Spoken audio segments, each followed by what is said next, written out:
Welcome back, everyone, except for not really welcome back, because last time we were doing this, we were just recording it. Long story short, we have met up with Yagith, and they've been asking him like 100 questions, to all of which he has been very cryptic.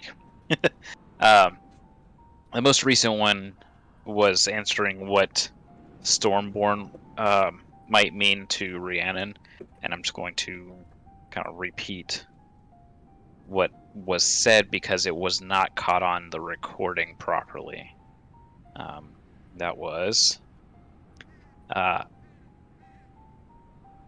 the essence of a dragon, not quite a real dragon, but the spirit of one, condensed into energy of its corresponding element.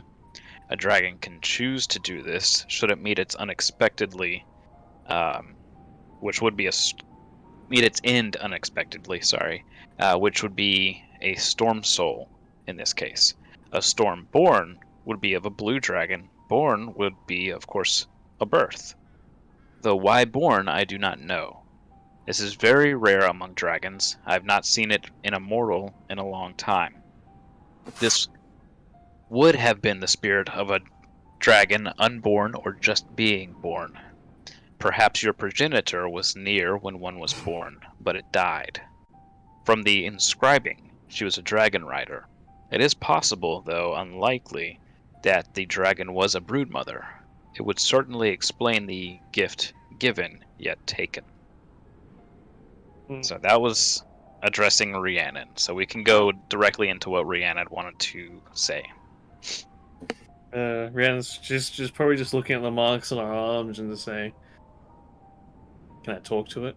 Any way to communicate with this Stormborn?" You are the Stormborn. It is transferred. So we're one and the same now. Yes. And she'll probably go quiet and just reflective. Okay. And then Celica, unable to hold herself in anymore, bursts with 1,001 questions. Or something like that. I'm assuming that once there's a long enough pause, Celica is probably the first to speak up to speak with Yagith. Probably, yeah. I mean, I was going to wait for other people, but Does anybody want to speak in the interim, or does Celica break the silence? Alright, Celica No. breaks the silence. Yeah. okay then. I need to find them again because I forgot what some of them were. There they are.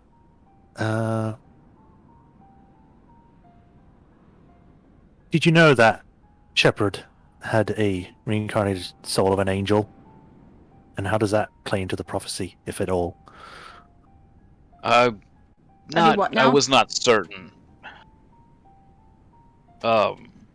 He kind of like glances over to Shepard and looks back to Celica.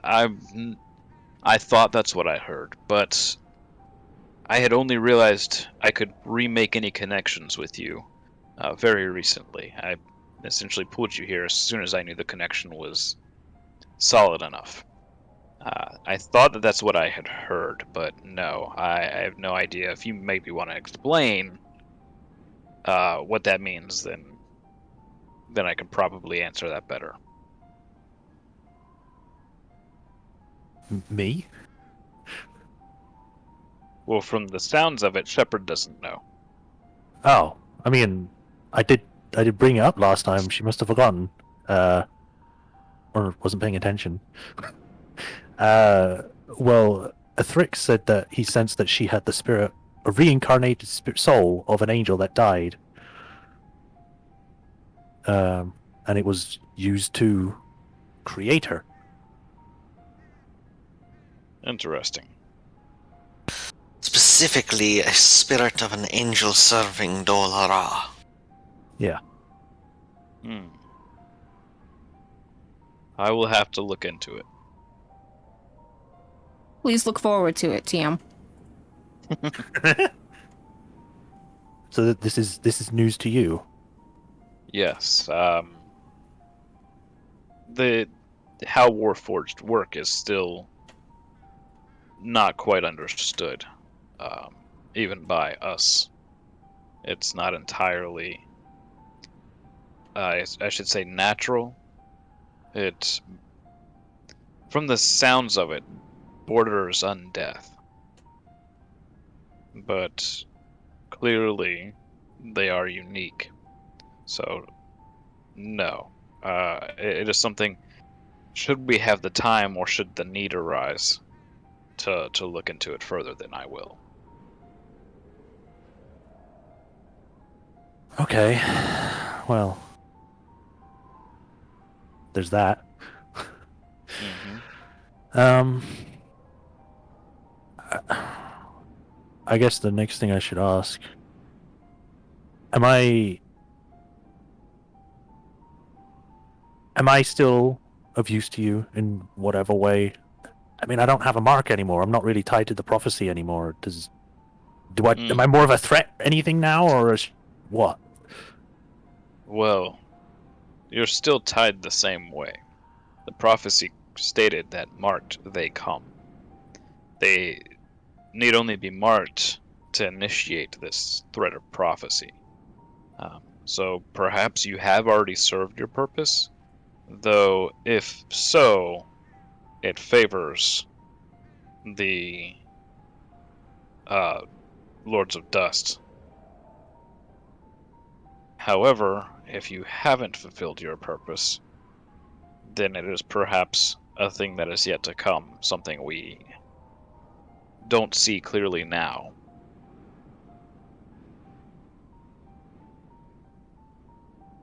Huh.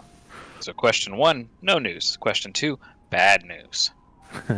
Bad news, maybe? Yeah, exactly. Okay, so she's kind of silent for a moment. Yeah, she's basically Fermi paradox here. Either something's already happened, or we haven't hit that barrier yet. God, I'm just. Me and her are thinking like, what else could happen if it hasn't happened yet? What even more could happen? Okay.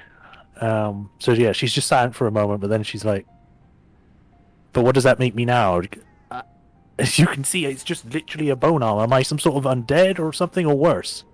You're not undead. For now, that is correct. This has nothing to do with undeath. As it stands, that arm can be healed, but it is only an arm in a sense that it can still move and act. The bone, I guess, is more animated with arcane magic, not through necromantic magic. I don't think it's pure arcane, though. I believe that whatever powers your arm has to do with the Kyber dust that you inhaled while you were in Kyber. Huh. Well, that doesn't sound any better. No, it is not good. So what? Like at any time, I could just lose control of my arm, and then it suddenly tries to strangle me or someone. I mean, it's better than burning 50 people that had nothing to do with it. Oof. That was a different time. Excuse me? Her eyes narrow, but she doesn't say anything. She just stares at it. I need to call him a Thrix. You get? Surely, Kali, you saw the papers after I had given you the rundown on everything. Did you not read the newspapers? I had assumed that it was something that occurred despite their actions, not due to their actions. It is part of her mark. At the time it was. She didn't have control. And in a desperate attempt to save herself and her allies, the power of her mark took over. So no, while it's not entirely her fault, it was still due to her actions specifically.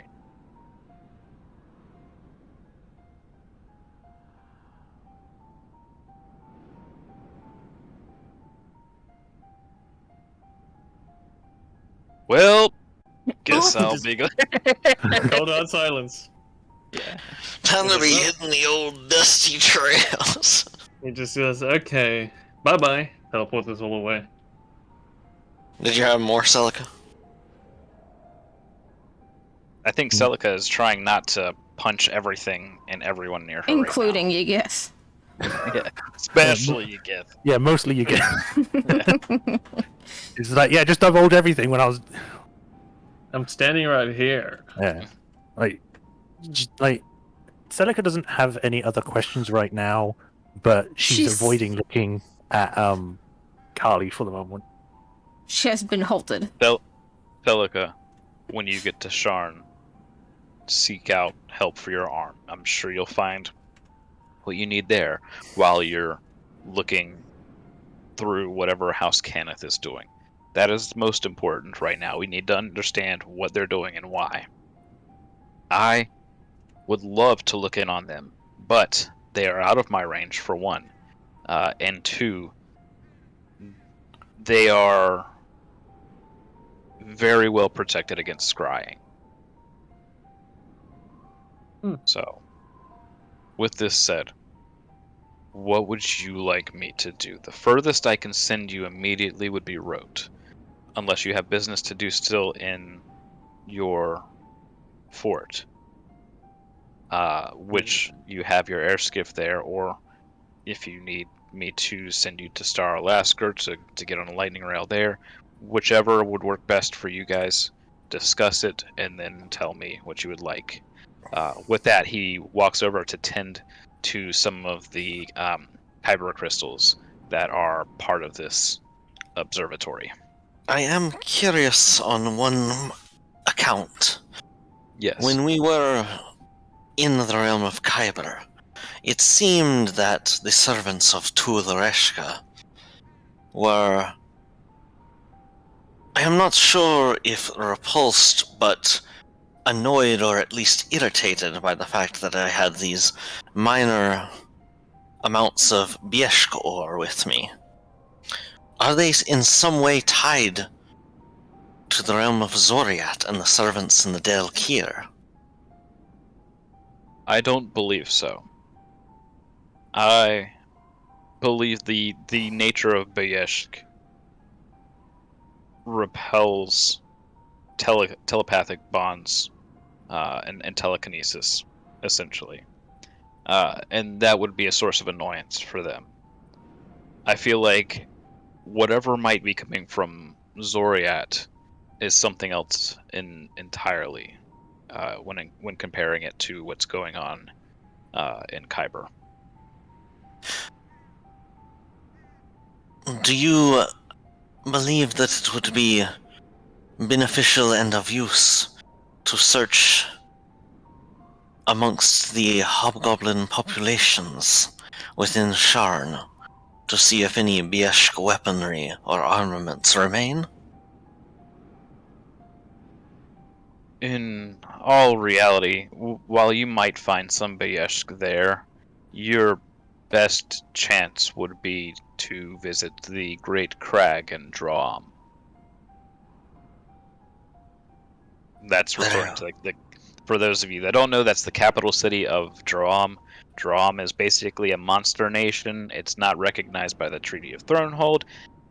It's basically supposed to be part of Breland, but they're holding their own at their borderline at the Grey Wall Mountains, and Breland doesn't really have the resources to wage a war against them. What was the name of the place? Sorry? The Great Crag? The Great Crag. In Drom. It's just right above the main on the map. Yeah, I was trying for the map, but I lost Bunga Land. It Go may ahead. be worth seeing if we can find a trader who is working out of there, then perhaps. If we believe we will run into these sorts of irritations and annoyances once more. Yes, if it looks to be that way, then yes, Boyesh or is going to be the best natural tool to bring with you. Do you have any, perhaps, advice on how we should monitor our conditions that myself, Shepard, and Celica are suffering from? Perhaps afflicted with is a better term than suffering. I cannot make the same connection that I had with you before due to this affliction. The best thing that I can do would be to make this same link that I had with you, Kali, but with Rhiannon. That would, of course, be up to Rhiannon's discretion, then. Rhiannon, I can explain it to you if you would like. Please do. While I had Kali under my initial employ, I was able to form a telekinetic bond with her. It let me essentially see through her eyes and get a feel for what was going on. I used my own sight, but with her eyes. And each time I would do this, I made sure that she knew via a tingling feeling in the back of her neck. So it was never something that she did not know I was doing.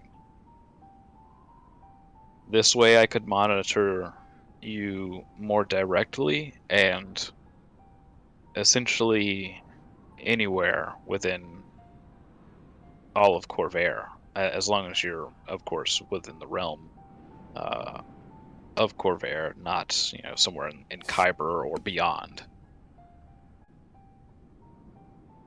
This is how he was able to help us identify the doppelgangers as well. Yes. Figured as much. Fine. Let's do it. All right. He fully turns his attention away from the crystals that he was adjusting and walks over to you and says to close your eyes and stand essentially vertically still, hands at your sides and everything. Yep. All right. He touches 2 fingers to your forehead and removes them, and then he touches his index finger from each hand to your temples, and you feel this cold kind of wash over you. And then you hear his voice saying, "Can you hear me?" She'll say in her head yes. Very good. That is in your head.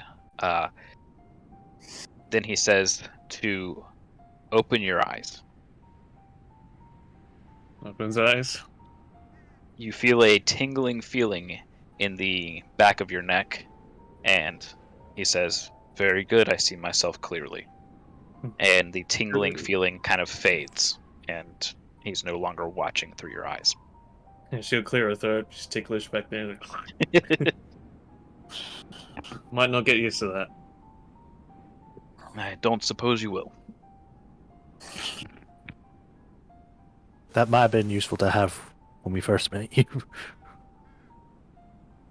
I suppose It back then may when- have been, but more watching was needed, and I needed to understand your, I guess, mettle before doing anything like this.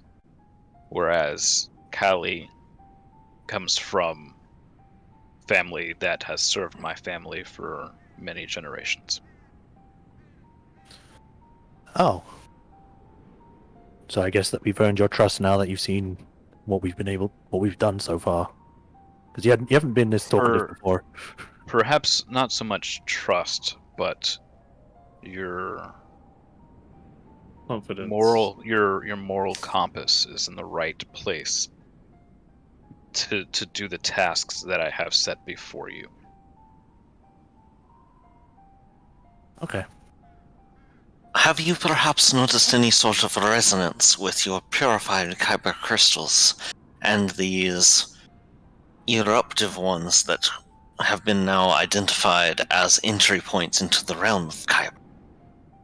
No, that is what you have just seen me doing. I am trying to tune my observatory to lessen monitoring of Cerberus shards and to help seek out these Kyber, I'm calling them Kyber Pathways. Um, I know the location of the one in Kenrun, but I'm still unable to feel it out with the Kyber shards here. But that is my goal. We can give you another's location as well, perhaps as many as 4 more. There is one beneath the palace in Tervalastas that the Talonors sit atop of. I Mhm. believe you had told us that Lady Talonor is some form of succubus. Correct. So, is it possible that she utilized this pathway to arrive there? Entirely, yes, it is possible. We found and liberated several who had become enslaved in Kyber, and they told similar stories to arriving there of finding strange deposits of crystals, and upon reaching for them and attempting to acquire them, found themselves in the realms below. Right? If you wish where more do you see- specific answers from them, we can put you in touch or ask them and send you the information. I will have you do that once I have let you know that I've made the connection to Kenrun. Very well. Do you also know about the weird, like, I guess you would say corrupted Eberron shards that we've been finding that came from Dagar? The No. Mistborn shards. No, Actually, I the think Rhiannon actually has someone on. I'll give him one shard so he can look at it. okay.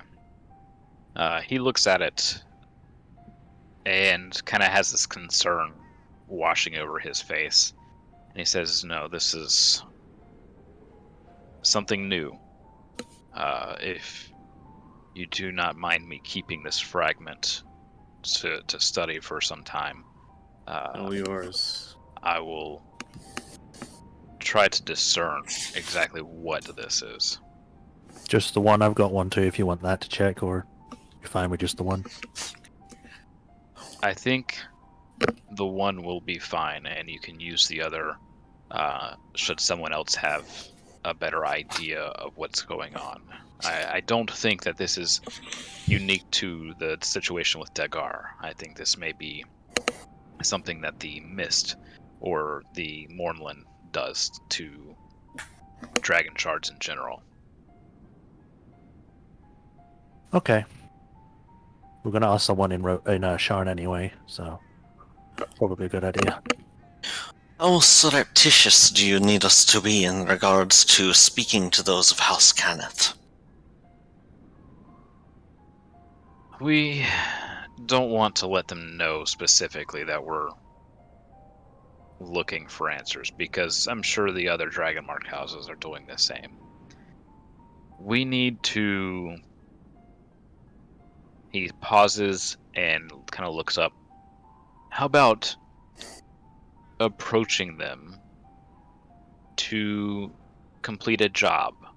I'm sure that they're looking for people to recover things, and maybe not. They may not have all of the resources that their house provides. They may be hiring outside of their house, is what I'm getting at, and using that as a way in and figuring things out from there. I've always wanted to know what it is like to be a contractor. May be able to find out. Well, if we need we need to add, like, sneakily, maybe we should bring Sam along, Samwell. That is up to you. I am assuming that you would rather return back to your fort to prepare your skiff and your journey forward. Yes. Yeah. All right. Would that be faster than starting at Rote and taking the lightning route? Well, we need to go back Out and of get them. character? It would not be faster out of character, but it would allow you to prepare and bring the people that you need. Okay. Yeah. All right. Well, Bringing along NPCs, how weird. how weird, sir. What campaigns have we played that hasn't had? It's almost like NPCs the in the party? players aren't the only focus point of this Goodness universe. gracious. Let's see here. So with Senna that, has been the most important character. So. this is the character that I just randomly decided to wing that you guys just took an interest in has suddenly become like crucial. Yeah. Let's see. There we are.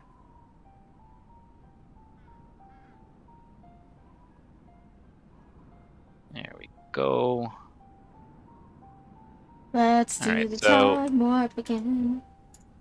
Yep. Warm air rushes over, and you guys, if I can click this, there we go. Find yourself back in Fort Sire. Of course, it's still the evening. Let me change the music real quick. The evening. I thought it was the morning when we left. No, we hadn't even gone to sleep yet. Yeah, you had just gotten the sword through pity. Yes. Yeah. Pity sword. Pity katana. Blade.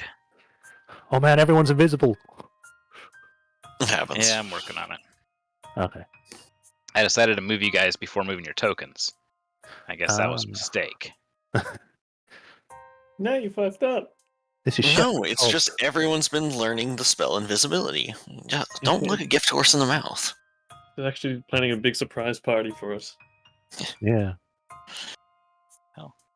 Why do I always lose Surprise, we Callie? paid off your loan on the blade. Oh god, now you, There we go. even though it Now we seems have- completely random, but now I'm thinking about birthdays for characters. It's like, when is someone's birthday? Yeah, when are you guys' birthdays? We haven't established that. We'll establish that at a different time, but I'm putting that on my Yeah, notes. later. That's a good question, Guts. Alright, I got it specifically set as an aside. We'll do a party session one day where you guys have to like adventure to find the best birthday gift. We have to go to the cake shop upon the mountain. Find the high quality ingredients for the birthday cake. Yeah. Alright. Back here in Kenran. I need to turn my music down. Holy crap. Okay. They reappear out of nowhere, just going. All right. Yeah. So basically in the middle of camp, and some people are not shocked by this.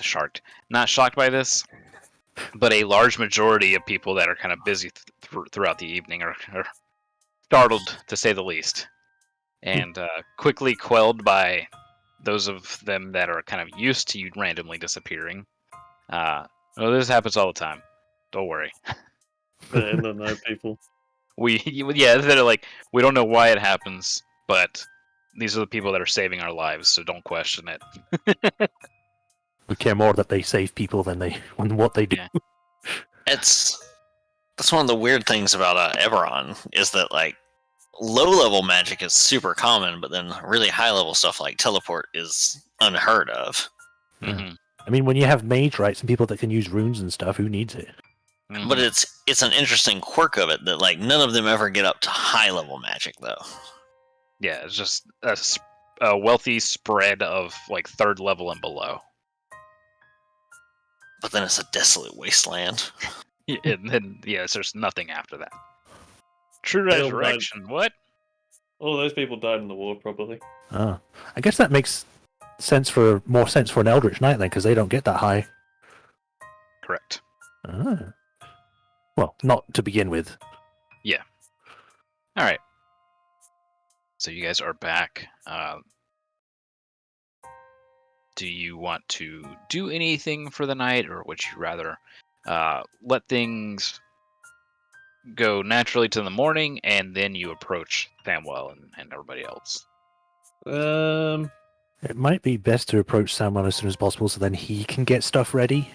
We know that we can definitely have 5 people on the skiff at one time. 6 would be big time pushing it. It'd definitely slow the adventure down. Yeah. All right. The one and only. All right. Let me maneuver things here so that way it goes to daytime. Shepard has a question for the party. Daytime.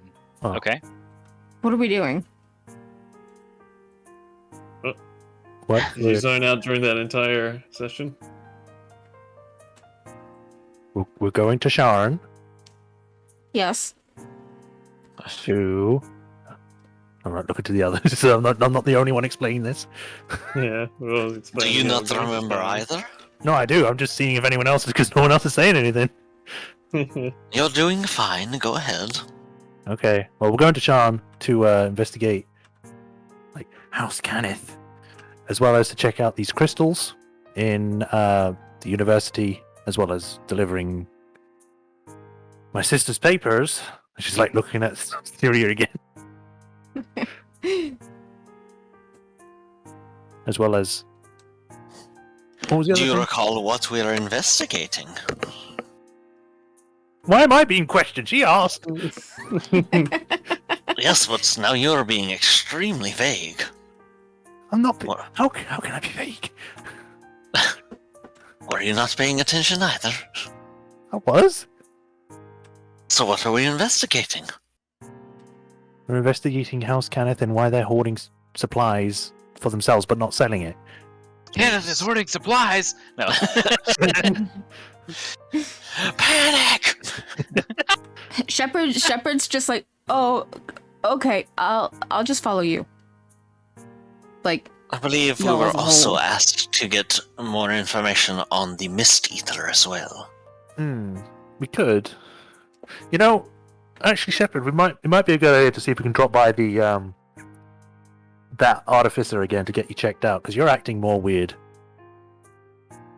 Well, I mean, you're going to House Cannith, Master Artificers. yeah. So Yeah, we're going back to. I don't really, yeah, that's what I'm manufacturer. saying. That's why I'm saying it, Yeah, because yeah. we're going there. Okay, You should straight- perhaps ask whoever's in charge of your supplies here if they need any specific artifice items for your camps and forts, that you be entrusted with the money to purchase such things, since we will be at a place where they could be acquired. I mean, So I would be only careful artificer with that I know. idea. Utility Well, items such as decanters of endless water might be good for sieges. It would. However, remember the reason we are going there.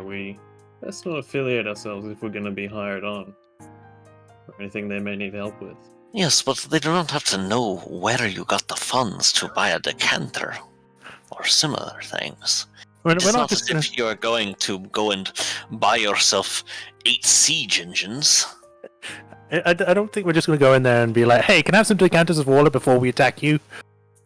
I don't think they're going to do that. Are we? No, we'll find It out when is we just a get thought. there. Rianne's gonna have to go find Azir. Okay. This is still at night, right? Because this was asked during nighttime. Yes, this is Okay. still at nighttime as far as what's happening in character, yes. Okay, cool. Where is the bar here? We don't really have one. It's more just the kitchen. You just go there. Go to the food hut. Yeah. So I'll No point one it out. outfoods the hut. I'll point it out. She still hasn't looked at you through this whole time, but she points in the direction that you want. Very well. I believe I shall see if I can stir up a rousing game before I turn in for the evening. If you require my services, please come and find me. Okay. Maneuver things back to being nighttime so it's not as confusing. It's day-night time. Nighttime. So Rhiannon is seeking out Azir. Azir. Azir's back in the sleeping hut. No one outsleeps the hut. Is it just the There's- 2 other NPCs that are in here? No, there's more in here, but they're all kind of doing their own thing. And Azir is back here smoking something. It's going through a very long-stemmed pipe and letting out a purplish smoke. You could say a purple haze. Very nice. Basically, I'm just gonna like tug on his sleeve and nod out to go outside. Mm. Inhaled a little too much there. Yeah, sure. Let's head out.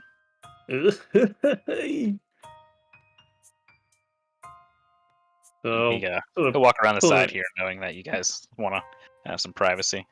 Yeah. So I'm gonna tell him. I guess I'll be forward with it, but lightly. About about Mr. Talinor to being a relative, and no doubt He- Dwayne. He coughs out another sputter of smoke. Yeah. I'll say. I basically just remarked like, can't believe old Max had it in him. Hmm. That's So, concerning. Yeah. So, if you're up to it, I want you to go to Kenron and keep an eye on Dwayne. If you Okay. want, you can carefully tell him what I've told you, and I'll also pull out the bag of holding with all of Barrick's books in it. Okay. It's, with his new commander over more men, these will help him more now than they will me. Very well. Yeah, I can do that. Yeah, I'll do that because I could use some better supplies, anyways. Yeah, that's fine. Yeah, Rhiannon's like still deep in thought about the whole Stormborn thing and whatever else, so she'll just give him a hug and walk off. All right. Yeah, he takes the hug, but he kind of relaxes against the wall to finish his smoke before he goes in for the evening. Bad coughing can be heard. Shep, was there something you had wanted to do, or you were like you had your questions and they're kind of answered now? Yeah, I'm just prepping. All right, it's Elka.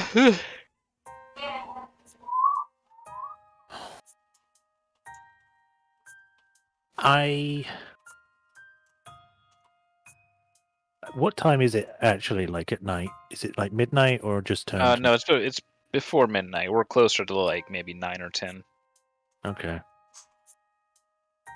I'm trying to debate if I should talk to my sister about the whole bone arm thing or not.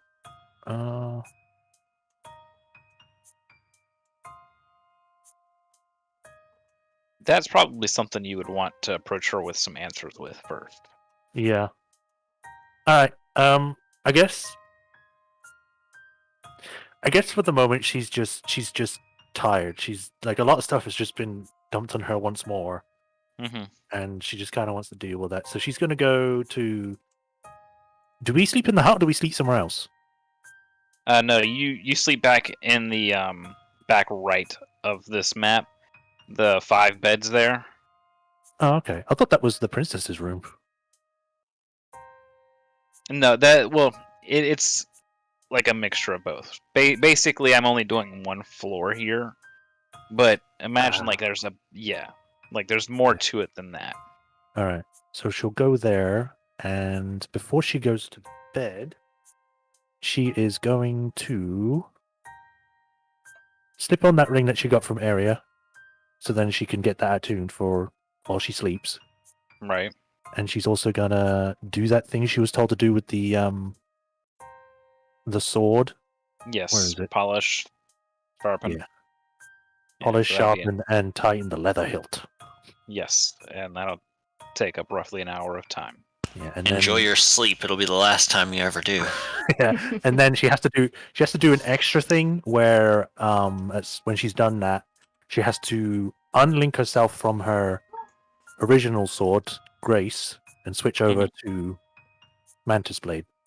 So Okay. then she can summon it and all that. All right. And then she'll go to Sounds bed. good. Callie, but- you're able to find some dicing with some of the cooks. She's also gonna drink a lot. That's not hard to come by either. Perfect. All right. Was there anything else?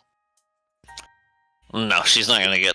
Also, she doesn't know that they have quarters here because nobody bothered to tell her. So she'll end up sleeping in the hut. Okay. Sounds good. All right. We all good to go to Mourning? Sure. Alrighty. Blinding light. Daytime. I demand you destroy the sun. Alrighty.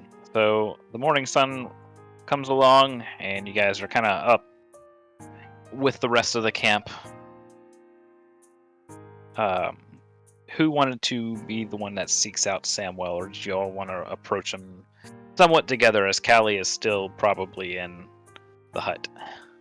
Yes, Callie is out cold. I'll probably go try find Carly. All right. Carly, wake up. And Celica? Just to ask, you said that my armor's been hurting less each time it's been touched. What would you say, on a scale of 1 to 10, 10 being like what it's been when it's all been painful and everything, how much is it now? It wasn't painful until you thought about it, and now it's still not. I would say maybe a 4. Okay, so in that case, she would actually be still asleep. Okay. She's just passed out. Alrighty. Shepard's will probably go. just like, yeah, okay. I was gonna say you're probably just like wandering. So you and Rhiannon are able to meet up and go find Callie. Through a little bit of asking, you find out that Callie was sleeping in the sleeping quarters for the general public, and there's some beds next to her and around her, but they're all like, they look like they haven't been touched. Like nobody slept near Callie. Oh, poor girl. It was more of a like, I don't think we're allowed to kind of thing. Meanwhile, around her bed is just like a mostly empty bottle of whatever hard liquor they gave her. It was like, it wasn't even anything that hard. It was like just a really potent cooking sherry. But it's mine. So yeah, you got these two guys here. They're just talking. Should we wake her up? Yes, and Everybody else is up. don't want to disturb her booze bottle hoard. Yeah. And you two enter in. They see you and they're like, oh, great. And they leave. Like, thank goodness we don't have to worry about that. I don't know if a dragonborn can snore. I imagine it being more one of those, like, really fast snores. Not like a deep one, but one of those, like... I feel like there'd have to be some sort of like growliness to it since they can do dragon roars. And since she has a tail, you got the, like, occasional tail flick going on. Perfect. Speaking, I guess Rihanna would tap her tail with her foot. Alright, I need a dexterity save to remain standing. Thwack! Grabs on. Alrighty, so +1 to this. No, I'm just joking. I Holly, was like, yeah, I get to use my dice. Holly started. You never wake a dragonborn. Maybe I'll use the teeny incy wincy little gust cantrip. Blow some air in her face. Alright. So, Kali, if you want, give me a perception roll. Alright, This is -20. so that's gonna be a -15.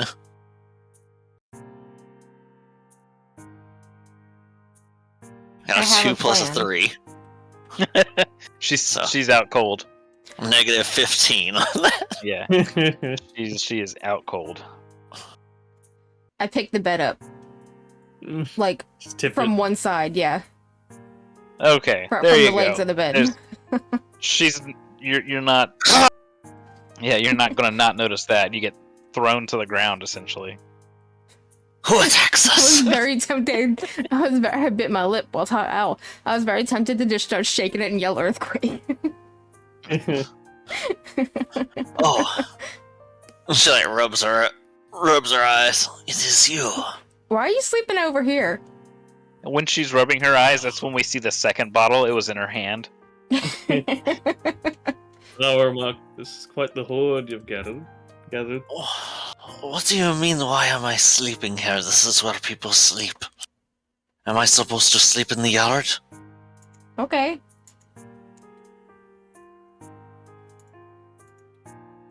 Well, She I reaches guess over. we'll do that. Yeah. She reaches over and she takes the bottle that's not completely empty and puts it into her pouch.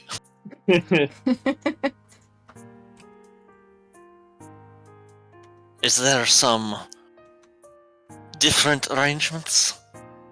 It seemed there were plenty of beds. No one wanted to take the ones near me.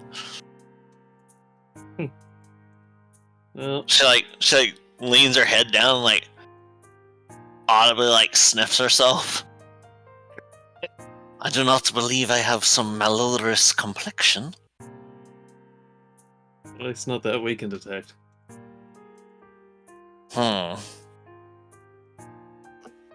Anyway, sun's up. Let's get something to eat. Where was I supposed to sleep? You have not answered. Yeah, I'm just gonna walk out. Oh God! Shepard's just gonna be like, oh, well, they have a place over there. She's just gonna tell Callie. Points to the corner, so I'm like, hey, on the corner. Yeah. As they're walking out, she's like, yeah, I don't sleep though. Yes, we have been over this, except for the times you do. Yeah, except for the times you just shut down completely. And then you also do not dream, except for the times that you do. Yes, exactly. It is very clear. Glad you understand. You guys bump into Samwell on the way out. Hey, speaking of, see what we were looking for. Samuel, He's- Yeah. Good morning. good morning to you.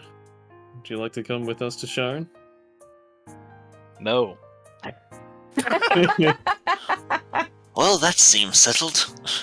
Yes. Why do you want to bring me to Sharn? I need your help with something. Oh, good. You need something written? Well, we may need your charm. No. All right. So that's how it's gonna be. Got it. I guess. have to. I I do guess not need I you to wasn't- set me up on any sort of date, if this is what this is. I can riffle through. He looks over to Shepard and says, "Shep's notes on the way there. Sure, yeah. You're still going over those? Oh, and let's not Yes. forget, out of character that, was it Evar? Yeah, Evar wanted to come as well. Yes. So, Problem yeah, is there's 5 people already. So if we take Ivar, then it's gonna be 6, which slows things down. Yeah, so I reckon if we're going to take 6 people, we should just go to Starlasker and ride the train there. That sounds amenable. I have never been on the train. All right. Samuel says, "Give me a moment. I will get my writing equipment, and I'll be ready when you are. I've already eaten this morning." Yeah, Rhiannon will nod. So, agreement to that. All right. So he goes off and goes to get his stuff to keep notes with, as people are just shooting random guns outside. I was about to say, it's very concerning every time I hear something. Is it a firework or is it a gun? Yeah. That was a gun. Yes. All right. That said, Celica still hasn't met up with you guys. So we'll go find something to eat, then we'll meet up with Celica. Well, she certainly wasn't with me last night. Celica is- I will definitely say that it's probably strange that she's still asleep because she'd usually be up before anyone Yes. else. Yeah, so she still hasn't met up with you guys after you guys eat. Well, Celica's still asleep, or did I get the papers? No, not yet. She said it'll be ready on the day we leave, if I remember right. Which papers? Her sister's. Oh, right. Yes. Yeah, Yeah. more, No, you get those basically now. But it is strange that Celica's not there already. Mm. Well, I don't know it's strange. After that, we'll go wake Celica up. All right. So Celica, they barge in and start kicking and punching until you're awake. They beat me up. Refuses to elaborate, leaves. Yeah. No elaboration. Just wake up to paintbrushes, just paint mustache on you. Mm. Oh, God. Or soap bars in bags getting rammed into you. Whack, whack. Sock full of nickels. Batteries. Oh. Morning. What's going on? Something happened? We are preparing to leave. Well, What? What time is it?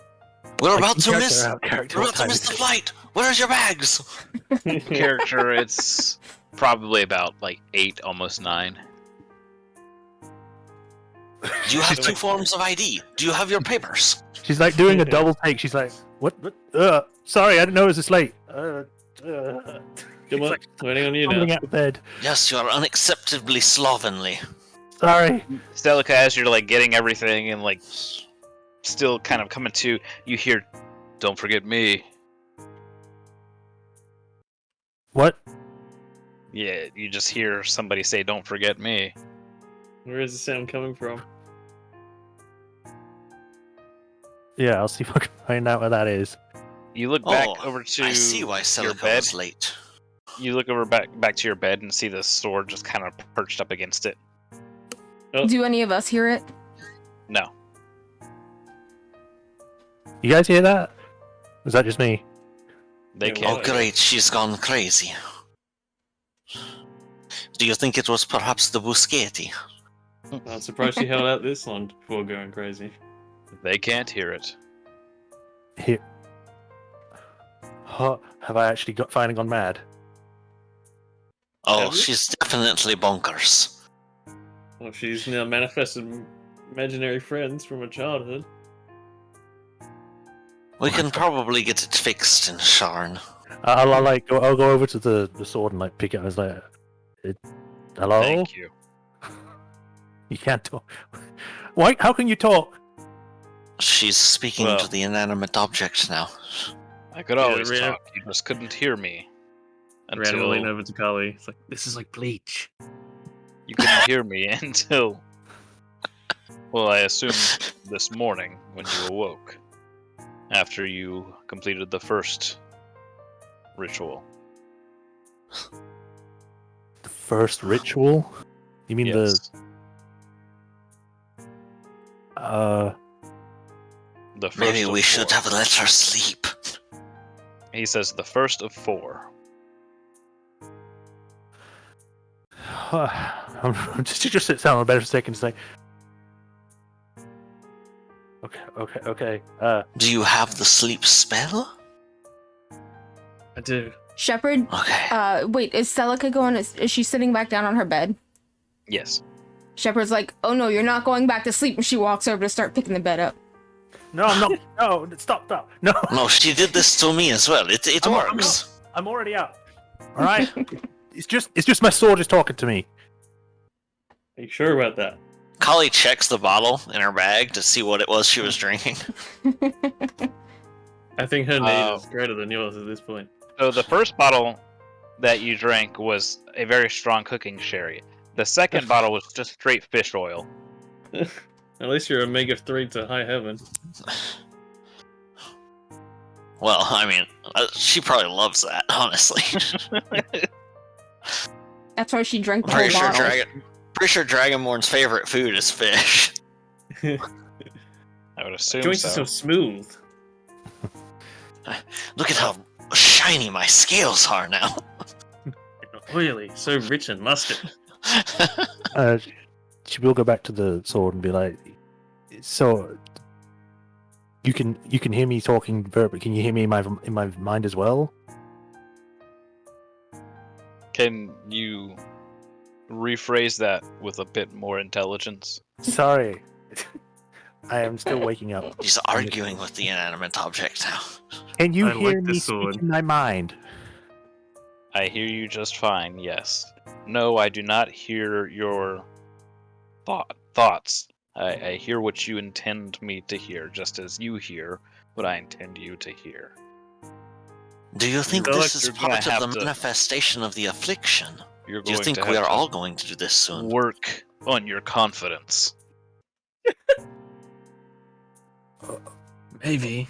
Do not hesitate with the blade.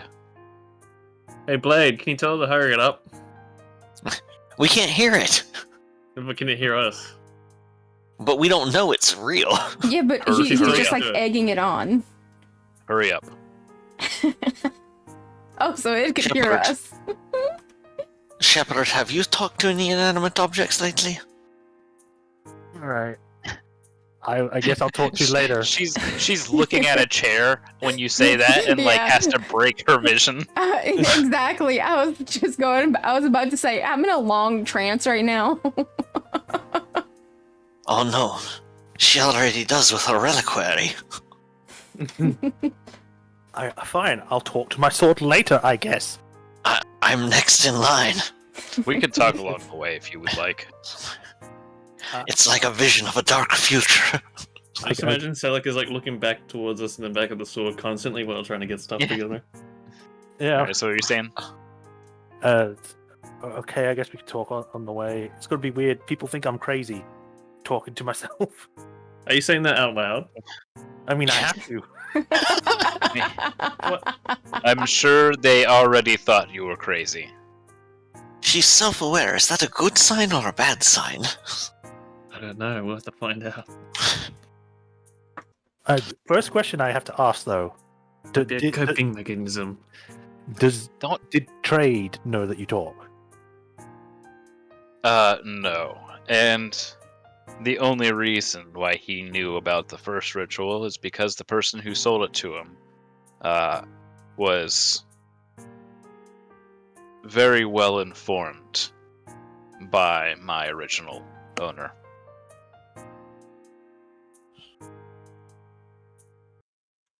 Oh, okay. You know, if this sword becomes her friend, maybe she will be less sulky. This could be a good thing. That's a big if. Yes, if it turns out to be an enemy, we may have to get rid of it. You know, you guys, I can hear you. We're know. whispering. We're in the same room. Okay. Look, fine. I'm up late. We're going to be late if I don't get ready. I'm ready. Let's go. I'll talk to my sword on the way. Walk and talk. But in your head, please. This is the cursed witch's hat scenario. As you're leaving, and you're trying to like position him, he's like, nope, not over the back. That's not how this works. By your side. I know how to wear a sword. Honey. I don't put any of my swords on my back if I can help it. Doesn't help with the reach, especially if it's a long sword. I can't pull it out all the way. Hashtag I know Pull those it out problems all the well. But you're acting as though I don't. Alright. So Samuel is ready to go to Kinrun with you guys, and then with Ivar in tow, we'll be able to go to Star Alaska. We have to get... So Aria would have given you her graduation papers, Rhiannon. Yep. Does anyone when else you go to wish to ride Kinrun- to the big city? When you go to Kinrun, You're dropping those books off to Guard Captain Talon. Well, I And- gave him to Azir to do that, and he's Well, he's going to be able to ride with you now. Okay, yeah, no worries. Okay, Because it's a much longer trip on foot. It's like 4 hours with the skiff. yeah. So Alright, we're fine. that's going to be 6 people, so we're at capacity for going to Kinrun. So we go capacity speed. Alrighty, so we get over there, and it's going to take about 6 hours now. To get there? Instead of 4, yes, because we're slower with 6 people. Oh, okay. So you have 6 hours to talk to your sword. Yes. And each other. Yeah, on a cramped air skiff, while Rhiannon hums loudly and tunes everything out. God. Just enjoying the ride with Sivney. He's happy to have you at the helm. He really did not enjoy the other pilot that you left him with. Sorry, buddy. Didn't Oh. mean to. You did before. What did she do I to him? didn't. Well, I thought we'd just park him for a couple She- days and we'd be back. And no. She said he did. Oh, okay. Yeah, so Rhiannon gets to learn his actual feelings. We don't have to migrate over to the map or anything like that. If there's anything you want to do over the 6 hours on the ride there, let's go ahead and do that before we progress further. I have several things, but I'll wait for anyone else. Well, no, pretty much. All my stuff's like squared away. Let Azir do his bit. Yep, go for Yeah, it. piloting takes most of your concentration. So, yep, okay, Skelica. Skelica. I mean, basically. That's her nickname now. Skelica. Skeleton! Skeleton warrior. Calcium strength at your command. So no one else, it's just me then? Yep. Oh man, I gotta do all the talking. Alright. So she's trying to like speak to her sword, so then other people stop making fun of her. She's like, so what was this about? Rituals? You will learn in time. You are not ready for the second ritual. Okay. When do I get to that point? Or will you just let me know then? I will tell you when you are ready to complete the second ritual. Okay.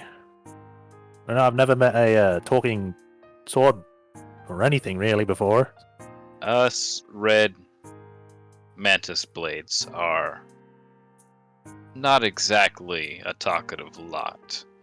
From my understanding, it's just a quirk that happened with my creation. Creation? Yes, when I was forged, the magic that was imbued to me, it gave me sentience, intelligence. Other blades with the same magic imbued to them simply changed colors or had, some other magical effect from what I can understand. It's just a quirk of magic, I guess. Okay, so you're the only one that's been able to gain sentience then. That I can understand of, or that I know of, yes. Okay. Have you had many, what would you call it, masters, users? Yes, 17. 17? Wow. Mhm. You mind asking me who was your last one? I, unfortunately, do not recall the specifics of any owners. I know my count, I know my creation, I know my enemies, but I do not know my owners. Okay. Is there any specific way I should address you? Should I just call you Mantis Blade, or do you have an actual name? You may bestow a name upon me if you wish. Oh man.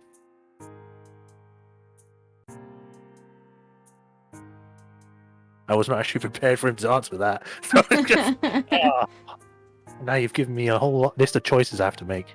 My previous name was Steve. Steve. Steve the Sword. Okay. Yes. Wow. I might need a while to think of a good name. Is that okay? That's fine. All right. So, am I gonna be okay using you? Like, I don't know if there's like a special thing I have to do, like, just in case I hurt you in some way. If you are sentient. I have no idea. I mean, you used me against a tree, so Good point. Good point. I didn't think of that. So I just do that first ritual and we'll just be able to talk like this? yes, keep that up daily. That will keep me in peak condition, and it will keep you attuned to me. Should you lose me for more than a day, or somebody else, has me for that long and attunes to me, then you will cease to be my master, and I will be theirs. Okay, then. So if, for example, that does happen, if I re-attune to you and I get you back, will you remember me as your previous master, or will that start us with a new master? You will not reattune to me. Oh, Oh. so it's a one and done kind of deal. Once attuned, if I am taken from you, I receive a new master, and that is it. I can never go back.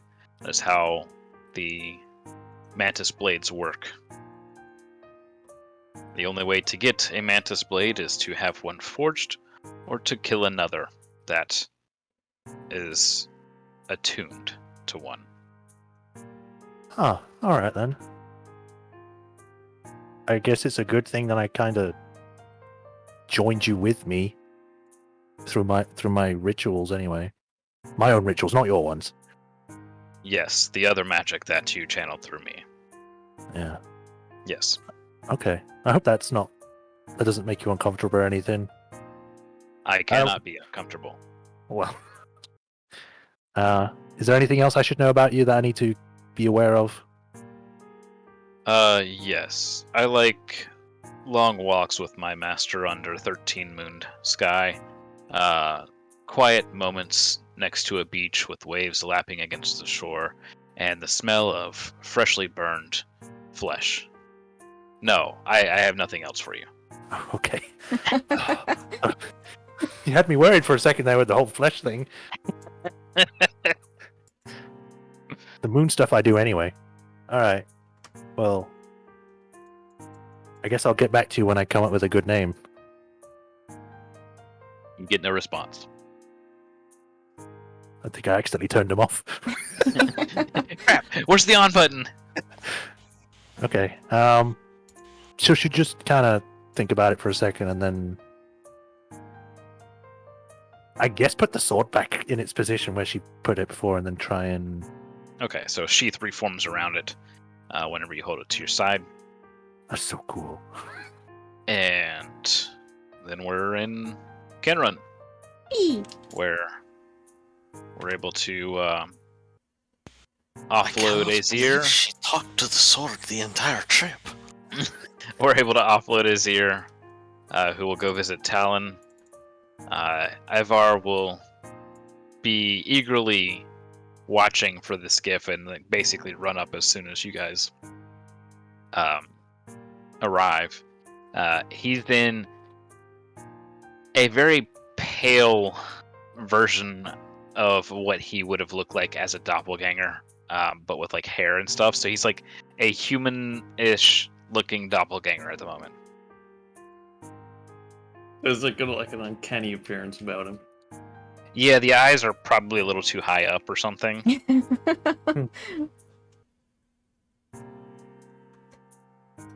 Hello. Well, is this all right? It's alright. Very I'm good. aboard. It And is he does so. He doesn't like wait for a rope or anything. His arms just kind of like reach up high enough, and then he pulls himself up. Who You was should this, sorry? you should Ivar, probably the not do doppelganger. that. Oh. What is wrong with that? Normal people cannot stretch their arms in such ways. All right. Also, I I have think to your be- eyes are a bit too. She looks over at Rhiannon, looks back. Bit high. I haven't had a moment in front of a mirror this morning. I've been very excited. Give me just a second. And he like puts his hands to the eyes and like adjusts them downward, but they're like down next to his nose, and he's just like, how's this? I have seen elderly women who look like this, yes. Somebody have a mirror? I think. Oh, not in my inventory, but can we say Rhiannon probably has like a makeup kit and shit with her at all Okay. times? Jesus, you have our entire makeup kit? Well, I mean, that's what a purse is for.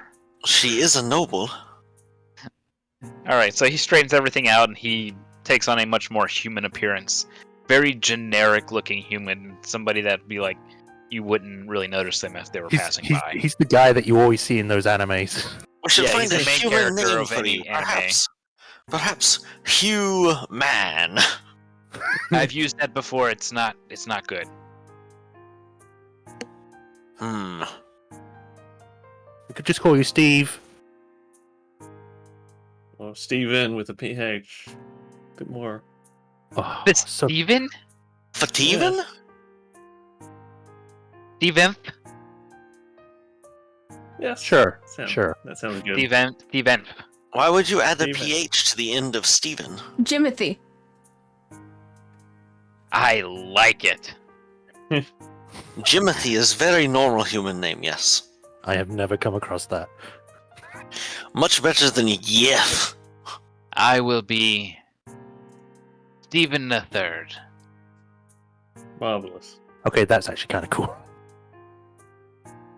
With the middle name of Jimothy. And it's ruined. Stephen Jimothy the Third. Perfect. Let's get on the rails. leans over to Rhiannon. I would say something to Celica about not being mean, but I am not sure if that will set the crazy one off. Mention it later, perhaps. Right, so But now, let's go. yes, we have Ivar, we have Samwell, he's just basically been in his book the entire time. He's writing furiously, but as he's also writing furiously, on the other page, a quill and ink are kind of doing their own thing. So he's like writing at Yeah. double the speed, essentially. Well, Yeah. yes, haven't you heard of a ghostwriter? Exactly. With the flaming skull and everything. Very common these days. Alright. So that all said, we will begin our Train journey. almost 10-hour journey to Star Alaska to get on a train at night. Oh no. I thought we were already in Star Alaska.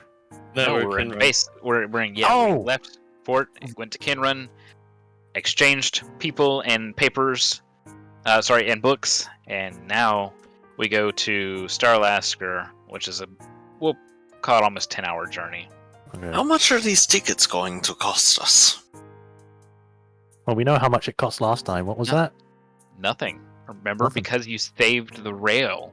Oh They yeah, gave you Yeah, free yeah. charge. Yeah, you have free charge on the lightning rail. it's free. So yeah, you and plus one other. So basically, each of you can bring a guest, and it'd be fine. Well, whose guest am I then? It can be mine.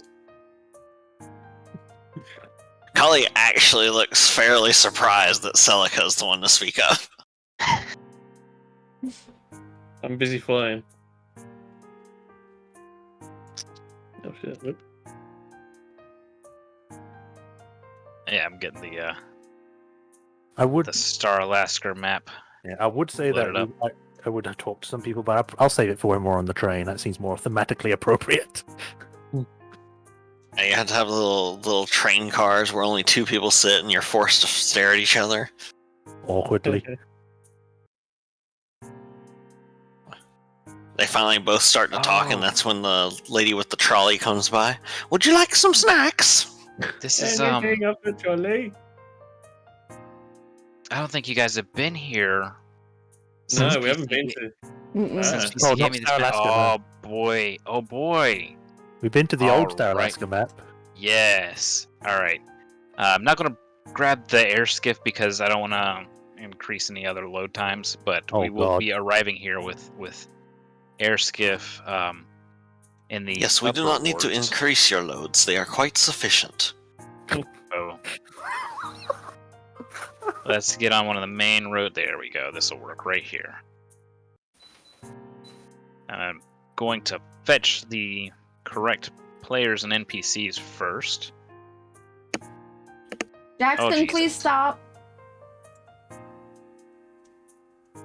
Shepard, you've been very quiet this journey. Callie? Oh, not invisible Callie. How are you doing? She's just been like face to the window the whole time. We have windows? Shepard. Yeah, there's no The windows there. the We're on the skiff. the railing, yeah. Oh, okay. So, what you thinking about? I spy with my laser eye something beginning with T. Wait, laser eye. You- Shepard, how long have you been able to do that? Shep's still just kind of like along for the ride, basically. She hasn't really said anything like.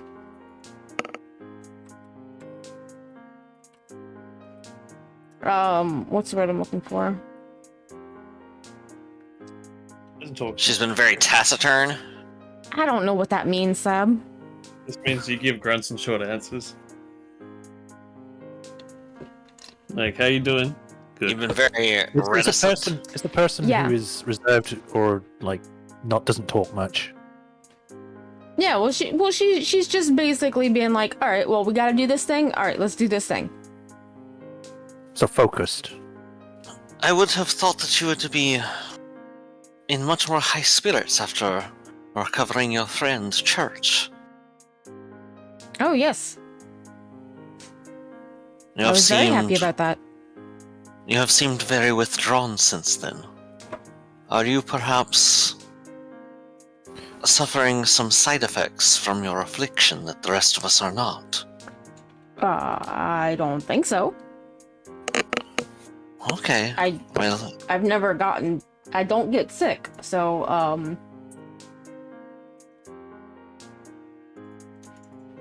well, that is kind of the quandary we find ourselves in, is what exactly it is that is going on with you. she just kind of shrugs her shoulders. Have you perhaps sought guidance from the host? She just kind of looks up. Yo, host, talk I to haven't me! asked yet. It Perhaps doesn't quite work like something- that, though. You do not speak to the host? I mean, not like you speak to your guess. Well, that is true, but as a cleric of the Sovereign Host, there is ways to interpret signs and portents, are there not? Sure. And you have not sought to do anything of the sort? I didn't think I had to. You take a very interesting approach to your religion.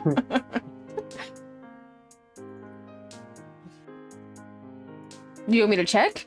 I mean, I can ring him up. It would probably be beneficial, since our other sources of information have turned up dry. Alright. Shepard's just gonna look up and be like, yo! No, just joking. She's gonna sit down. What up, bitch? Yeah. It's your boy, Hey, yo, Dookie! pick up the Shep phone. 9Q. Hey, Sovereign Horse, let's go bowling. I can't go bowling right now. That is a 19 in religion. All right, and what do you say or do? Basically just trying to find out what's ailing me, like what's wrong with me. Because this isn't a normal sickness. All right. While you don't get direct response from the host, you get this feeling of there's something within that is wrong. Yeah, you know, I just kind of like in all of it. in like a meditating pose, and I just kind of look up, be like, oh, crap! I had the line in my head, and I forgot it as soon as I opened my mouth to say it. My insides are messed up. Yeah. No, we're the problem.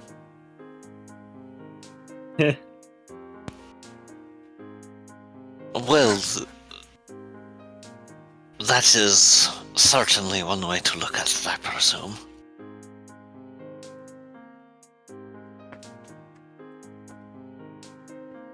You have no spells of any sort that you can cast. No communion.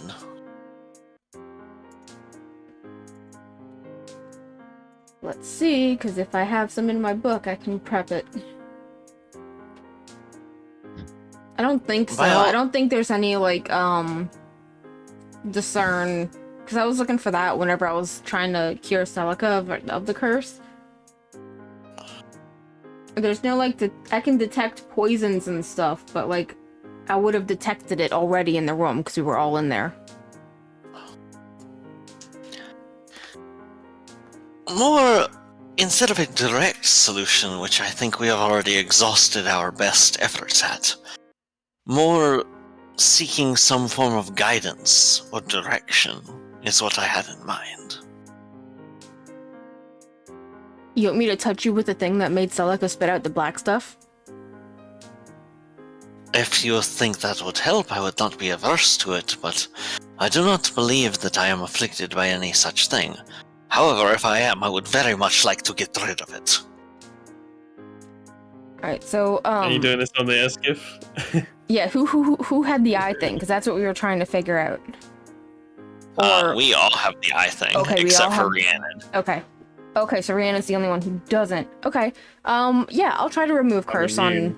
on Callie.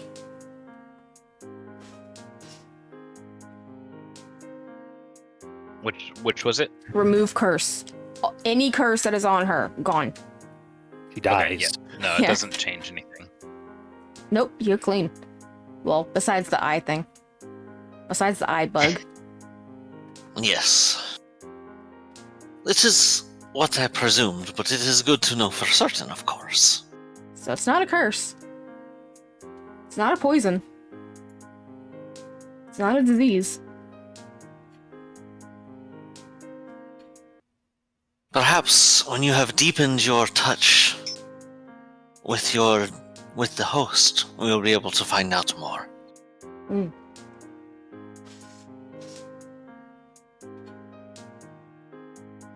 Thank you. Yep.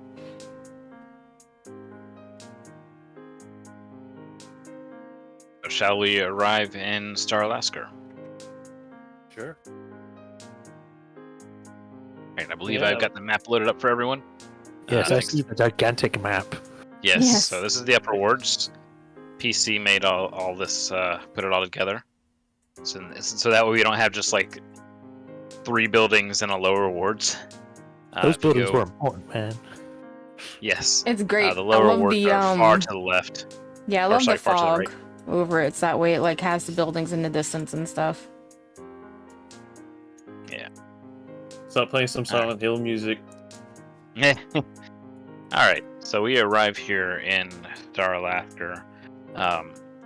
Well, there's nothing that you have to do here. If there is anything you want to do before we board the lightning round, I forgot to adjust the time of day. It's supposed to be nighttime. There is a rail that is going to leave in about an hour, hour and a half. Oh shit. Oh, I'll probably be good to get going as soon as possible then. Yeah, because it is nighttime at this point in time. Let me. What is Star Alaska known for? As in, like, goods and trades and exports and things? Let's see.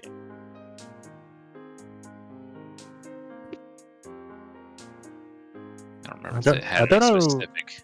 I don't know if it was from this location, but we did get those. When we last took the train, there was crystals being transported.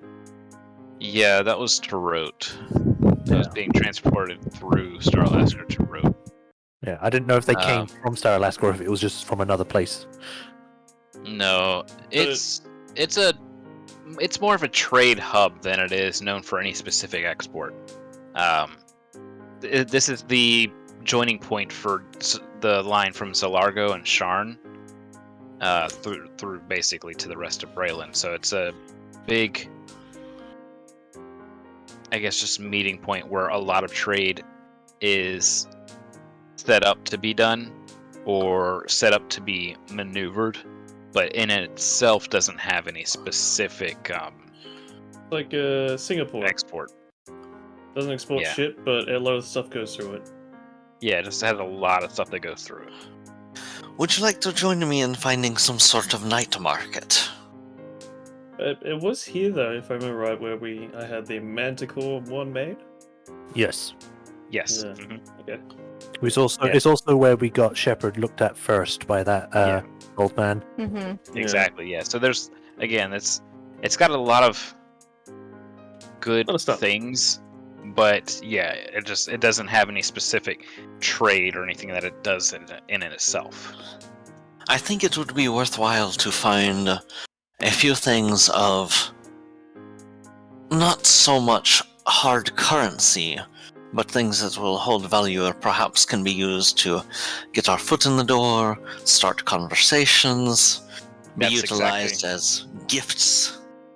That's exactly what they did last time. As a matter of fact, they couldn't afford the items that they wanted, so they traded goods for the items that they wanted. That's where Yeah. we learned that you can't really easily buy magic items. It's normally something you're gonna have to trade equal values for. Yeah. Yeah. What are you buying? What are you selling? Well, amongst other things, it would be interesting to see if perhaps anything of Bieshk has made its way through these markets. Rhiannon's gonna like yawn and like stretch out and just say, by all means, look, I'll meet you at the loading rail station. Hang on, Jax is calling me. Very well. Do you wish to join me, Celica, Samuel? Samuel says, "No, I think me and he looks over to Ivar. Jimothy Stephen III here are going to go ensure that our spot on the lightning rail is ready for whenever you guys are good to go." Yeah, so Rhiannon's basically gonna go with them. Okay. Very well. Too tired to do anything else. All right. Celica, do you wish to go, or shall I see if Shepard will join me?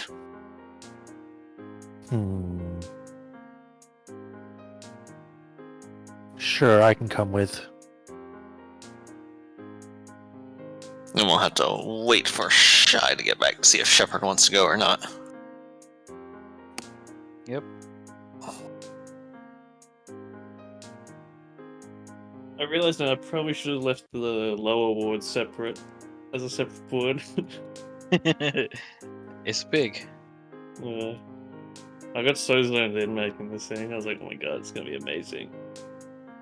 Yeah, I mean it's good having it all together too, though, so we don't have to keep like bouncing back and forth. Really. Yeah. Same thing with Kinrun and Fort Sire. Because whenever we visit one or the other, we end up going to both. Mm-hmm.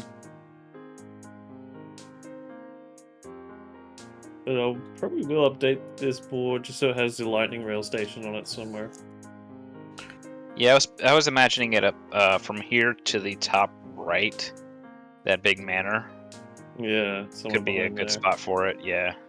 Because the two buildings to the right of the manor, those two big square ones with the gates. Apparently that was at least according to Tailspire or Bazaar, whatever. Is like a trade office or something, or customs office. Yeah. We should also see if we can find the most recent copy of the paper. Yeah, that'll Can we be get easy to that? find. Even there on the paper, you'll be able to get that. Sure, we can do that. Paper Right. for a cent. We can just decide whether, once Shy's back, if Shep is with us or not. Okay. So, Kali, since you have been here before, Celica, do you know of where the markets lie? Sure, I've been there a few times.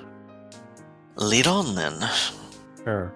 I don't know if I need to do my token, but because this is a new map, I don't actually know where they are. Pan, it's any of like the big square buildings I had in my mind, but the markets we were visiting were lower world, weren't they? Not the magic one, no. Hmm. Let me see here. If I Don't really remember like right, the this magic. set. Yeah. Kali would be interested in both going to the magic area as well as the more mundane market as well, just to see what's still open and what's still available. Yeah, there we go. Yeah, I put all the buildings that we had visited before along this main road where the inn is. Mm-hmm.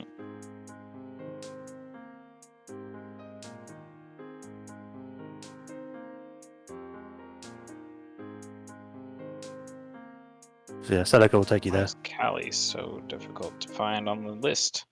There we go. Just my deceptive nature. Yep. Alright, so this area looks like it'll be a good spot for a market.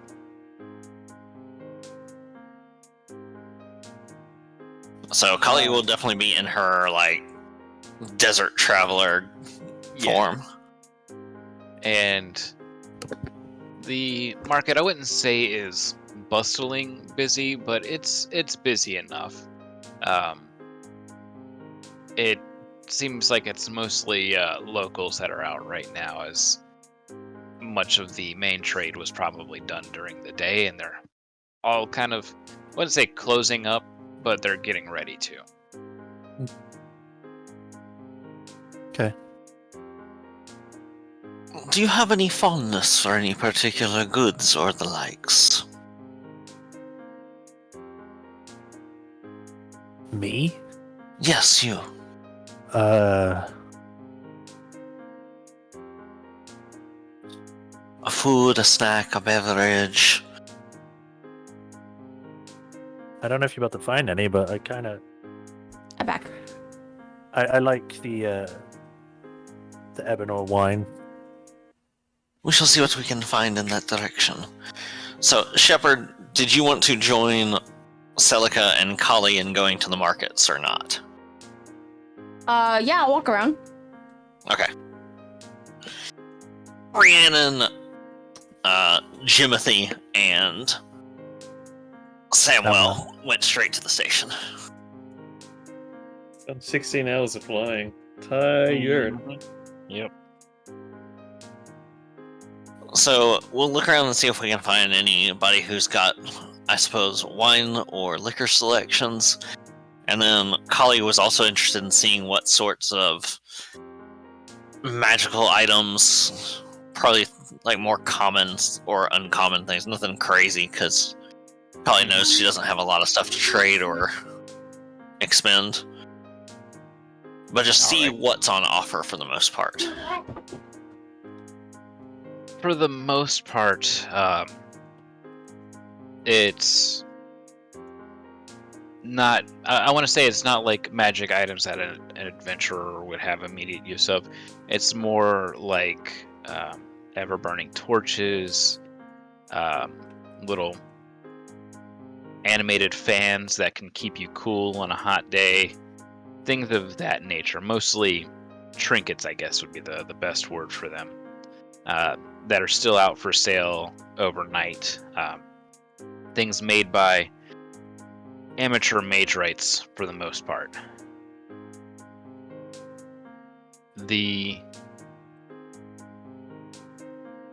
I guess the biggest or the most quote unquote powerful of the magic items available right now would be things like automatic writing supplies, automatic mail, like letter openers, automatic sealers, all that kind of stuff.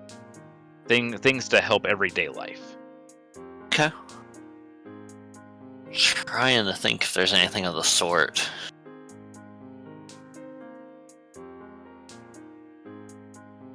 going to look to Shepard and Me? say, "Yes, as a Warforged, is there anything you can think of that perhaps would make your day-to-day life easier, or something, a luxury item you would enjoy?" She kind of thinks. Out of character, I have no idea what Warforged would consider luxury. Polders. Low weight, expensive oil. Well, I mean, I think one time we got somebody like a super nice automatic writing thing, and they loved that. Shepard mean, does a she lot might of be- writing. It was basically an Alexa kind of thing. Alexa, write for me. Yeah. Yeah. I Alexa, can't take say a it note. because she's right next to me. How much are the automatic ink quills and things? Alexa, fart. Oh, she didn't do it very loudly. It was a silent one. How much are the automatic ink wells? The automatic inkwells, they are willing to sell them for 5 gold. If you would like a pin to go with it, like a fountain pen to go with it, which is normally 5 gold on its own, they'll sell both of them to you for 7 gold.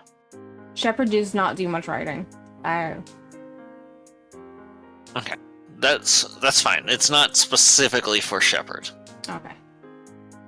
Callie's bad at gifts, so she's asking for ideas. She's Kali will have Shepard is explained on bad the way at gifts here. too. She hasn't had 'Cause- friends in 7 years. Because you were away for the moment, but Kali's trying to explain that, if we're going to Sharn and we might want to get in people's good graces, bribes are generally considered to be vulgar and obscene. But a lovely gift to get your foot in the door is often seen as being very polite and noble. There's the difference between hard currency and something thoughtful. Okay, so you want to butter them up, essentially. Well, we may find such things useful to have on hand. Oh, I'm not knocking it. Sounds like a good idea. So perhaps having a few bottles of fancy wine, or brandy or liqueurs or things, anything we might be able to find. So while mentioning that sort of thing, she will go ahead and, you said it's 8 gold? 7. 7 gold. We'll go ahead and pay the 7 gold. So I will take that away from my total. You're not doing a Shepherd, you're not giving them all your money? So No. No, only the churches. you talking about it, somebody kind of walks over. Give me just a second. I gotta put my Digimon to sleep. They're yelling at me, and I Oh, right. I should probably They're digital monsters. go to sleep. go to sleep. There's- Go to sleep. Go to sleep. Sleep Click on one permanently, thing takes today. out batteries.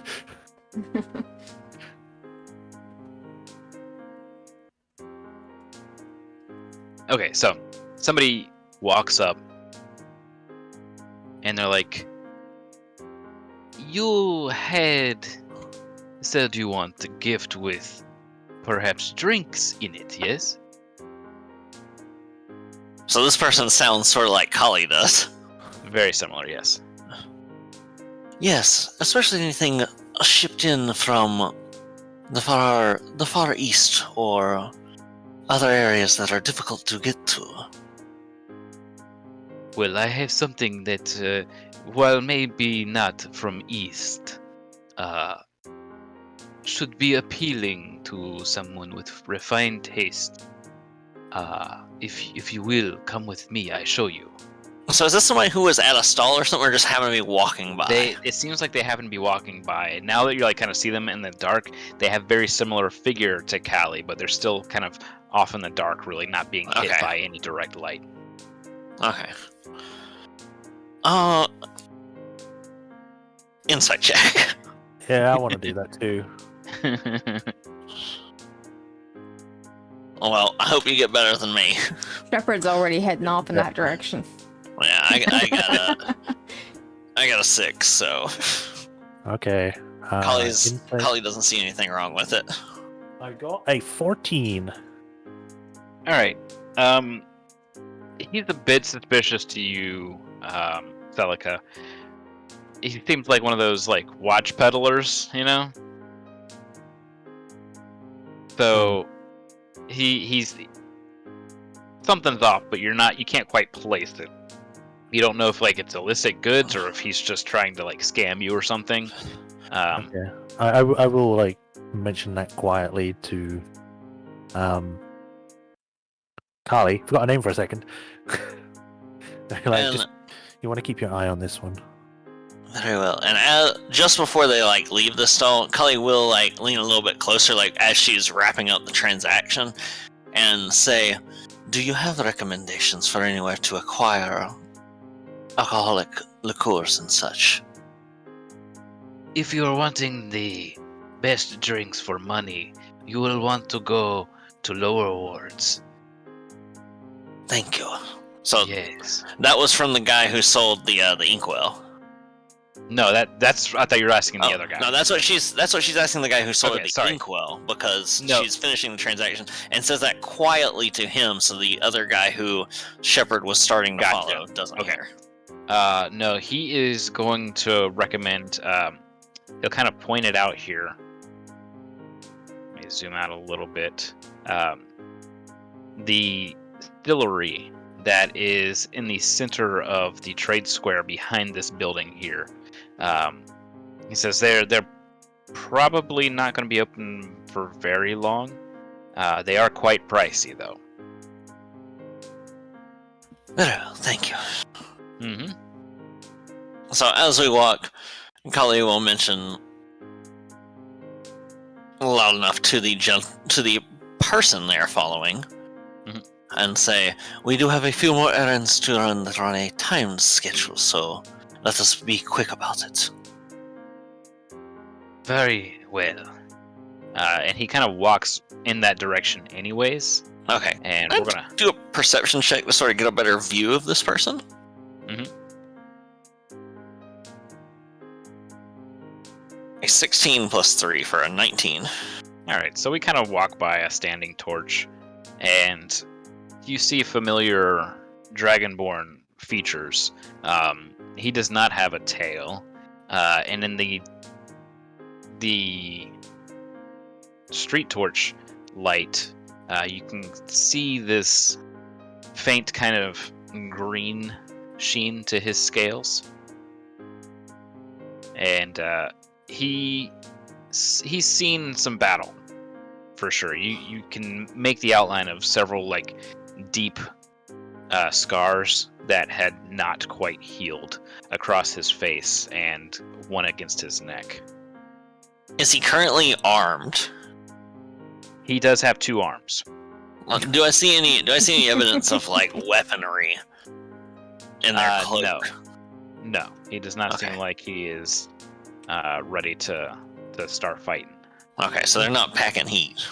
No. I mean, he's a dragonborn. He's packing some kind of heat. Nothing we can handle. So we get led over in that general direction. Is that where we continue to go? Yeah, he stops you right about over here. And he said he turns around and he reaches into his long coat and he pulls out A gun. small a small pistol. He pulls out a small cup and says, This refills itself with the last liquid that was poured into it. Alright, do I keep my 19 perception check to watch carefully if he's just sleight of handing it? Yeah, no, it's nothing different. So Okay. watching him, he does. He reaches in, but when he reaches in, I should say that you see that there's like a bunch of things in his coat, but he selects this one cup and pulls it out and shows it to you. Now, This one is currently filled with a thing called a rice wine.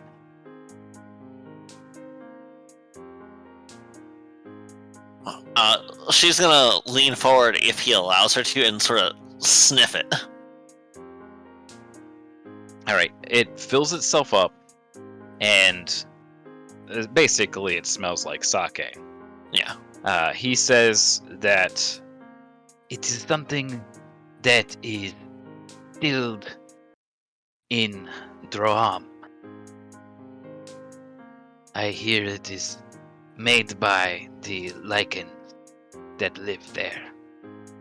And this will continue to refill itself. With this, yes, until a different liquid is poured into it. How often can it do this? I have not been able to drink enough to find an end.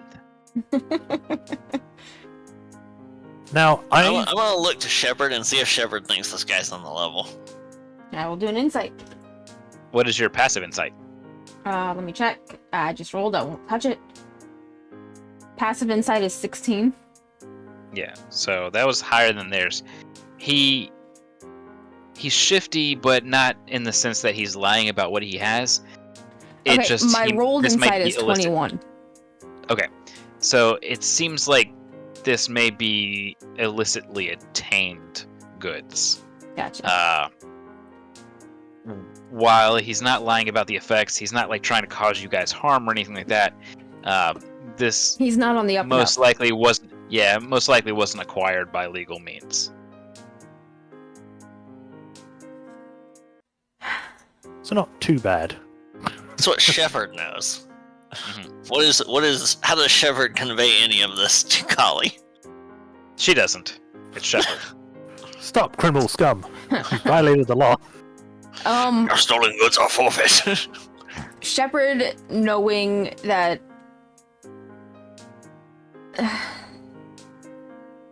she's not like lawful stupid or anything, like she's not gonna do anything like that, but she still feels bad about buying stolen stuff.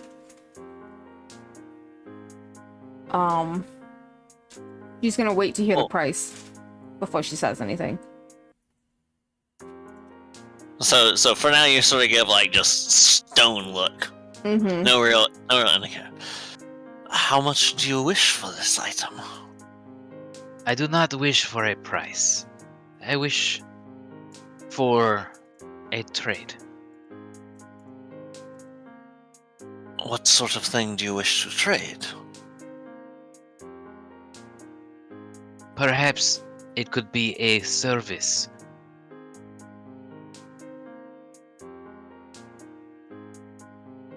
I would Like- need to know more of what it is that you require of me before I could determine whether or not I could fulfill such a thing.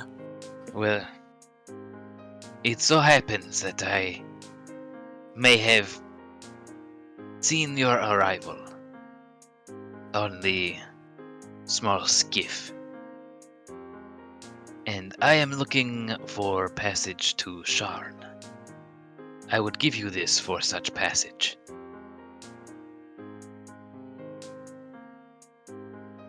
I believe that sounds like an amenable.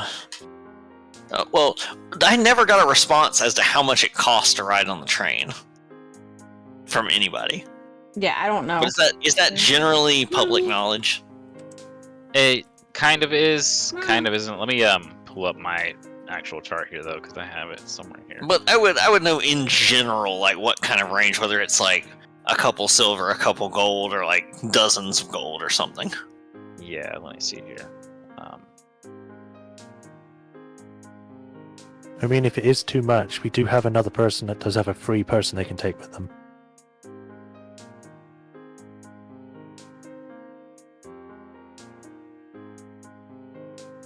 See, out of character, I now know it's basically this person wants to get out of town immediately. Yeah. But in character, I don't know that because Shepard gave me no indication of anything. So Kali's just sort of like, okay. Mm-hmm. I mean, I told you to be suspicious of him. That's about it. Yeah, but he doesn't seem to be after any harm, and like as far as Kali could tell, he has no weaponry. Alright, sure. When he opened his coat, does it look like he has anything dangerous? Like, is there like a necklace of fireballs or something? He has a bomb. So we're looking at roughly 20 gold for standard class. Okay. And that's something they can just do for free because of their tickets. Right. Okay. And I no, you believe- didn't notice anything that, Dangerous that or stood out. Yeah. suspicious. No. Like, in you had a that bunch of term. stuff, but nothing that stood out as if it were to be some sort of powerful magic item. And given the area is more of a luxury item or a convenience item, so it fits the bill here. He probably just has more similar things. So Kali will look back to Celica and to Shepard and say, I do not see anything terribly wrong with that, do you? I believe that could be arranged. Shepard's just gonna say, as long as you can keep your hands to yourself. This one is offended. I would never. I look down at the cup. Sure.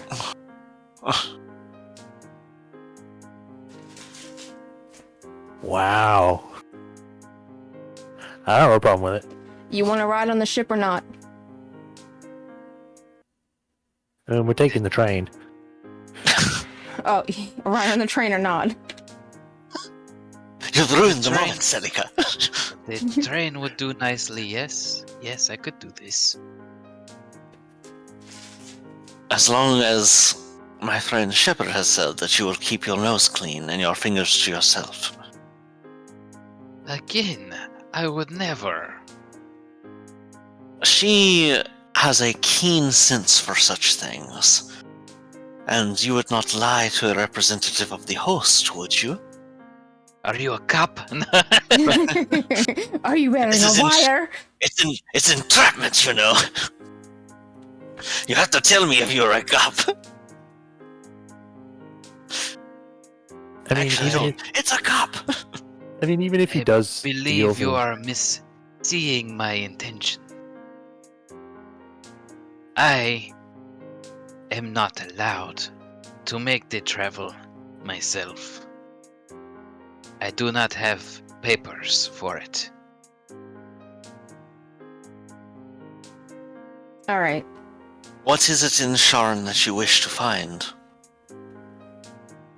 Passage to Zendrick.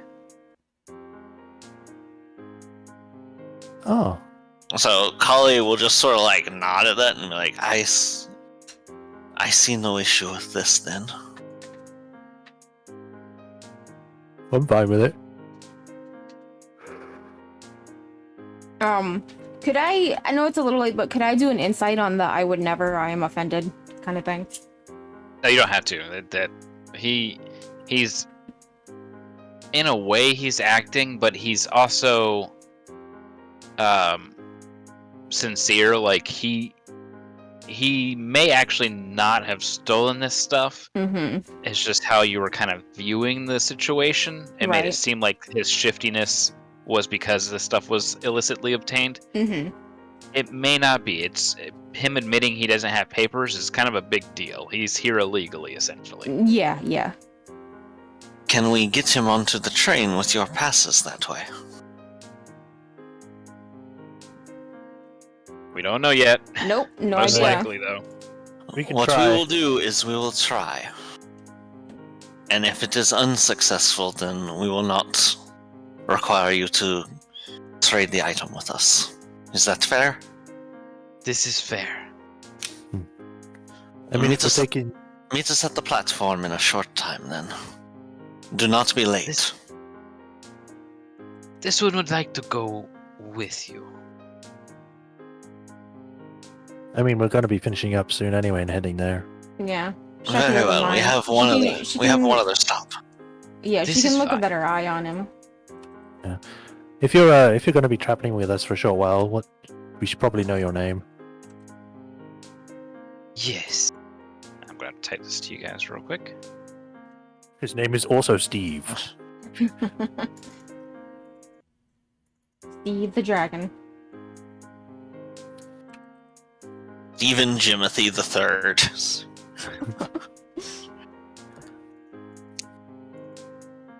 There's an Gives you his imposter first among name. us.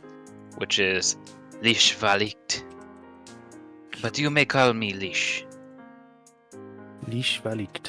Very well, Got it. Leash. We have one more stop before we head to the train station. This is Um, fine. And I guess we'll all head over to the distillery. Alright, so And obviously guessing nothing at the market, because you said like nothing really stood out. There was nothing of Biesh or anything there. right, no, this is Okay. all luxury or Everyday stuff. yeah. Luxury or convenience. That said, the distillery is back here. I smashed Pally on like a million. There we go. It's fine. I have a tough hide. Not against force trauma, I don't think. Alright, so on the way there, he will look over to Celica and say, Ah, a blade of the Red Mantis. Nice. How did you get? I got it from a That friend of won't mine. Nothing. I'm sorry. Go ahead. Go ahead. I got it from a friend of mine. I see. Yeah. This was perhaps a trade? In a sense, yeah, I do owe him at some point to pay him at some point when I can. Ah, so it was not obtained in the ritual of combat. No, I see. No, this I time saw I it didn't. and hoped for possible news with Centric. Yeah, I mean, I know it came from Zendrick, as far as I'm aware. Yes, yes, it does. I didn't know you knew about that kind of thing. Centric Well- is my home. Oh, okay. Oh, so that is where you are from. Yes. So you're it is where returning I was home. born. Yes. I didn't know. Well- I didn't know it was called a Red Mantis blade. I've only heard it being called a Mantis blade. It is a blade of the Red Mantis. Yes. Okay. Do you know anything about it personally, or you just know it's one of them? I know many things about it that I could tell you on our trip together. Sounds good for me. Very well. When you go into this place, ask for the. How do you say? The black wine. Okay. Black. So- wine. So Kali will definitely do so with that, but the other things Kali wants to just try and find now that she potentially has this cup that will refill is, you know how they make like smaller bottles for things? More Yes. for like trying them out? yes. Get like a handful of those of like some of the more expensive things. Mhm. It's perfect. It's genius. But like we'll get the black wine, like decent bottle of wine that costs like a couple of gold probably, and then maybe some form of whiskey or brandy as well that costs a couple of gold. Okay. A few things along that line. So somewhat say- expensive bottles. We'll say around 10 gold total, and you get some small sample size of Perfect. various kind of rare wines. The black wine was the smallest of the normal bottles, and it was also the most expensive for its size. It looks very old. Like the bottle itself is of a brownish kind of tinge, where you can see through the clear area. Do they have more than one of those? Yes, they do. Let's get an It's- extra they're of about- those. 4 gold, so it's gonna take it to 14 gold. Yeah, that's fine. And essentially they are made in what was it? They're made I should say, there's distilled in Flame Keep, but the barrels themselves come from the burnt wood, and it gives the wine itself a very dark color. It's a kind of tart and smoky flavor.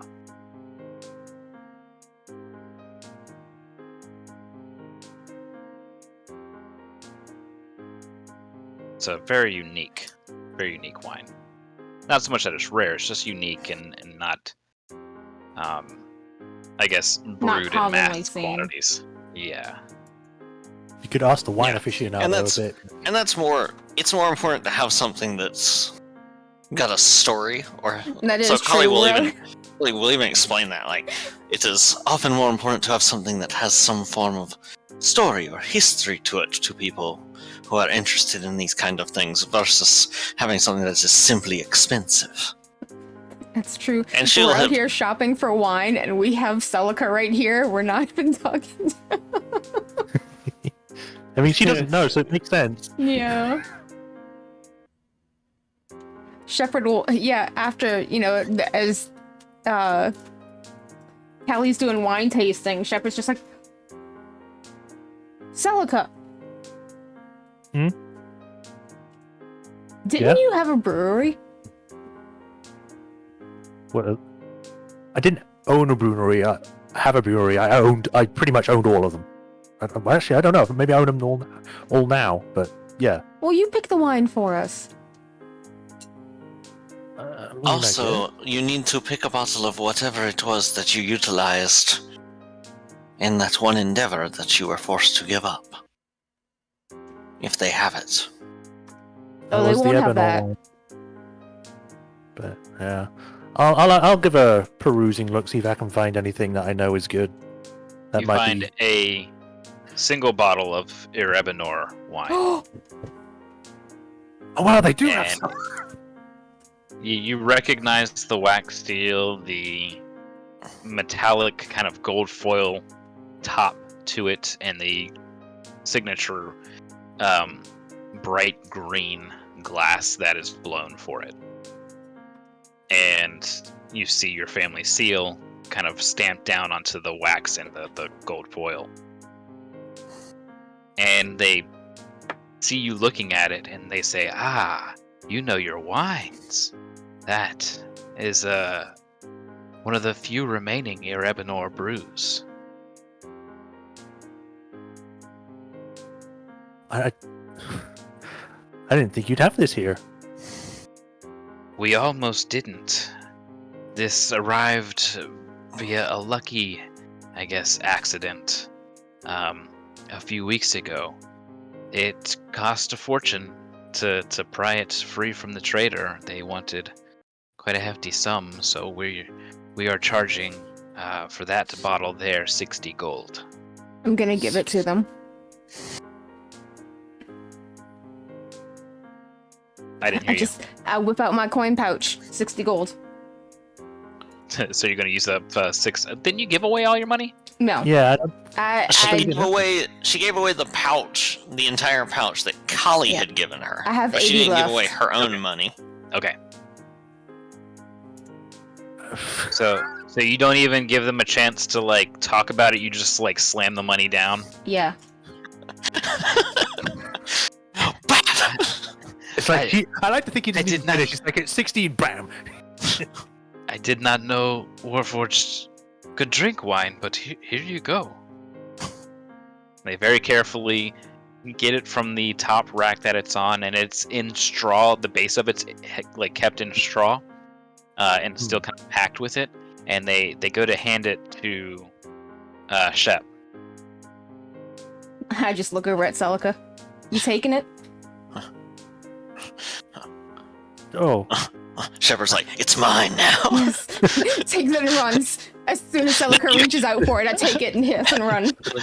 Now you can never get back to No, I let Celica take it. Fix it on the ground right in front of you. Even better. I didn't know Warforged could drink Oh wine. man. You just pour Your it whole on family. his plate. Like your whole family in life. Put it on the ground. Busted, If- broken, leaking everywhere. Ruined. If Beautiful. we can quickly go on a break. That way we can Okay. get our food and everything else and get Jax taken care of. Sure. Yes, that's fine. Okay. Alrighty. I'll Let be me right put back. my BRB screen up here. Would have been hilarious. You just lock eyes with Celica, open it, just pour it down your faceplate to no effect. Delicious wine.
All right, so we're just gonna kind of jump back into things here, everybody. I just spent 60 gold. What? 60 gold. Okay. The person that sold the wine says, "You may be interested in this. Having seen your reaction to that, Miss," and he says, he gestures to Celica. Is he saying it in a way that he's asking for my name? Yes. Oh, okay. Celica. Erebinor. He's in the middle of saying very well, and then pauses and looks. You are an Erebinor. That's correct, yes. Do you... Pardon me for asking a rude question. Do you have the papers? That's a good question. Do I have the papers out carried? Yeah, you definitely have. I wouldn't think something that important you keep on you. They're just ID papers, right? Yeah, I do. May I see them? Sure, and I'll take them out and show them to him. He looks them over and is kind of in shock, and he looks back to the wine bottle. He goes into the pouch and he gives half the money back. He says, "Forgive me, I had assumed that the Erebinors were no more. I cannot sell this for profit to you. We have made too much from you." And he's like pushing the money back to Shepard, the 30 gold. I don't want to take it back. I don't want to. Well, He then gives the 30 gold to Celica. yeah, I was about to say. Celica, take it. Well, thanks. I wasn't expecting that. Then I do have another gift for you. I'm a sucker, I guess, for old keepsakes in the winery business. Come with me. And he gestures for you to go to the back of the building, and you guys are going to go down a ladder down into where... Just Celica, right? Well, he's inviting all of you. Y'all came in together. Okay. He takes you down to where they're aging a bunch of wine and grabs a ever-burning torch from its sconce and walks kind of all the way to the back of this kind of musty basement, essentially. All old cobblestone. And there is a barrel that bears your family crest. Holy shit. It's been long since emptied, since since it drained shortly after the last war.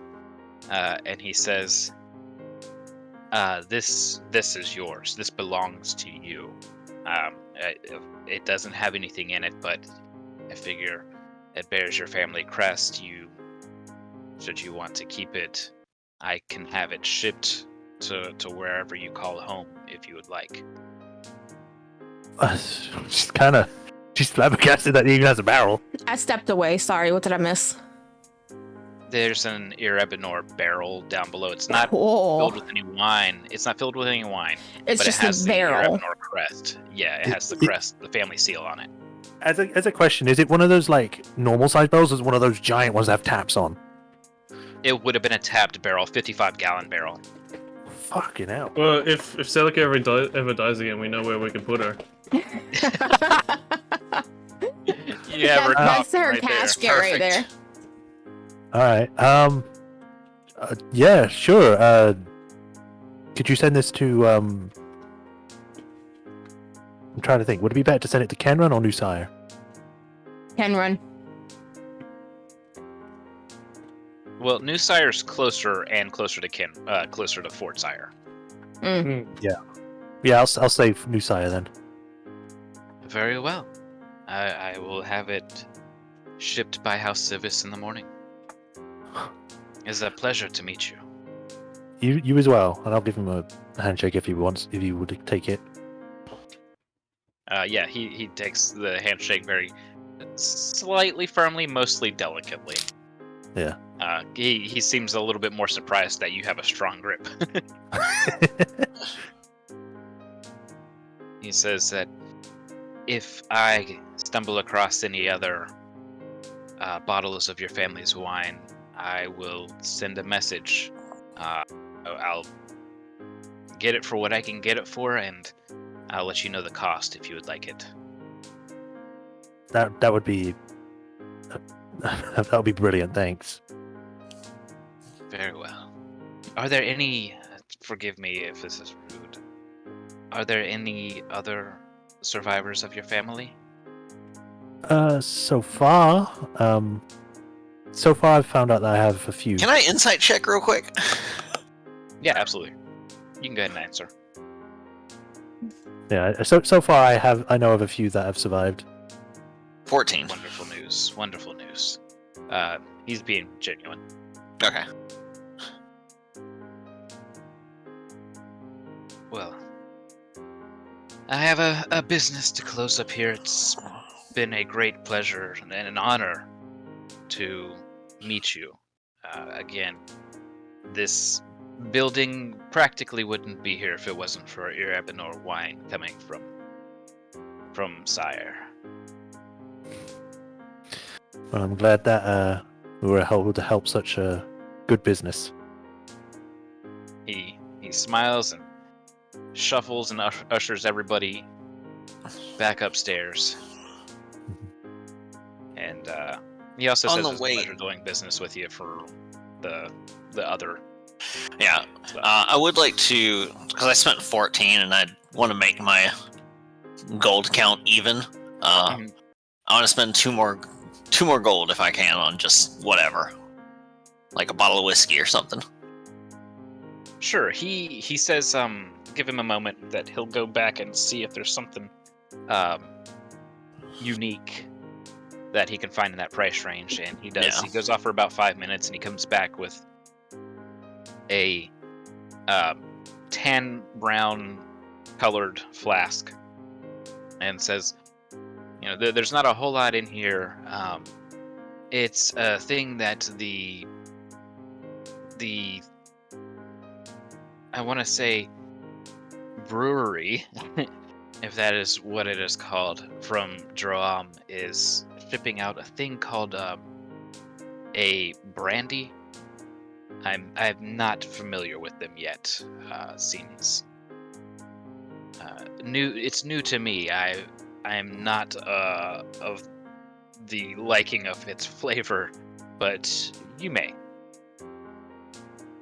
That sounds excellent. Thank you very much for your time and for your consideration. It is no problem. Alright. I think that's everything. I don't need to get anything else. So, yeah, That was I think just- we'll leave and let him close up shop. Mm-hmm. Out of curiosity, is it possible to tell if this came from my family's own vineyard or if it came from other ones that were outside of it? You probably know your vineyard serial number or something. No, it's not marked. The gold foil seal is the mark of House Erebinor's main location. Okay. So even that- special, even I don't more know if I shared. Yeah, I don't know if I shared the guy's name. His name is Beche Gerard of Gerard Distillery. So, okay, thank you.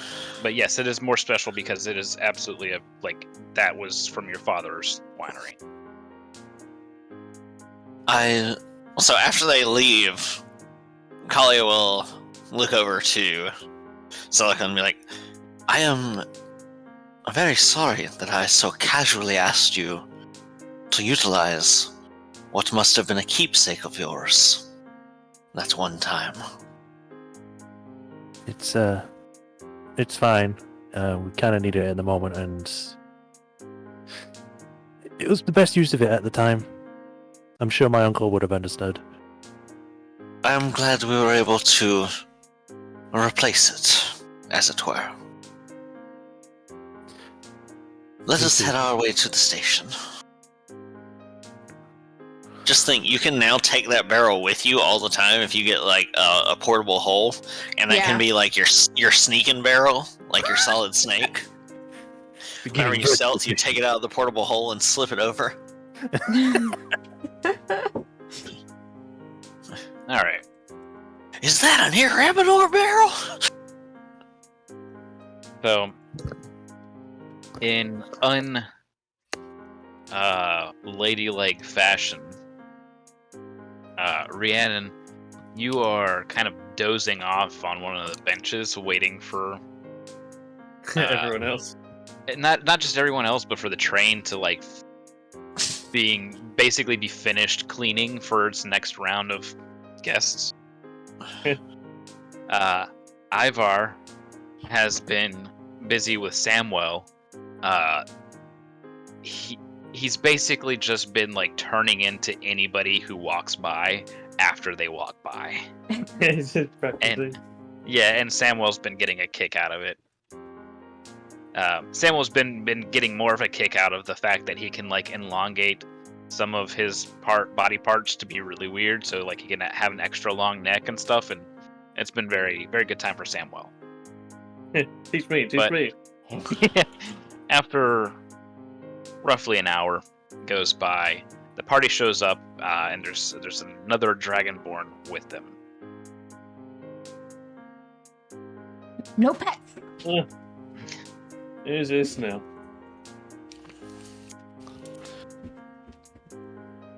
May I introduce Leash Velikt? I was about to may call say, him I Leash. can't pronounce his name. It is Leash. Yes, I am pleased to be at the meeting of you. He wishes passage to Sharn. Oh, we're alone, right? Like at like one end of the Alone platform. enough, like nobody's bothering you. Yeah. Okay. He wishes passage to Sharn and wishes to trade with us a wonderful little glass that can seemingly By refill the host, itself. Did your eyes just make lightning? Like, she'll just like rub her face, like she'll hide them and rub her face. But there is the slight problem that he wishes to get home to Zindrik. Unfortunately, he is without papers. Now, yes, I was not born in a place where papers are made and have never had them. And well, now that we are here, I can go into the story a little bit more before the train. I arrived here through accidental means. When you say accidental, it didn't involve shards, did it? And fards. Yes. Kyber shards, I believe.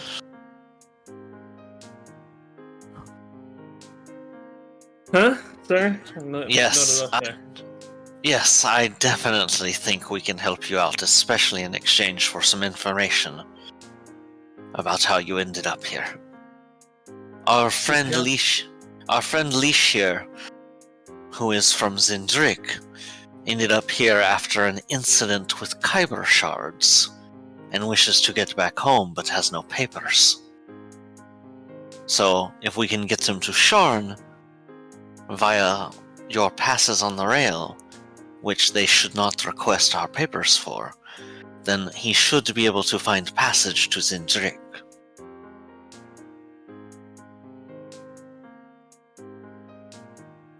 Stuff here.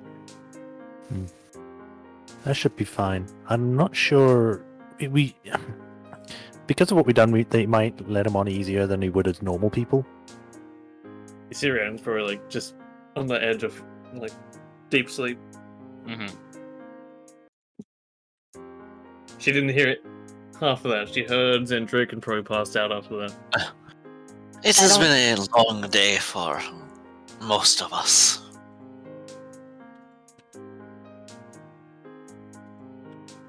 Shepard especially is extremely tired. I'm very tired. Yeah. You see the bags under her eyes? Mm. She's like wearing bags under her eyes. They set that up while we weren't looking. Yeah. All aboard! All right, And come on, Furia. with that, everybody is being boarded onto the lightning rail. The thing we said that might happen is now happening. Yay! I'm gonna get in the back of the line On the rail. so that Alright. so that Leash is not the last person they look at, because it's that whole like the mentality thing. If they're gonna ask to check somebody, it's usually like the first or the last. Mhm. Yeah. Yeah, no, he gets by no problem. They're just basically, once they get to the main 3 Skyfire trio, that's it. That's all that they talk about. They see them, they see the papers, and they're like, "Oh, it's them!" And then there's like autographs, and people are just walking onto the train. This is going to be a So- safe ride with them aboard. Grand Crew does the worst signatures she's ever done in her life.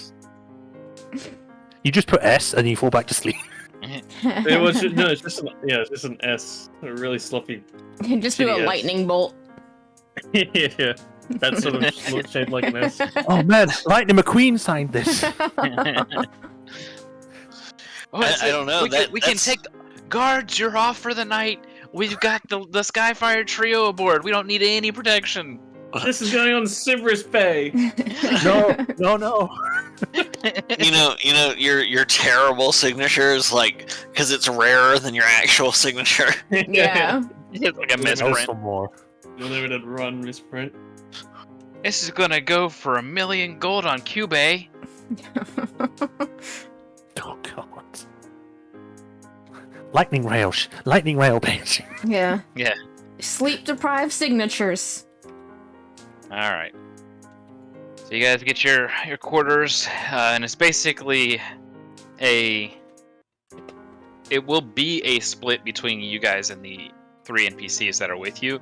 But of course, some of you want to hear the story. I'm assuming that I want to hear the story just because I want to see if I judged them wrong. Rhiannon's probably going to go to the quiet cab, which is going to be Ivar and Samwell's, and then that'll leave room for, Lish, since Rhiannon's so sleepy. He's Hmm. dead tired. Yeah, I'm stuck in my cables here. I can't maneuver. Oh no. Oh. There we go. Okay, there we go. Much better. Meanwhile, Ivar's changing to look like Rhiannon. Waiting for her to wake up so he can pretend he's a mirror. It's Perfect. Yeah. Alright. That said, the lightning rail slowly begins to crackle and hum as it lurches forward. And we begin our almost 2-day journey to Sharn. It'll be, Just out of curiosity, does the train, like, when it comes to a rest, is it still hovering, or does it sort of like settle down? no, it does kind of like a lurch upward. Okay, And so when it first then takes it off. begins its move. Yeah, then it begins its move forward, and then it's kind of pretty much a standard train ride after that. A little bit smoother, with the exceptions of like when you hit the power terminals. Instead of that like it's more like a zzz or a crackling and some popping. Okay. So yeah, the trip from Starlasker to Rote is roughly a day and a day and like 9 hours, and then it's another 7-hour trip from Rote to Sharn. Are we doing anything in Rote, or are we just going straight to Sharn? Well, the Rote is where the Thieves Guild is. Yeah, because I didn't know if we were going to stop off there, because I remember it being mentioned. Well, you'll have time to at least do some stuff there if you want. You don't have to, but if you want to, there will be time before the at least before the Before last the train, I transition. believe, yeah. Okay, so it's not like we get to Rote and then it immediately leaves. It's we get to Rote, have to wait for it to like get stocked up again. Well, there's other trains going to and from because Sharn from Rote isn't only a 7-hour rail ride, so they have multiple trips in a day. Oh, okay then. So even if you miss the immediate one after for some reason, like, not a big deal. Right. Who knows? There might be some train robbers that show up with another air skiff for you. Boy. This one's Joy. even bigger. So yeah, he's Leash says that he was in. Let me just make sure I have my map right here.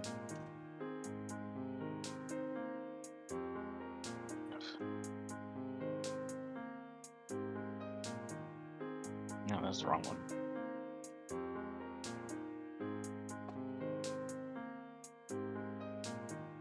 That's the correct one. So, he is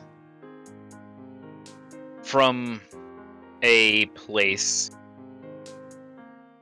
known as the Blue Spine Peaks in Zendrick, which he explains to be the southeastern side of the continent, essentially where things start getting real cold. But he's from an area that's more towards the jungles than he is towards the Everice. And he says that I was out looking for fresh Eberron shards for our town. This is how we power our convenience. He struggles kind of figuring that word out. And he says, then I came across a formation of blue dragon shards. And I had believed them to be Kyber shards. And I was trying to be very careful with them. I was still waiting? Did it not pull you guys? I'm sorry. Yeah, it's waiting. Yeah. I thought we were supposed to be on that. No. There we go. Sorry. There we are. Fancy. Yes. So cool.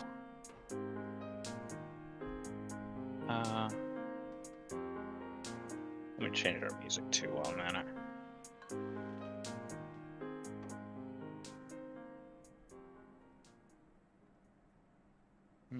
Let's see.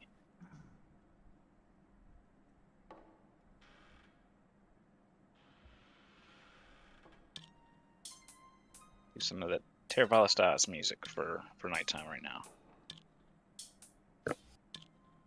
Alright, so he says, I was trying to be careful in collecting them, digging deep underneath, and my arm must have brushed against them, because the next thing I know, I am falling in darkness and land in strange place. I am met by my enemy who is not my enemy. The people of the dark. How do you say them here? The Drow. yes, and the Durkar. Yes. I met them, but they were not as my enemies on the surface were. They were accommodating to some extent. And I was able to work with them a way back to, I guess, the surface. But it was not my surface. It was far to the east of here. A place they say is Kabara? Yes. I need to This remember is- how to spell. Where I have spent many time now. It is lucky that you ended up in a place such as Kubara, since you would not stand out so readily. Yes, I found many of my kind there, in a place called Whitecliff. It is a place at the top of the Snake River. Callie, you would probably be able to correct him to say Adder River. Yeah. I believe you mean the Adder River. Yes, that is what they have called it. I have passed through White Cliff in my time in Kubara. It is a lovely place. Not too hospitable, but compared to most of the rest of Kubara, barring perhaps New Throne and Adderport, very accommodating. It I'm was surprised. enough. I'm surprised you were able to travel from all the way from Rightcliff to Steralaska. It was hard enough to try and get from Tervelistas to New Sire. It has been many years since I have seen my home. So this was a while ago. Yes. Huh. So this issue with the shards has been around for much longer than we were aware of. We too recently found ourselves buried deep within the dragon below, as it were. I had feared at my first contact that I had been consumed by the Chaos Mother. Callie, you would know that's Tiamat. Yes. I think we all just assumed that's Tiamat. Yeah. Okay. Well, it's a good thing you met across people that were able to help you out when you were in Kyber. Yes. Well, at first, they were less than helpful, but once I realized they were not like my surface enemies, I was able to work with them better. Huh. I spent perhaps only 6 months as slave before I was able to be free. Who freed you? Or did you just work for your freedom? I worked for freedom. Okay.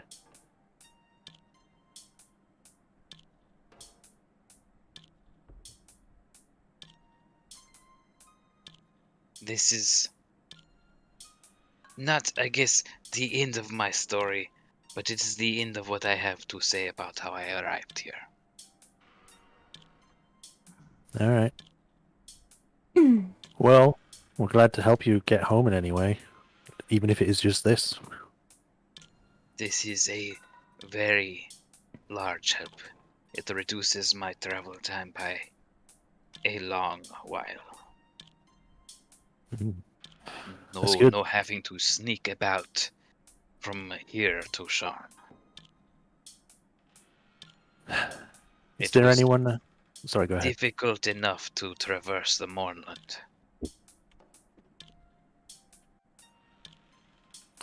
You Shepard kind of perks up at that too. went through the Mournland. Yes, I crossed it in a place that I was told is called Metrol. There are quite a few friendly, forged war people there. And they were able to help me cross to get to a place named Vathirand.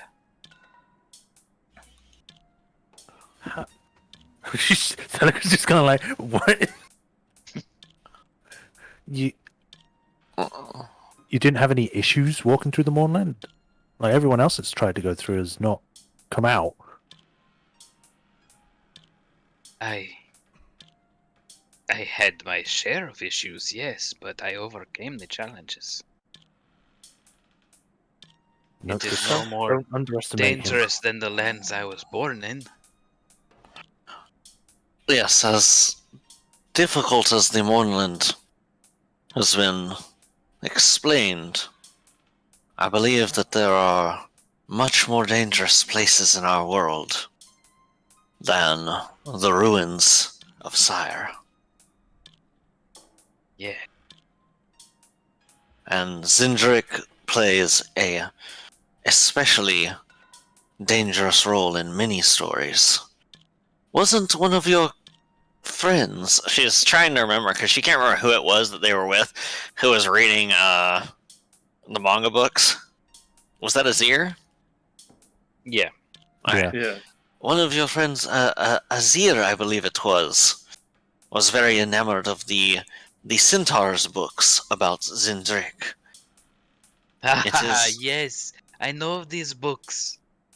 They are the ones of the plant lady and the centaur who claims he'd chop the head of a dragon off. I have not Yes. heard of these books, but they sound weird. They are a great comedy. But I like- they give some little inkling into how dangerous the lands of Zindrick are. Though, in an outlandish fashion, from what I have heard. Yes. Well, if it's more dangerous than the Mournlands, it kind of makes me intrigued to find out about that. Well, There's a reason they are almost always recruiting people to go to Zindrick. It is to replace the ones that have been gone. It's like watching an episode of Cops on New Orleans, and then you actually get to New Orleans, and it's like 6 times worse. You get off the airplane, you get mugged get on your way to the car. You Carjacked. trip. Yeah. That poor woman. When someone just drops a po' boy on you while you're laying in the street. I don't know if this Welcome, is too much. bitch. I'm sorry if this is too much of a personal question or not, but is there anyone waiting for you back home? my family waits, yes. Cool. Like, Cool. I guess you have a family. You seem very capable. I'm very glad that we ran into each other, and we were able to help you out. As am I. You would probably be able to make some extra money off of giving information about what you saw in the Mournland, if you wish to. I know that if there are any specifics you're able to tell us, especially about anyone you may have come in contact with amongst the Warforged in your time there, we would be more than willing to compensate you for that, as it may be of vital use for us in the future.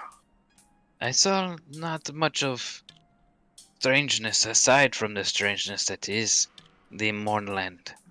In the Forged Wars people. They were all quite friendly with me, and their leader was a pleasant fellow, though his belly was rather strange. It was made of a forge of some sort. It was quite unique, but Oh. that is it.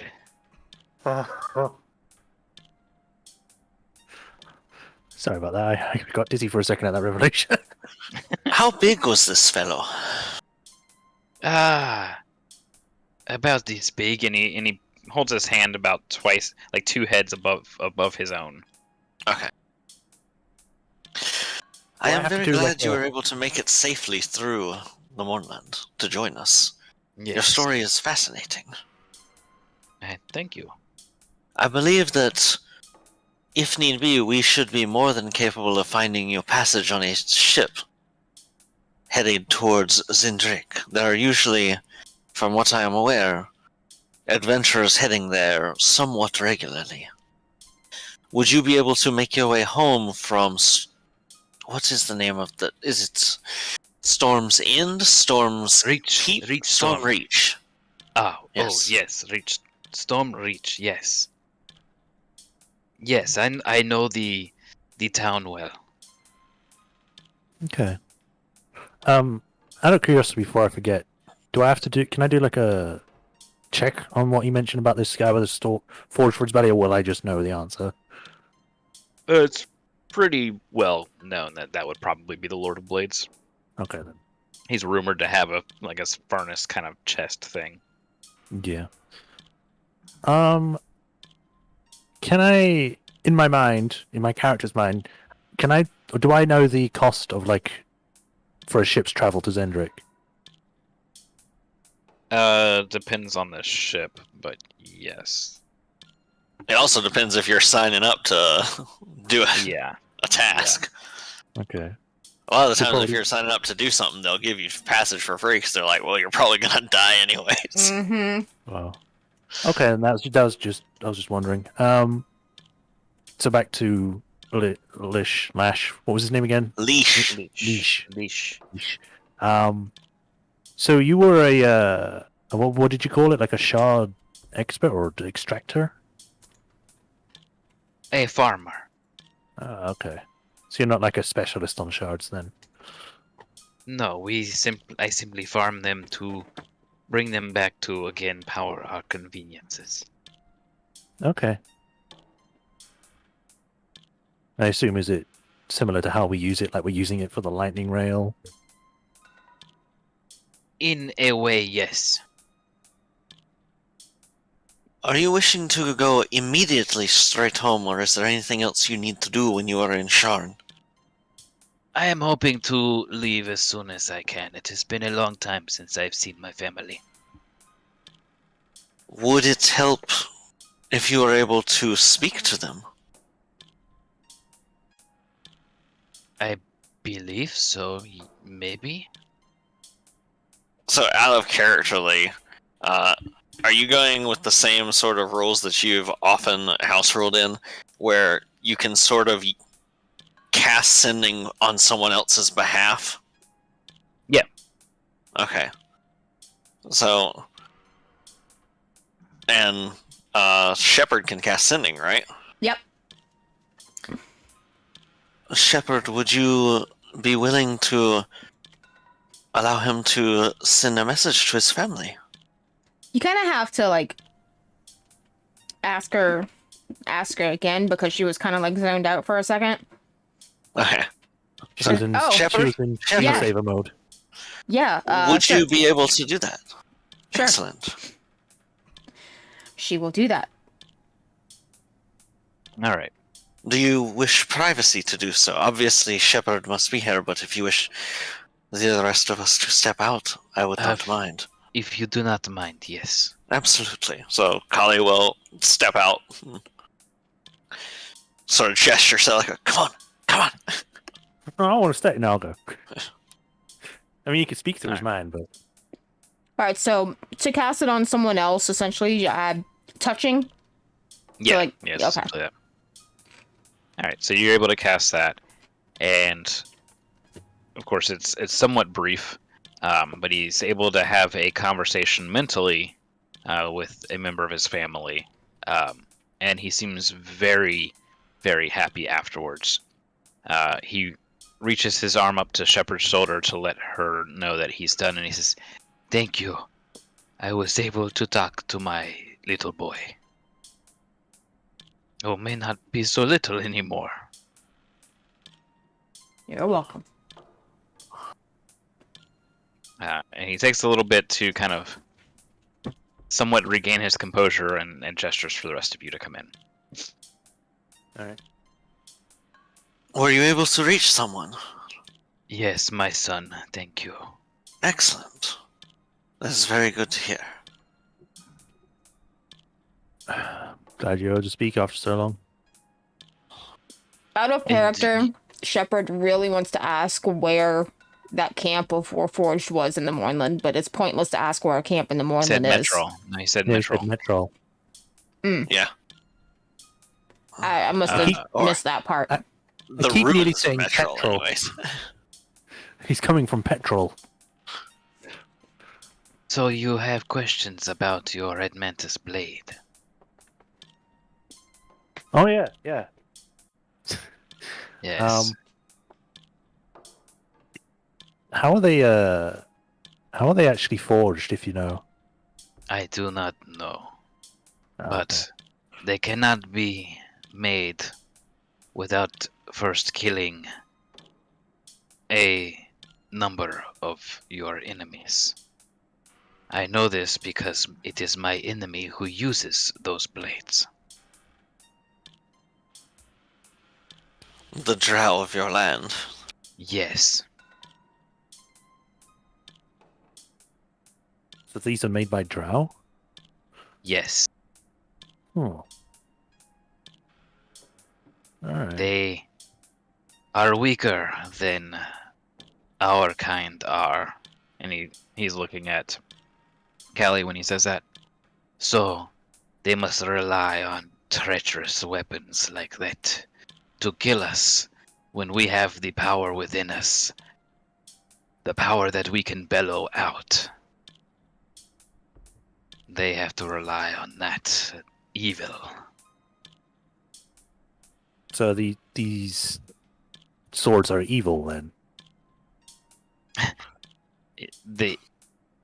He says yes, but also Steve says yes. Oh, even Steve says yes. Yeah. He's like, nah, he's right. So, should I be careful with the mantis? He's here, right, or- bro. I'm sorry. I didn't mean to mislead. No. Like he's like, no. It's I know that I've killed a lot of dragon spawn. And he'd do Okay. it again. I don't I'll have control. fucking do it. I'll do it Looks at- again. Looks at Kali. when you say you don't have control, as in you don't have control, as in you can't stop yourself, or because someone is using you? Because I don't have ligaments to control myself. Right. So it's not It's not a case of wanting to do it. It's that you don't have a choice. The whole Does- time that he's does- talking to his sword, I'm just like looking at Leash and Callie and be like, Does the sword swing It's itself? happening again. do they normally talk It's to like their a owners? it's like a case where it's like she doesn't realize she's doing it until everyone just starts staring, and it's like, oh yeah, shit. even Yeah. even Leash is kind of like, okay. This is a good time to bring this up. Is it normal for them to talk to people, or can they talk? I've never heard of it, no. Okay. The rest of these guys don't believe me, but I'm like pointing at the sword, not actually saying it. But I'm like, I believe what you have is a particularly evil blade.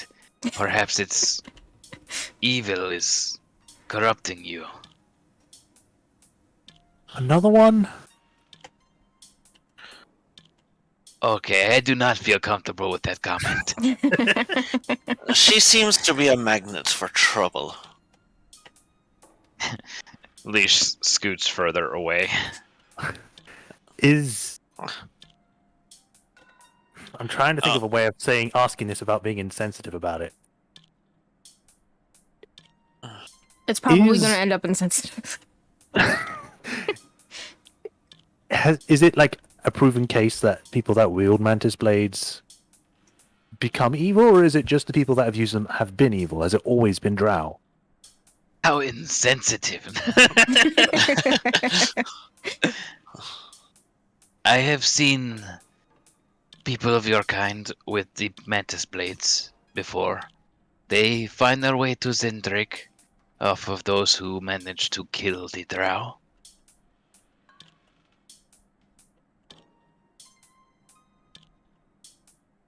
Okay. That's it. There's nothing else to that statement. He doesn't say anything about the potential for evil or anything. He just that's all he has. Look, I don't know what you want out of me. Yeah, I'm a farmer. exactly. I mean, you know what? There's one easy way to find out. Shepherd, Yes? you got the ability to find out if something is evil or good, right? Yes. Can you use that on my weapon? I ping detect evil. I'm going to show up as evil. I was made to do evil things. My last owner did evil things with me. Ping, it's evil. Okay. Yep, Well, it's there you evil. go. But if you use me for non-evil, I will not be evil. That's a I will basically strong argument. relay You're that asking as a well. I lot was like, here this from is Celica. so this is how items like essentially from Shepard's or from my understanding out of character, and if this is true out of character, then Shepard will explain it. That the wielder can use, just like you said, they use a sword for an evil thing, the weapon becomes an evil weapon. If you know, the alliances can tilt, can't they? Yeah, there can also be just straight up like evil weapons that are Right. they So only do evil things. But yeah, so yeah, there it's there may exactly be a that. chance for the sword to not be evil over time. yeah, you know, if you had like a lich's staff that requires you to sacrifice an orphan every day for it to recharge Right, its that's an powers. evil Right. item. Yeah. Right. But the main reason why I'm asking this is that for me, yeah, I know this kind of stuff. Things can be good or evil, how you use them, blah blah blah. But for Celica, it's like the first time she's come across something that actually can do this kind of thing, and she's not really heard of Yeah. swords that have alignments. So Yeah, so Shepard will kind of nail that in to her. Rhiannon wakes up kind of in the there's like a big bump basically that kind of like makes her like nudge one way and wake up, and when she wakes up there's two other Rhiannons in the same cabin as her. So rub her eyes like really hard, like There's Oh, just great! two- There's two of them now! there's two other Rhiannons and they're doing their best to imitate you rubbing your eyes. do they have any of the sparks coming out? No. You I win. was gonna say, bloody hell. Is that what I look like from this angle? And they're just like, oh man, she didn't even fall for it. And Samuel just says, I know. And it's just Rhiannon talking in Samuel's voice, and he kind of like he takes off the mask and puts it in his side pocket. It's been a Roll her while. We again. forgot he had that. Yeah. She'll keep rubbing the sleep from her eyes. He's Well- learned how to use it. We're doomed. Eva, I gotta say, I do look good. And she'll like sort of flick the blue parts of the hair. then passes back out. It is Right back to because I didn't touch you. So he like touches your knee really quickly. And he goes, "Oh, you have come from a troubled past. Haven't we all? I am sorry." Sorry for what? Well, No, don't be. okay. So just like that, you can see all my memories. Yes, I can see our memories fine. Oh. Always wanted to know what it's like to have a doppelganger. And here you are. Here I am. Can you do this? And then she'll wave her hand and make the mark appear on her face. He doesn't wave his hand, but the mark shows up. So that's what that looks like. She'll still like move around both sides of Eva's face. Using him as Yes. an actual Ooh. mirror. Yeah. Yeah. Huh. And she'll like sort of touch the different spots where it like goes down the neck or whatever. It's like, I missed those bits. Yep. It's Fascinating. a perfect one-to-one recreation. Well, what have you two been up to aside from pretending to be me? Well, I know what it's like to have your brains burned from the inside of your skull. Oh no. Samuel goes, "Stop, please. I try to forget about that. I know, but it's so weird. And you don't even really feel any animosity towards her." He'll catch on after a minute and go, oh, that. Bloody hell, no, I've remembered properly.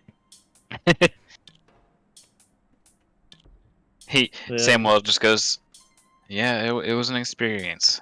And Ivar goes, "Yeah, it was an experience."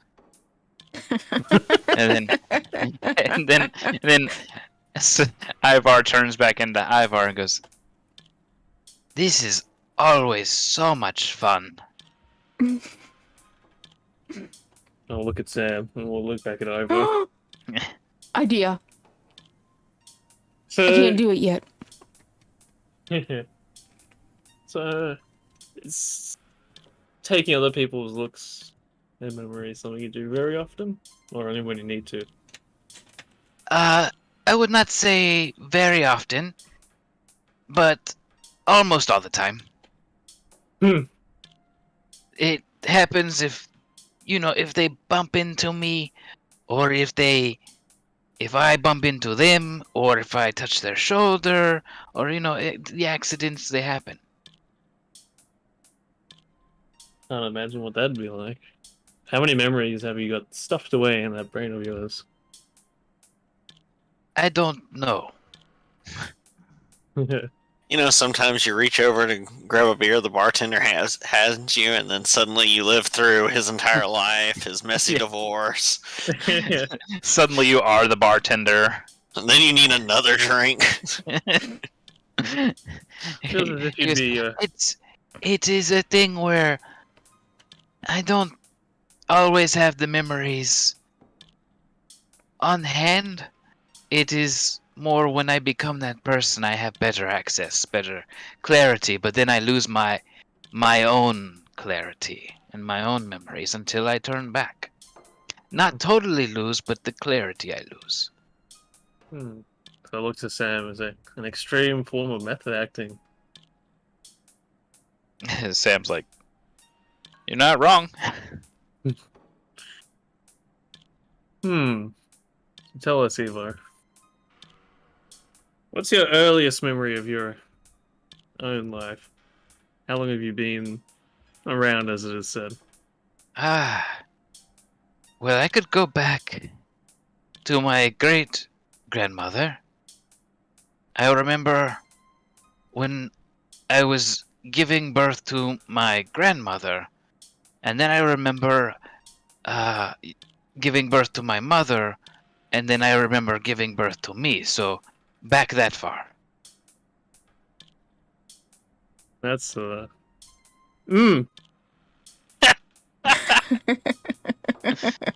interesting family tree of.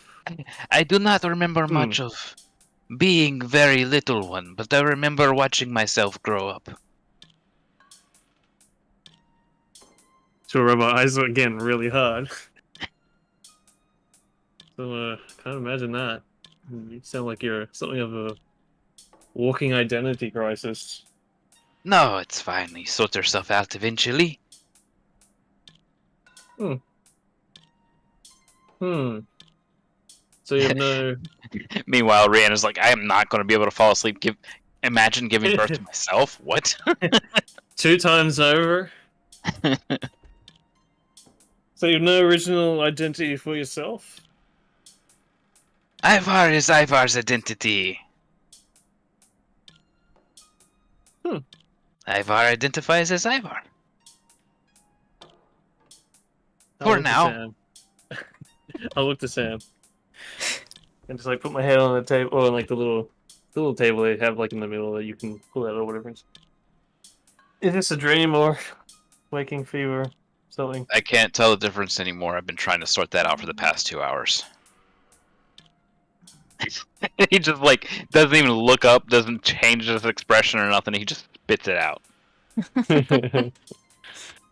Ava, you have any interesting stories of what everyone was like back when you were your own grandmother or great grandmother?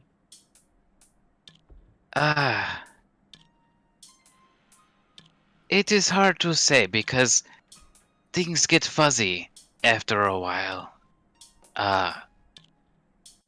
It is perhaps because there are so many identities between then and now that I can really only focus on the ones that were immediately affected on me. And I must say that I perhaps have better interesting stories of my own self than of when I was them. Hmm.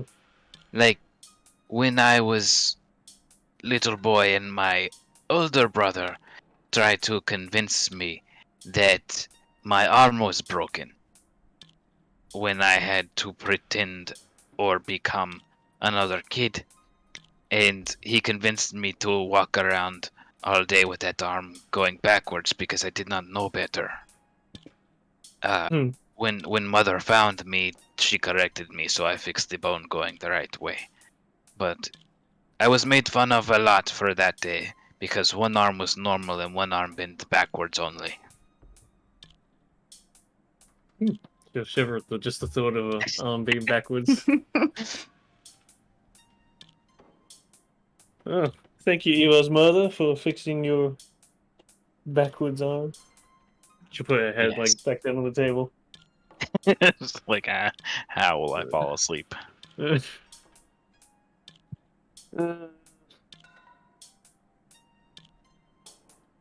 she'll like start nodding off.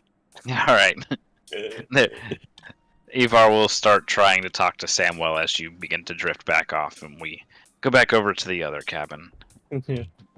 There any questions from the other cabin, or shall we progress into day as everybody kind of finds their rest? I'm pretty I have good. I have more questions, but they can be asked tomorrow. Okay. So I'll at least move it to the next morning, unless there's something for Callie. No, Kelly thinks that he deserves to get some sleep and, not have to worry about people coming, where's your papers? Alright, so we'll go to the next morning at the very least. Let me maximize this just a little bit here. Kick it up a notch, maybe to 800 by 600. Oh, snap. Double the vision. Oh man.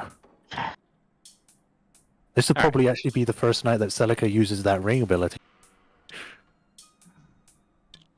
She's able to, just go chill at the kitchen cabin until they kick her out. That said, I'll move Shep. If the rest of you guys want to go over to the kitchen cabin, we'll bring back some memories as we have breakfast on the outside. I jumped off again. Great! Celica just jumps off the train. The dude like, ah! Hits like 3 cabins on the way down as they're going by. Turned into a mist. Howard death. Who are we missing? We're missing somebody. Sam? Samuel. Nope, okay, no. The NPCs I don't have tokens for, just to save time. There we go. I was like, yeah, exactly. Yeah, we'll even join the tables up some here. Can you push a couple of tables together for us? Oh, of course, No, we didn't make a reservation. fine. Can you please do it?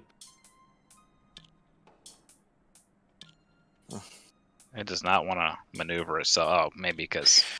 Do you have any idea who we are? That is the Skyfire trio you're talking to. But there's like change 8 the of you. height. Change the height on the table, and you should be able to mash them together. Can you like put a deck of cards or something on the bottom of the table? Make it a little taller. One of these legs is a little wobbly. Could you fix that for us? Nah, it's still jumping off to the side. Whoop! Bye-bye, table. Oh, just the height. If you adjust the height, we'll let you push them together. I did adjust the height, but it's still like pushing them wonky. It's being real weird. It's because of how they changed the table position. Like it's not just a normal prop on this map for some reason.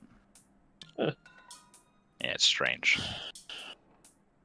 No long tables yet. Oh well. Close enough. It's all you get, party. We're making do. Enjoy. Alright. So morning comes along, breakfast is being served. You guys don't get a menu this time around. You're just getting freaking sausage links, bacon, biscuits with honey, and some eggs. And Shepherd, you just get looked at instead. Yeah. You get none of those things. You get oil for your wood. Shepard, why are you here? Jeez. All right. At some point during the meal, I was like, "Gally, do you mind if I talk to you after we're done?" Yes, of course. Cool. Whenever you're ready.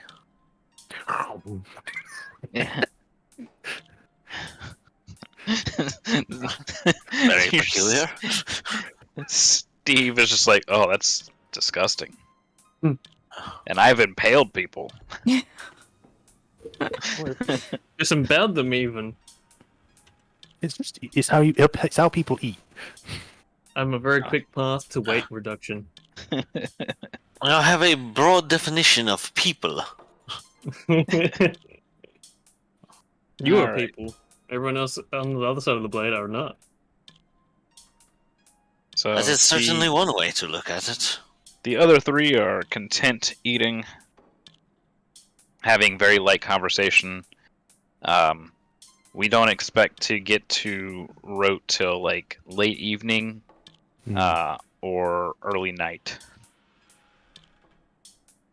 So Yep. if there's anything you guys, Celica, you said there's some stuff you wanted to talk about with one of the NPCs. If not, No, just Um, Carly. just Kali? Yeah. Alright, and you Ooh. want to do that in private? This is where I die. Yeah. Yeah. Is there like a balcony place that hasn't got a lot of people on it? I learned about the civilians, and now I'm going to get thrown off the train. your best bet is like the places between the trains. Yeah, I figured as much. Celica, where can I go with no witnesses? Where's a good place to murder someone? Not that I plan to murder anyone, but if I wanted to murder someone. Alright. Make sure you look this stuff up on incognito mode. Hmm. Yeah. And they can't get you for it. That's the rules. That's how that works. Yeah. Alright. Alright, you're in private. Okay. Oh boy. Just as a question before I ask anything, how is the arm pain today? None at all, or just same as last time? You didn't feel it until you started thinking about it. It's about a 3. Why do you keep thinking about it? I Just- mean, it's more just for don't- me to notice than I know where I am at. Alright. Tomorrow I'm going to put it at a 10 just to throw you off. It's debilitating pain. So I'm just making a note. It's a 10, but this is actually your new 4, just to let you know. No!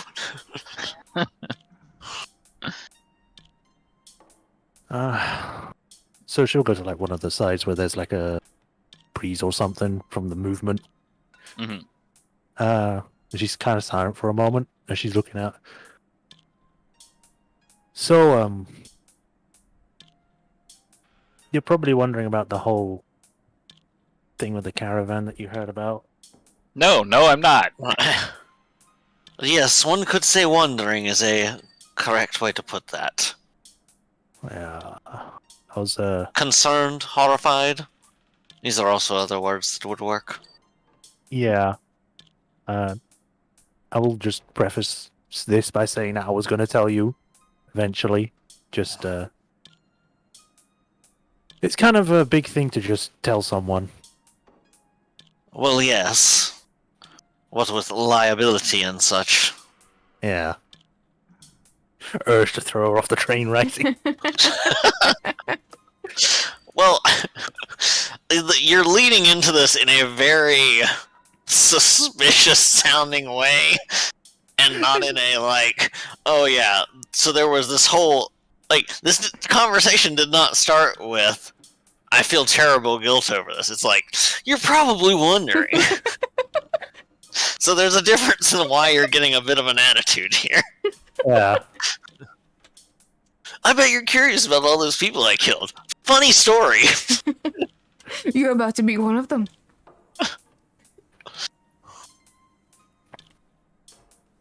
Well, Do go on. what you said was true.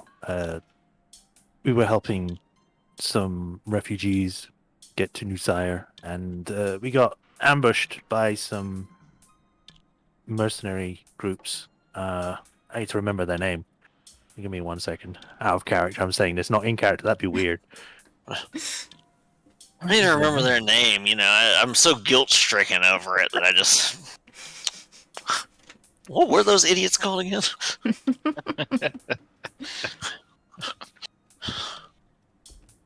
God, where are they? It was the grizzled something. Yeah. Well, that just sounds fake. The Grizzly Marauders. Yes. There you go. So we were being ambushed by the Grizzly Marauders. We're planning to kill the refugees. We tried to defend them as best we could, but then more just came pouring out from like hidden in a cave that was nearby. So we were kind of overwhelmed at the time.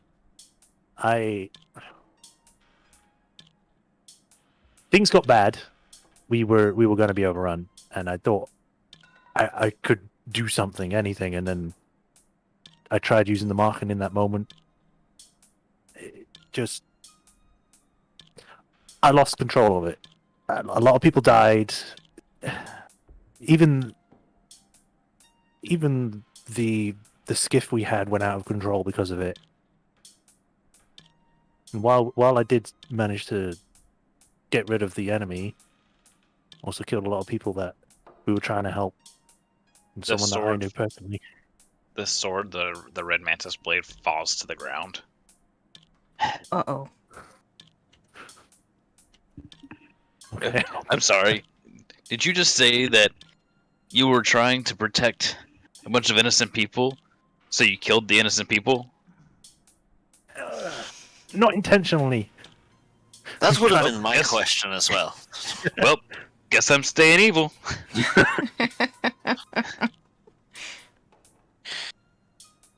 It's So, what happened was, you were in a stressful situation, and you tapped into a power. Did you know you could not control it at this point? no. Every other moment up to that point, I was able to use it perfectly fine, and well, in the way that it was. A Couldn't do it. tiefling girl, kind of like as you're explaining this, suddenly like she's walking by and she turns a deep kind of like scarlet, almost purple, hearing you explain your inability to use it properly, and she shuffles by much quicker into the breakfast or the kitchen cabin. Don't worry about that.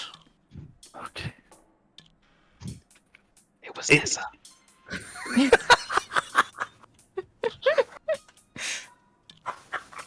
Okay. I'm gone dizzy now. Oh, I've lost you hard. I forgot where I was now. Right.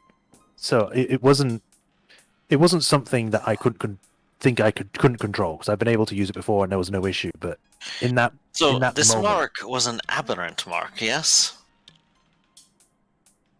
yes. What made you ever think you could control it, or that you were in control? From Well- what I have known of such things, they generally defy control and invite disaster. Well, at the time,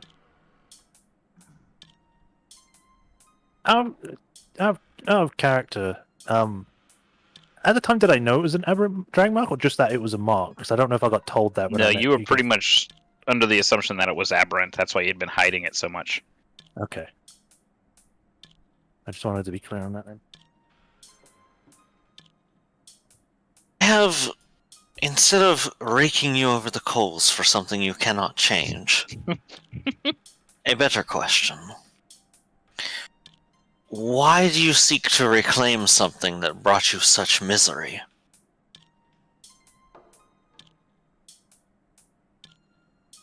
She kind of, she actually sighs, like I did.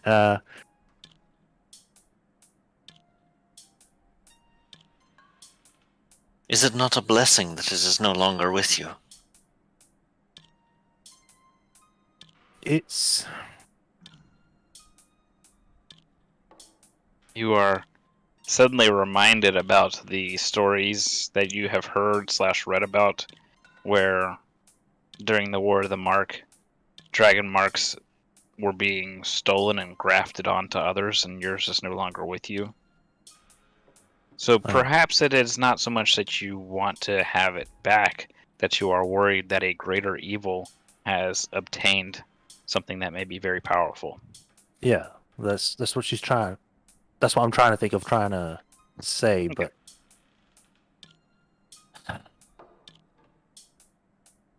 you saw the way that the speaker acted, the way that he controlled people. That it was pretty much pure evil, Yes.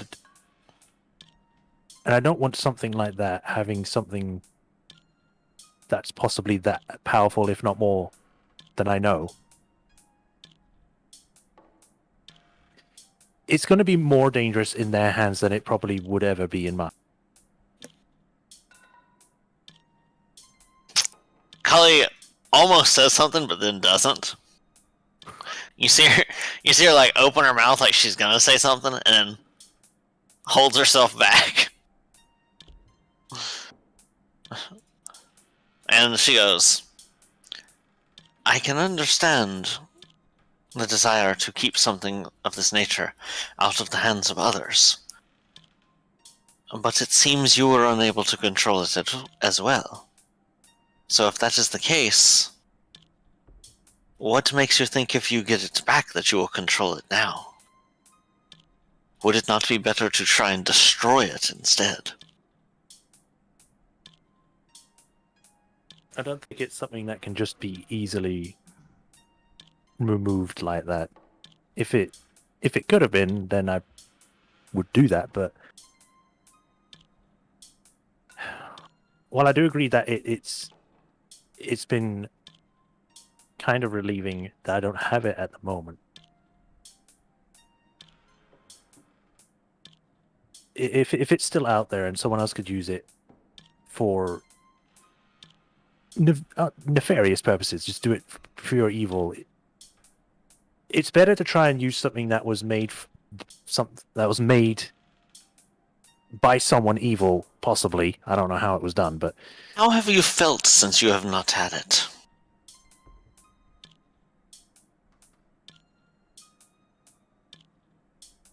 Because the way I have seen you, and the way you seem to me, is that you are much more relaxed, much more collected, much more yourself than before.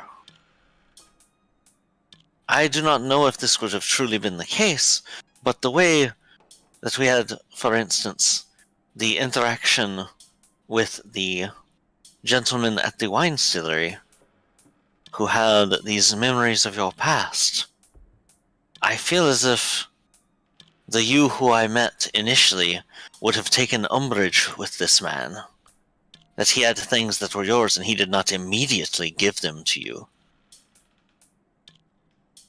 It may be that the mark is in worse hands, but it may also be that the mark was affecting you in ways you were unaware of.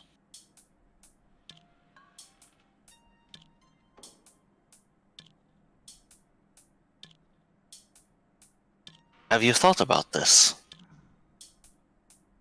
she's kind of taken aback by that thought and just kind of goes silent and thinks for a moment. When we first met, I asked you a question about your beliefs and your faith, and you seemed ready to fight me over it.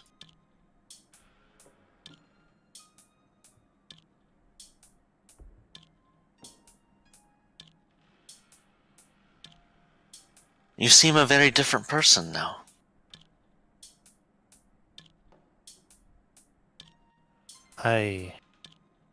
She stares off for a moment, like off into the sky or whatever. Mm-hmm. And you said the pain's at like a 3 now? Yeah. Okay. She says, sort of quietly, is like, I can feel the wind.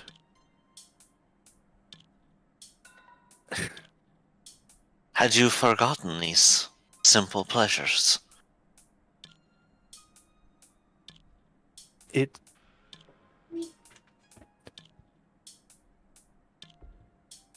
It's strange. I've had the mark for like the past 7 years now, Mm-hmm. and every time that I've had it, the whole time I've had it, it's been in pain. The whole time. I think that would be enough to affect anyone. To be in constant, unceasing pain?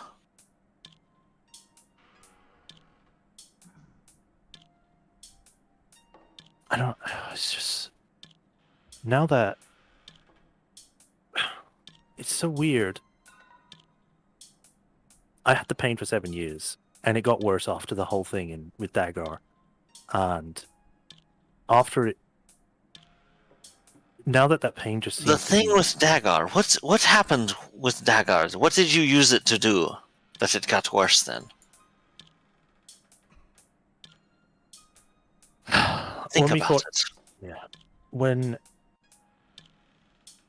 we were fighting Dagger, he was becoming some sort of Eberron shard being, I guess you could say.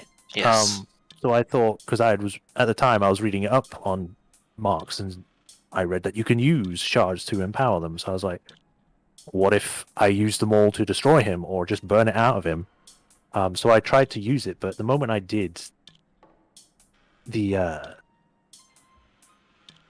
I guess the best way to explain it was that the mist attacked me.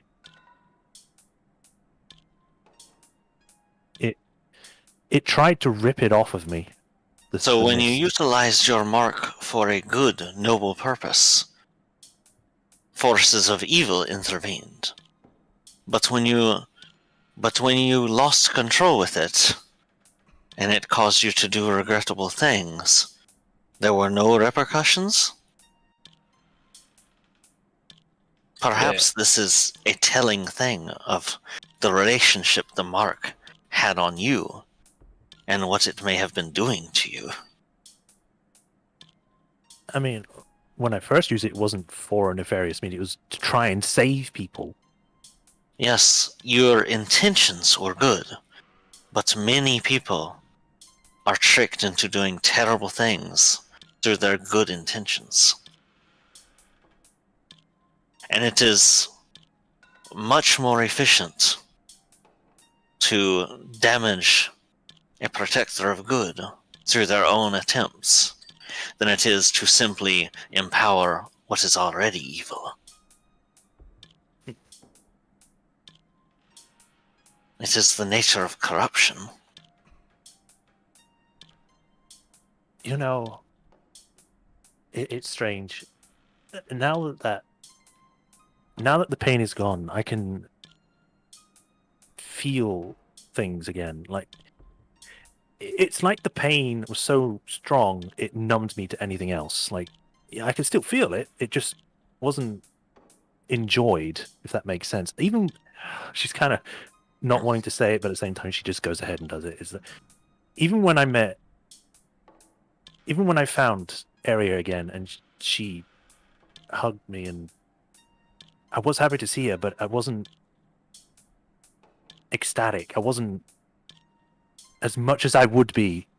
I should have been, because I just couldn't get into it because it just kept hurting. But now that it's gone, I've been able to sleep properly for the first time in 7 years. Every other time, it's been like the memory of what's happened since Saya was stuck with me. So every time it hurt, I would always remember the day that I got it. And I couldn't move past it properly because of that. I believe that is very important and very telling of what kind of an influence and what kind of an effect this was having on your day-to-day life. What kind of things it was pushing you towards by keeping you on edge, by keeping you angry, inattentive. Made me I did things that I wouldn't do if I was clear-headed, if I could think without any issue. And I guess you're right. I guess it pushed me to use it in moments where I knew I shouldn't. When I would really, if I was truly myself, I could have been able to properly think about it and be like, no, I shouldn't use it in this situation. Then I think you have your answer as to whether or not you truly should take it back, or instead seek for a way to remove it. It is often the thought of many that we can take the weapons of evil and use them to counter evil. But very often the weapons of evil are such because they are seductive. Because when you have such kind of power, sometimes in another circumstance, a friend who would just be somebody for you to convince, for you to talk to, and reason something out, instead becomes an obstacle which your power could simply remove. Why waste the time? It is the danger of using power, even what seems for good purposes, because you get too used to the power. You get too used to being able to have your way. And even if you start out believing it is what is right, it is what is good, you have seen the results.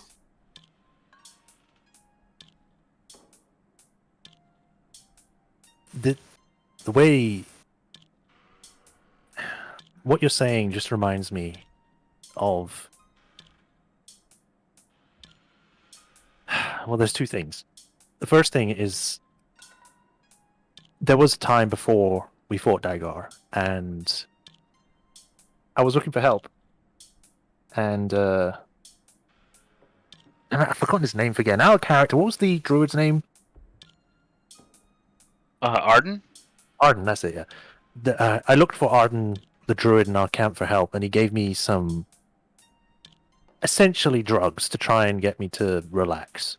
And during those times I saw visions that pretended to be my father, but turned out to be the mist itself. There was one thing that stood out to me, though, is that it said that I had lost my light, and asked me where it went. And it may have been just to try and get me to believe it and trust it and all that stuff, but I think part of what he said was true. I did lose my light, my passion, essentially, because I didn't have it anymore. I lost it, and during the war, after the war, and the mark kept it that way. I don't know. Maybe that's something I can try and get back now, but It is certainly something you should seek.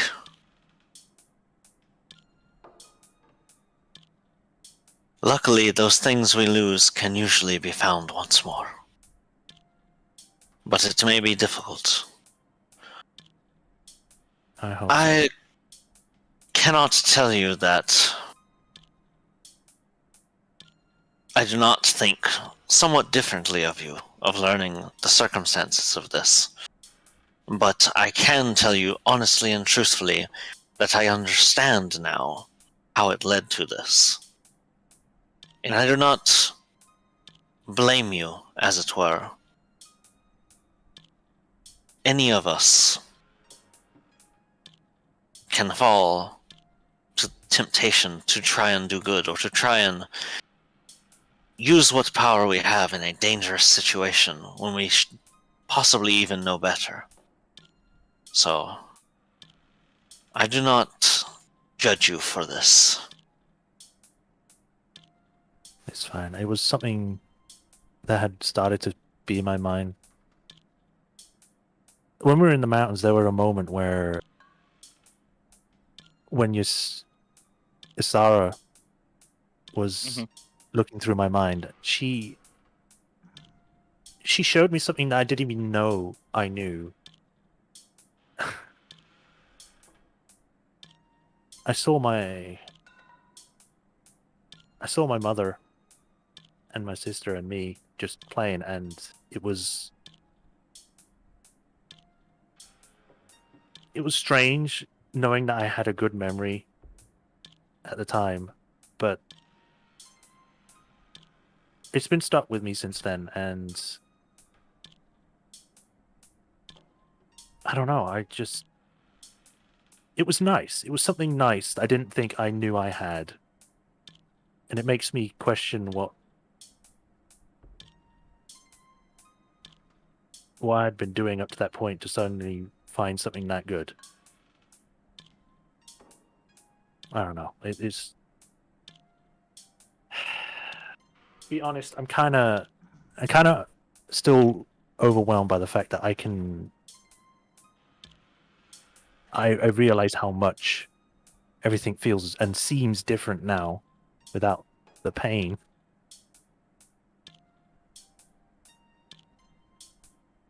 Yes. I didn't expect to have this kind of a deep conversation with you, but I think it is needed. Well, I will choose to take that as a compliment rather than an insult. It wasn't meant as one. Sorry if it meant to. If it sounded like that. It's... I didn't think I'd have a deep conversation with you. Ugh, all dragony and whatnot. No. Deadpan face, lacking expression. Seneca like stops looking out from the road for now and just turns to you and actually, because the whole time she has not looked at you ever since the whole thing in the observatory. Now she's properly looking at you. Like more than when she did the first time. When she saw you the first time, she was just kind of like a general glance. Now it's like actually taking you in.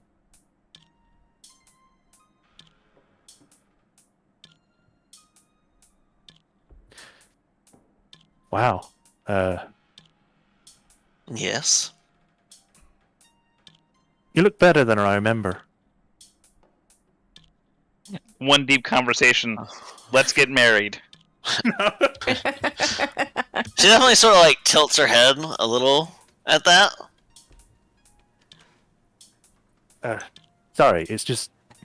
All of our journeys change us, mine included. I know that was weird to say. It's more just the fact that, again, I can see things more clearly now, and you just... I don't know. It's a weird way to explain it. I'm not embarrassed. What you're saying is that you can see clearly now the pain is gone. Yeah. You can see all the obstacles in your way.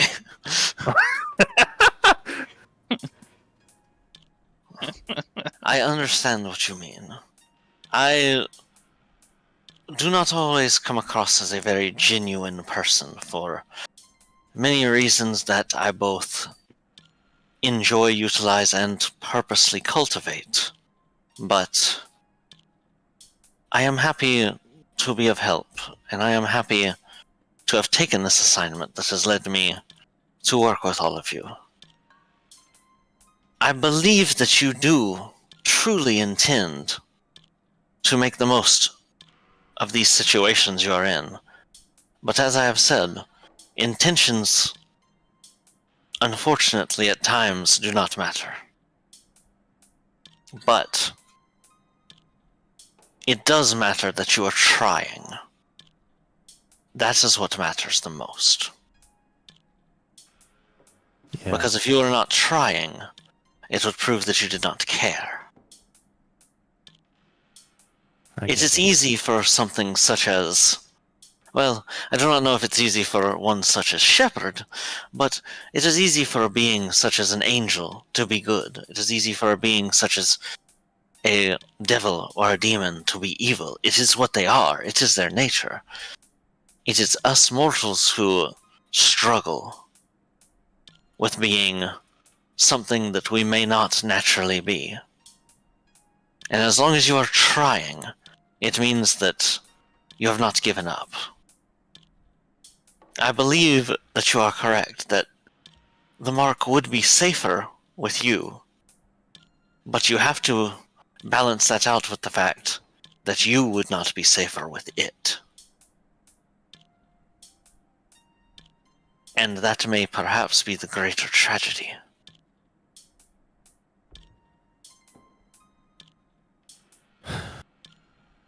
I get you. I understand. I'll probably end up having to keep thinking it through, and especially now that I'm more clear-headed than I have been. I might be able to think of something better. I can say that I feel like me again. I feel... I guess the best word is alive.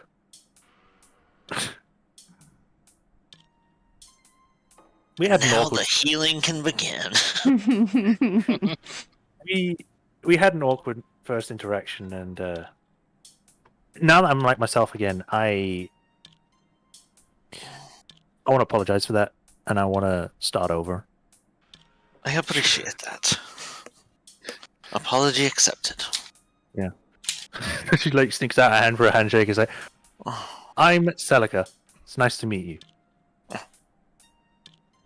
She takes the hand and she bows over your hand. And she says,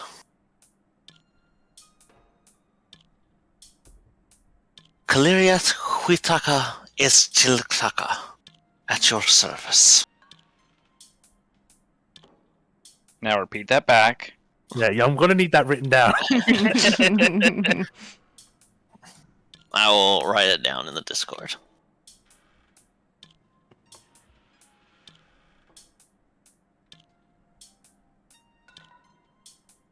All right. While y'all are getting that written down, we're going to go over to Rhiannon, who is talking to Leash. And what is it that Rhiannon is saying or doing? She's basically just going to ask him if she has ever heard of the Dragon Storm Song. Or Zandrick.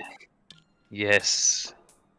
The legend of Storm Song resonates with my town and my people, yes.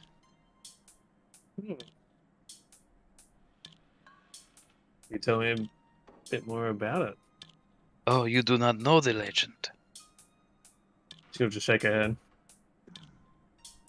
Storm Song was a brilliant blue dragon. And she called the Blue Spine Peaks her home.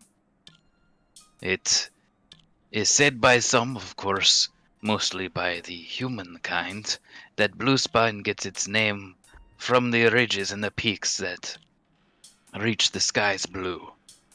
But it is known by us as the Blue Spine Peaks in name of the Blue Dragon Storm Song.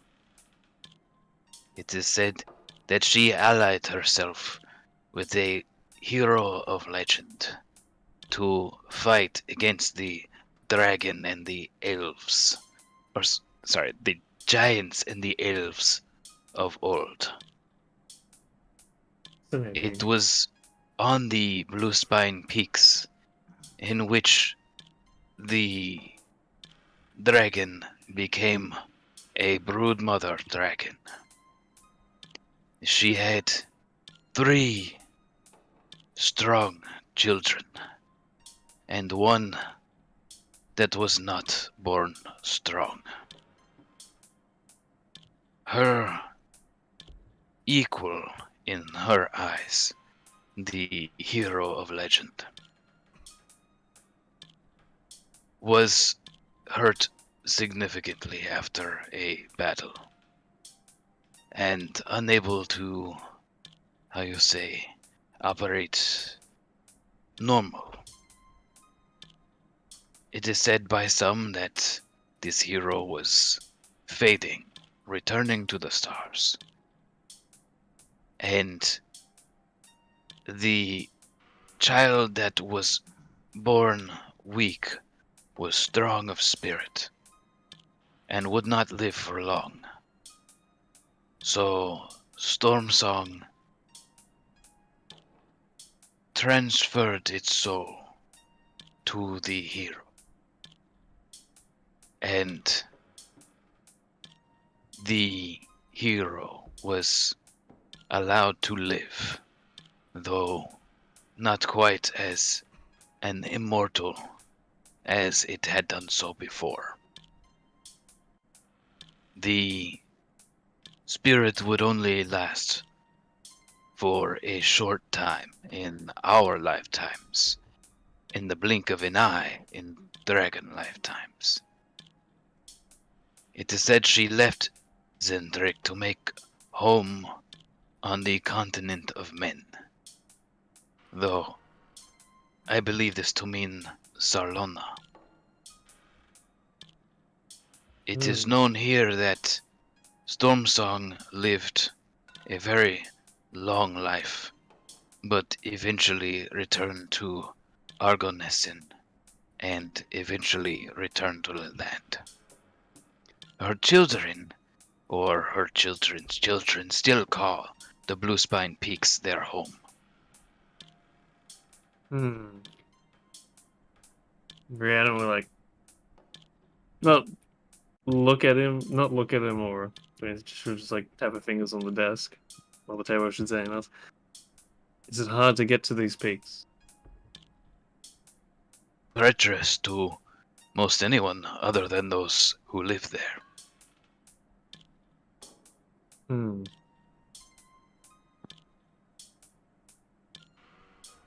She'll go quiet. Yeah, she'll go quiet for a while. Think. The Argonessen, Sarlona, Zendrick. The hero of this legend. They have a name. If so, it is no longer known.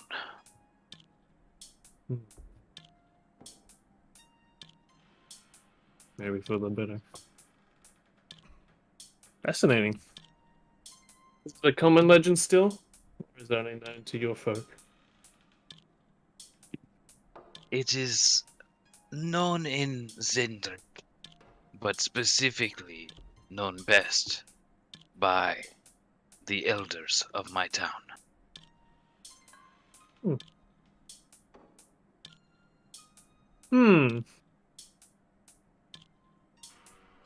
And does your town take kindly to outsiders such as ourselves?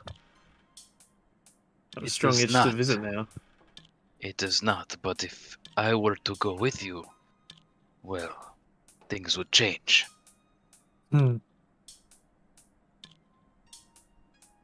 Well, perhaps you'd, if you feel so inclined, I think we'd most certainly love to visit.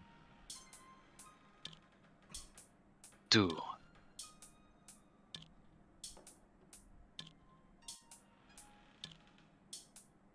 Oh, that's right. I just had to do. He says, I do. Oh, that do. Cool. She says out of character. Cool. She hasn't got. Well, I think that's just giving her way more to think about now. Probably plotting out a flight itinerary at this point. I think with that, she'll go back to being lost in the distance, gazing out over the scenery going past. Okay. And is there anything that Shepard wanted to be doing in the meantime, or Shepard good? I did have an idea to do, but Okay. Shepard wasn't around to spark the idea in Shepard's mind. So. Okay. Well, excuse me, what? Shepard wasn't around to tell Shepard. Yeah. I'm gonna reiterate. What? Just as a quick question, what was the name of those mountains again that you were talking about? The Blue Spine Spine. Peaks. Fine. Yeah. They're down in Zendrick. Yep. Bottom of map. Oh yeah, my home country, Zendrick. All right. It's very nice this time of year, I hear. You know, frozen like it always is. All right. Are we good to arrive at Rote? I'm always good to arrive. Mm-hmm. Yeah, I got what I wanted to do out of the way. Arriving. Alrighty. Let's see. It's always a good time to go to Zendrick. You can get good biscotti down there this time of year. Can we go to the Zendrick Steakhouse? No rules, just right.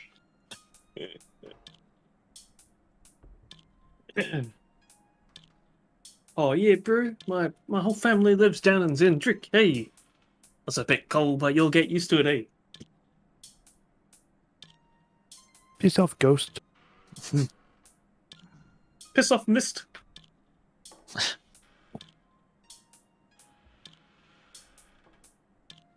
Sword no longer likes me now that I know that I killed a lot of people. Maybe it does. So let's kill Damn, more you killed more than me. Shit. Beat my high score. All right. Let's Can't see. believe this. All right. We are going to arrive at Rote. Why is Kali Good having old the weird? dockside. Why is Kali got to keep having the weird moral conversations? This is supposed to be cleric duty. Playing, I I'm mean, playing a warlock. I mean, we I can, think clerics on a whole different compass compared to the yeah, rest of us. we tried to talk. I think our cleric is probably The bit- least clericy cleric. predisposed at the moment. Something's wrong with our cleric. We need a young cleric and an old cleric to fix our current cleric. I This mean, one she seems literally like it's asked- been refurbished. She literally said she hadn't spoken to Shepard yet as Shepard. Yeah, which I'm still going to just reply with, "Excuse me, what?" I think what's going on inside of Shepard Mines is like the Spider-Man meme, but there's like at least 20 Spider-Mans pointing Yeah. at each other. Let Oh my god, I Yeah. just had a great idea. Ethics not only great. told us about one of the souls inside of it, Shepard, not the rest of them. There are more? Well, why There wouldn't could there be. be? I mean, she does have like multiple memory boxes or whatever they were called. If she's acting this weird about everything, then yes. Alrighty. We arrive in Rote, dockside, evening. Early night, late evening. Let me adjust the lighting accordingly. There we go. It's almost impossible to see anything. Great. Exactly how I we love need it. Fantastic. Alright. Immersion. So, we arrive in Rote, and we have about an hour before the next train departs to Sharn, and then we won't see another train till like basically 2 or 3 a.m. But they run 24/7 here. Okay. So, being in Rote, this is direct access to Maya and the Thieves Guild, who don't know that you're coming. So, what would you guys like to do? If only they had some sort of like thieves looking out for things like that. That was actually Wait, the first thing I was gonna do. I want to go straight to the guild. Yeah. I Alright. assume. But she's not gonna tell anyone, she's just gonna start walking. Yeah. I assume that all the shops are closed because it's that late. With the exception of like taverns and seedier places. Okay, because I was considering checking out the good old people we've continually visited that I can't remember the name of. Should we be Yeah, following? but they're out of town right now. Yeah. Yeah, Shep will follow. 3 of them went on vacation, and the other one said that he had to go up and get something. So he has other people running the place right now. Yeah, that's fine. Alright. Well, on that advice, Kali will also go ahead and follow wherever Rhiannon is going. Yeah, Shep's just gonna Alright. follow Rhiannon. Alrighty. Then let us dive on in here. Sideswipe transition. Tell me, Shepard, have you, like, on the way, sort of like quietly, Mhm. Tell me, Shepard, have you ever, spoken to someone in a moment of crisis and tried to, help them through it?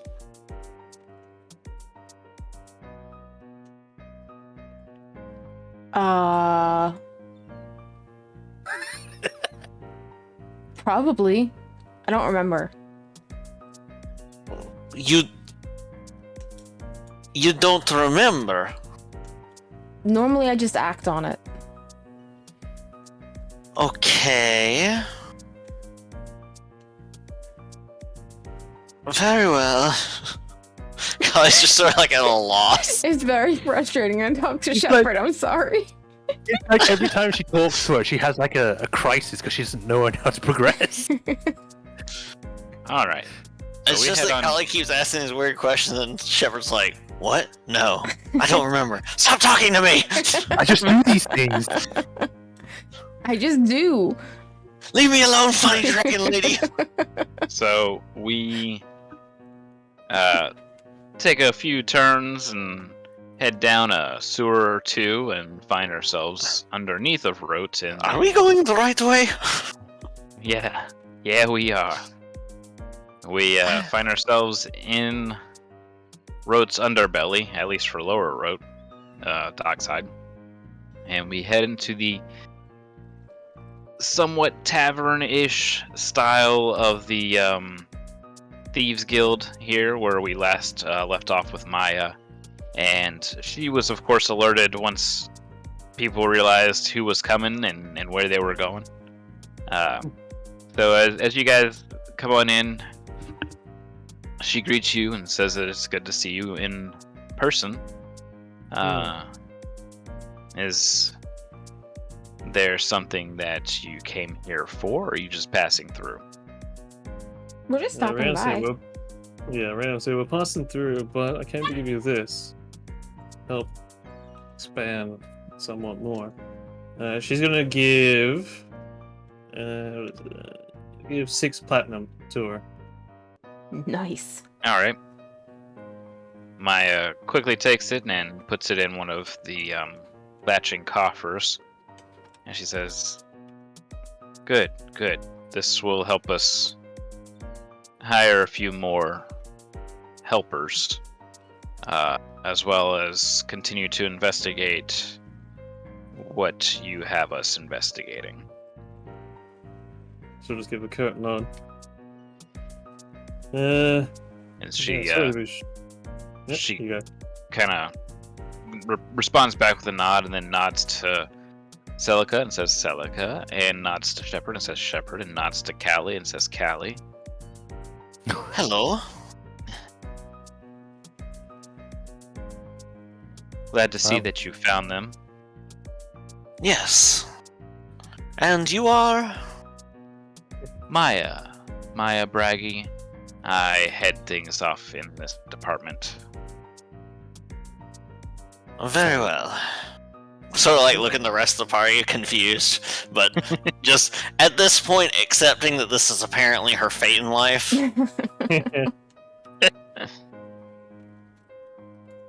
Around said, well, yeah, didn't mean to be so short, but you go. Yeah, I was just gonna say or ask out of curiosity, how much would it cost to expand the operations outside of Rote? Where to? We were thinking of a few places, weren't we? We were thinking of Star Alaska or Kenrun. Kenrun is distant. It would be easy, but there wouldn't be much of a point as you basically own Kenrun. Star Alaska would be a bit more difficult. There's 2, technically 3 rivals there. Sharn is all but impossible without an incredible amount of money. We have to effectively buy out whoever is there, at least in some facet. Let's say it's Star Alaska. I would have to, at the very minimum, buy out the cheapest of the groups that are there. As you guys want us to handle this while less than legally, without bloodshed if possible, and that is the only way to do so. Expensive, Alright. likely very expensive. So Yes. Yeah. Well, because we were discussing this actually before we went to deal with Dagger, weren't we? Yes. Yeah. I'm just trying to remember what we were saying. Because to me, it seems like Star Alaska would be the best place to go because it's such a trade hub that a lot of stuff comes in and out that it will be easier to get information from other places. It's actually easier to get stuff in Star Alaska. And that's basically what the other groups there are doing, is running the stuff. Capital cities are where the information's at. With the exception of places like Sharn, which are just massive cities. I just had a thought, actually. Do tell. What if we try to establish something in Thrain? What was the name of the place? Is it Flame Keep? Flame Keep. Yeah, not happening. Yeah, figured as much. Don't mess You know, with Silver Flame. You know the giant cathedral they have there? The one that's glowing in silver flame at all hours of every day? Not I've happening. heard of it, but I've not seen it, but I get your point. Yes. What about That's anywhere quite in possibly the worst place. Yeah, so it's not the main capital then, but anywhere in Thrain that you it's think would be possible we could set up in Sigil Star. We have a connection off the main road and through the lightning rail, or Arl Dusk. Either of those two cities are a possibility. There may be value to setting up in Vatheron, but again, I think if you like to trade in information, you're best off with large cities or capital cities, with the exception, of course, of Flamekeep. Yeah, I'm trying to find on the map, but I can't find the button to show like the key, so I know which ones are cities and what capitals. Circle is and a city, Star is a capital. Okay, what about Like a circle black with a circle? black? Yeah, what about Circle circle with with a black. black dot on it? Yeah, circle with a black dot is a city. Yes, baby. Okay. I really want Blank white circles are just like towns. Squares are forts.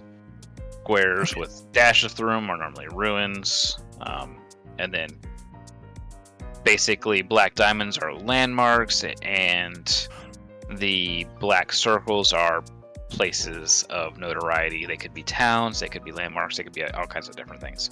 Okay, yeah. So I think it's probably If you're looking for something on the other side and something that might not cost too much to have a presence in, perhaps New Throne would be worthwhile. New Throne. That's Kabara. In Kubara. Oh god, that's far. Yes, but it gets you something on the other side of the Mournland. Hmm. Might be a good start. I had envisioned at some point go as far as Vailnar. Yeah. Our issue with both of Go. those places is the lack of road and rail. We only get information through stone or through boat. Yeah.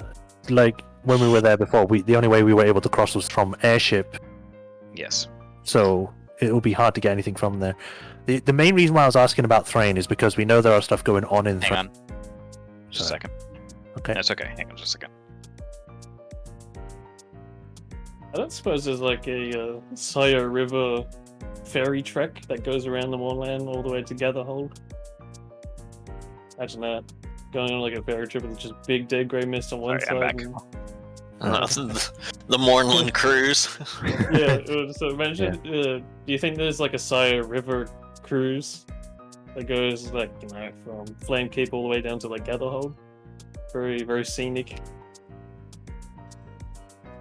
Because the river does extend all the way to the lake. Sorry, which one? From Gatherhorn to, say, Flamekeep or... along there. Oh, you mean down Science Sound? Yeah. I mean, it's possible. The thing is that Stormhome, Stormhomes is that that really rich retreat, that ritzy getaway. That's basically they have mage rights there, keeping the storms at bay at all times, because it's surrounded by storms. Hence, Storm Zone. So Yeah. It's like a retreat place. yeah, it's just a very extravagant retreat. So I'm sure there's probably something of the sort that goes up and down. Perhaps Korth, then, if you still want something on the other side of the moorland. Mm. In Carnath. But at any rate, this we can Yeah. all talk about later. Well, I'm only bringing it up now because, again, the main reason I was bringing this up was that we know that there are stuff going on in Thrain, and it would probably be a good idea to keep the stuff that's going on in there, keep an eye on it, so then we know what's going to happen. Because we know, and I'm probably sure that God damn it, I'm forgetting a lot of people's names. The person that we're just talking to, Maya? Maya, yeah, and I'm sure Maya knows already about the Mist Eater or whatever it's called. We also know that the Glowing Chasm, there's something going on with the Glowing Chasm, and something else going on in Flamekeep itself. So I'm thinking it'd probably be the best idea to have a group there that is able to keep an eye on things as well as get information, get items, whatever, really. Well, like she said, the best place for the missile then would be Sigil Star. Yeah, I would agree with that. And there we're still talking about a hefty sum. It would just to get us started would probably take around 500 to 700 gold. I was about to say I have that, but I don't. So yeah, I keep- as I said, this is something we can talk about later, once we have the funds. Yeah. Until then. Yeah, until then we should keep our ear to the ground. Yes, I'll put out Out of some character. feelers. Shayla's still in charge at Flamekeep, right? Right. Okay. So Maya says, I'll put some feelers out and see where we can possibly expand to. But to expect a hefty sum if you're trying to buy things out. Keep us posted. Will do. And with that, she'll start to head off out. What is Alright. it that you believe is going on near Flamekeep? Well, I mean, there's been a lot of stuff in the papers. You got the stuff that they were trying to stop house... The medical house. Jurassico? Yeah, Husker at Drasco. When they were hoarding supplies, they were trying to help with that and not do that. Then they're Yes. also part of a joint effort to create the Mistbreaker, and now it's just them. There's also stuff going on in the Glowing Chasm, which is closest to Thrain. There just seems to be a lot going on in Thrain that we don't know a lot about, and I think it would just be a good idea to keep tabs on what we can. Understandable. It was nice meeting you, Maya, again. We'll see you later. And then I head Yeah. out. Same to you. It was a pleasure to meet you. Farewell. Farewell. And then Shepard just stays there forever. Some years go past and she's just covered in hats. Oh, I was muted the whole time. Yeah, I was agreeing. I was muted It's because free. Kiddo kept asking for stuff. Sorry. Okay. Was that another Shepherd wasn't talking to Shepherd? Yeah. Shepard doesn't talk to thieves. Alright. That said, if we're done en route for now, we can head to Sharn. Yeah, I'm good. Yep. Let's go. All right. Before we get to Sharn, Kali would like at some point to try to talk to Leash alone. Okay, yeah, that's possible on the lightning rail. Okay. So, at that point, just in like a private car, like windows, curtains drawn, and everything, Mhm. would be like, I am very curious as to whether or not any of your family or those that you live nearby are perhaps of the same kind as I am. And then she will adjust the like costume glamour so that he can actually see that she's a gem, Jackson. so that she can see what she Yeah, is. we can't hear with Jax talking. Okay. All right, go ahead. I couldn't hear you. Sorry. Alright, so she's basically going to say, I am very curious as to whether or not any of your people share the same heritage as myself. And as she's saying that, she'll dispel the glamour so that he can see that she's actually an Eberron Dragon Shard Dragonborn. His eyes go kind of wide, but not as much shock as she would have expected, I guess, from any other Dragonborn. Mhm.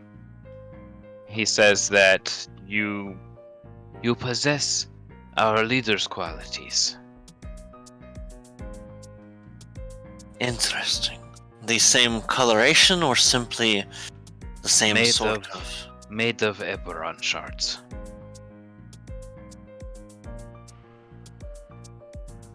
I would very much like to meet your leader at some point if that is possible. Will there be some way that we could possibly get a message to you, in case we do not travel on directly with you? I am sure that House Civis could work something out. Barring that, I believe that our Warforged could now recognize you well enough to send a message that way as well. Yes. And she'll reestablish the glamour so that she looks like the sort of desert traveler, and underneath the gold look where it does show through. All right. Before we get into Sharn, let's take a quick break. I'm going to try and get Jax down for bed, and we'll Please. get back to it. Alrighty. All right. Alrighty.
All right, everybody, welcome back.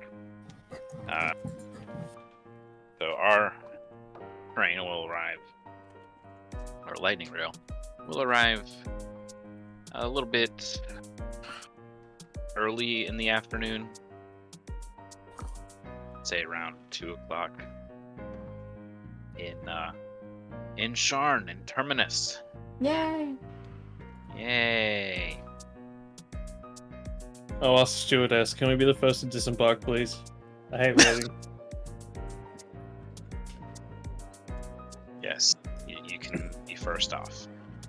I just realized I was muted. Rhiannon's used to getting off first. Mhm. Everybody's I was- on that. I was just asking, wasn't Carly talking to Lish, or did that get finished with? It was only a very short conversation. Okay, that's fine. It was basically Yeah. just the one thing. Alright. Yeah, I can see myself. But can you see yourself out? Oh! God, didn't think we'd be back here so soon. Did you do the John Cena of, you can't see me, and like change yourself to be fully transparent? Have PTSD flashbacks of the skiff chase. Yeah. Oh, What a delightful city! What a wonderful place!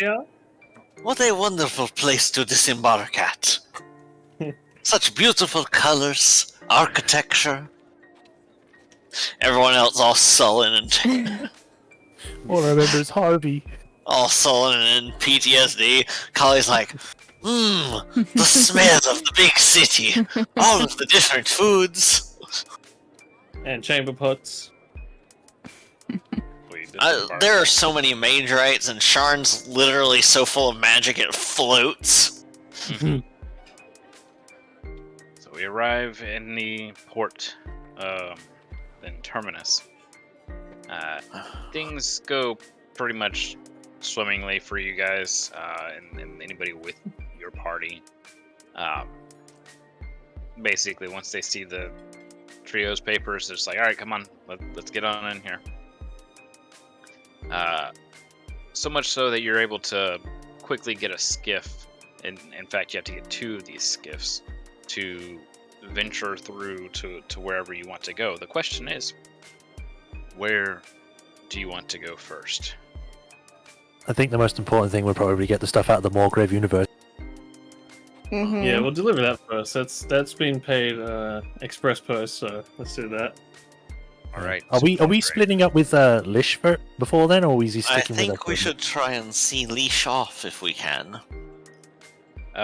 Leash says that he will spend some time learning the city first, as he's going to have to figure out how to get out of here anyways.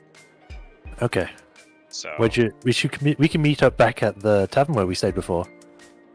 you guys stayed at the Sleep Inn. Yes. So I'll direct him there and tell him where it is. Okay. So yeah, he will await you guys' return to the Sleep Inn. Let's see. Samwell will probably go that way as well, and it's probably best that Ivar goes with Samwell. So Yes. yeah, You we'll guys have play them fun all now. 3. They'll take that skiff to go to the Sleep Inn, and you guys will take a skiff over to Morgrave. Oh my gosh. What? A cat. Okay. Alright, let me go on over to this map. The memories. Yeah, the good times. It was the best of times, cuts to Kali. It was the worst of times, the rest of the party with 1,000-yard stares. Although I guess that wouldn't be any different than Shep's normal expression. Yeah. Yeah, hers is built Past in. expressions? Yeah, the 1,000-yard stare, the I'm looking through you. Mhm. It's about it. Yeah. Not Alright. a range of emotion on her. Mhm. Here we are at the gates of Morgrave University. Oh God. Tay tried to I become am a getting student here PTSD. once. Yep. You have little issues getting in. the guards essentially just check your papers and wave you in, not really caring what it is you want to do. When you get Wow. in, they're just being paid hourly. They're just like, all right, yep, you're allowed to be here. Security got Do lax they- when we left. Do they do like the super lazy pat down where their arms are like a foot away from each of your sides? Not even. They just kind of look you up and down and are like, all right, go. You have a sword, get in there. Is that a rare, exotic, evil blade? All right, fine. Continue on. That's pretty cool. You can go in. All right, so Meanwhile, you Callie's stop looking probably sideways, happily walking the path, Yeah. admiring how massive this huge university is, the towering spires that rise up from it, as the party sullenly walks up to the spot where their newly found friend was brutally murdered in front of them. I was actually Yeah. doing that. Yeah, Kylie's just sort of do. She walked right over the spot where he was killed. Yeah, doesn't even Remember notice. that?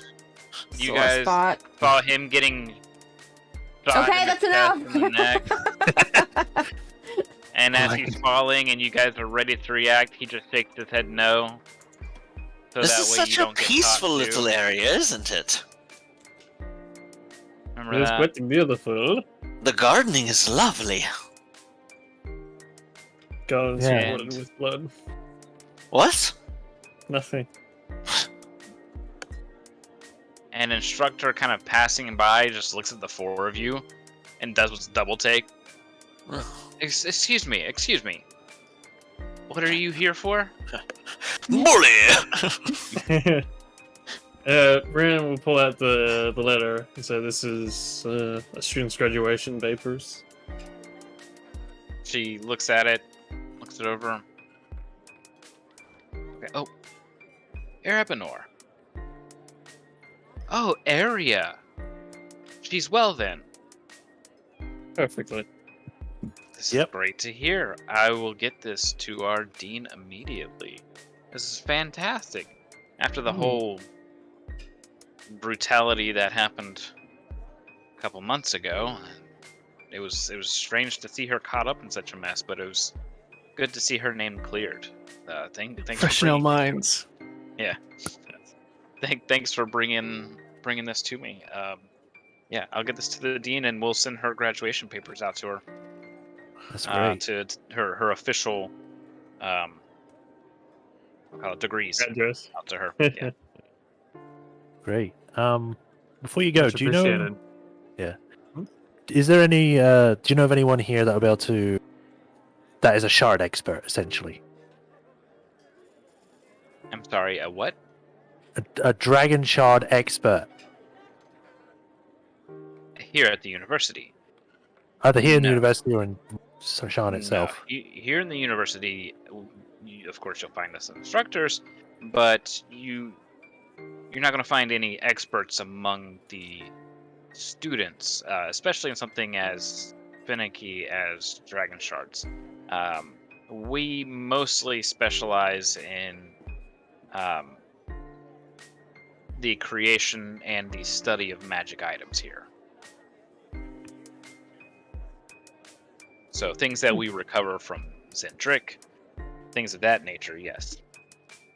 Oh, cool. I can't believe I said that.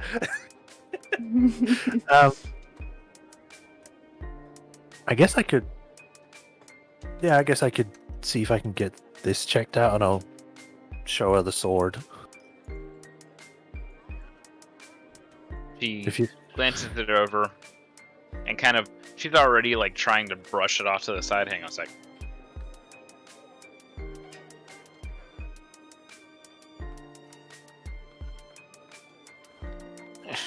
Cool, that sounds totally tubular.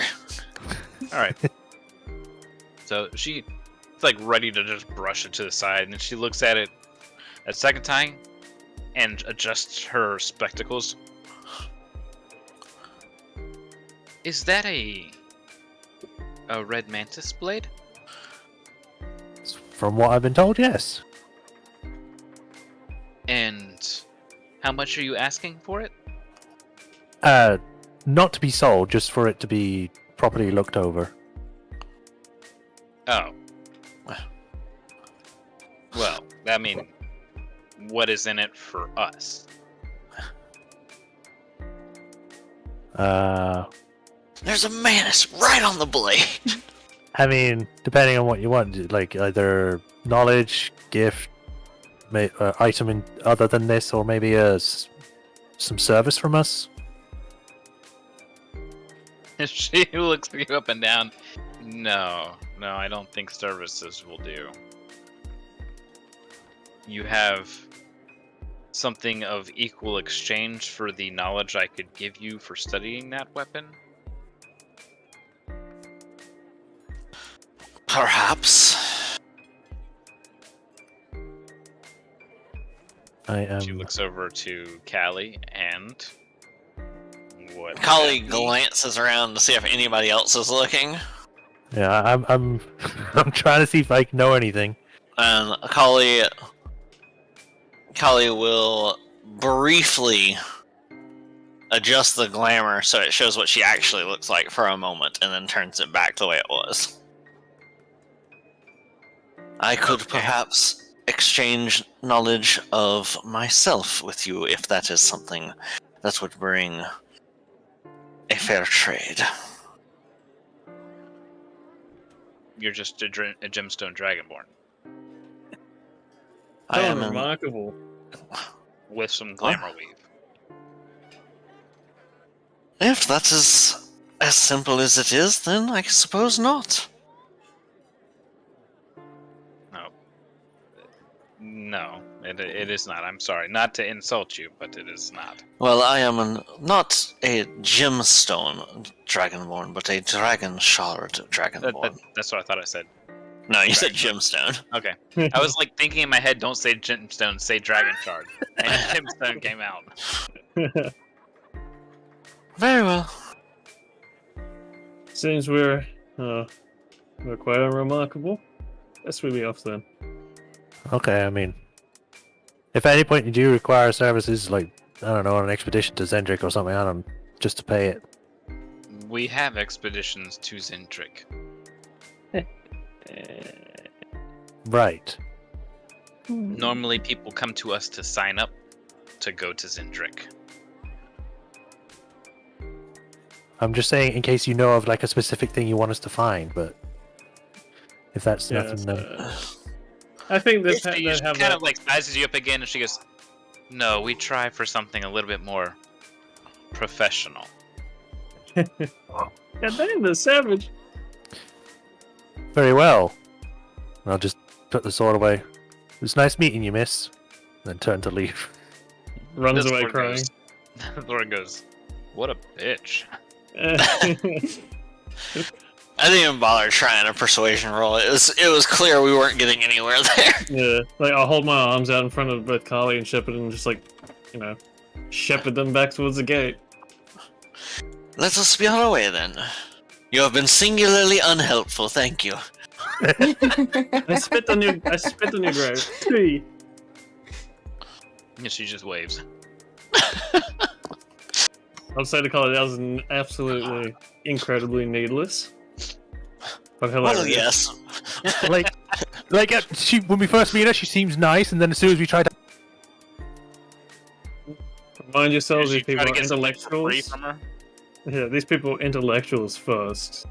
They I mean, think we weren't logically asking before for they anything feel for free. emotionally. I was willing to pay her, do anything to get the thing done, and she's just like, no. We You look have for nothing professionals. to Actually pay her something of value. Well, I don't have anything of value as far as I'm You aware. did Exactly. You're Exactly. You not did offer valuable. money. It's the I mean- university. I'm sure they got plenty. Yeah, they You got did offer money, but yes, they have grants, so... They have government like- funding. They don't Like, need what, us. you got 5 gold on you? Peasant. My robes were 50 gold. Tailored. Wheels Not drive even- Ferrari. Not even magic. It's like we get told, oh, you can get things like checked out or whatever in the Mulgrave University. It's like, okay, we can do it while we're there. We get there and the person's like, no, we're not going to help you because I don't have any. You also could have just run into a really stuffed shirt professor lady.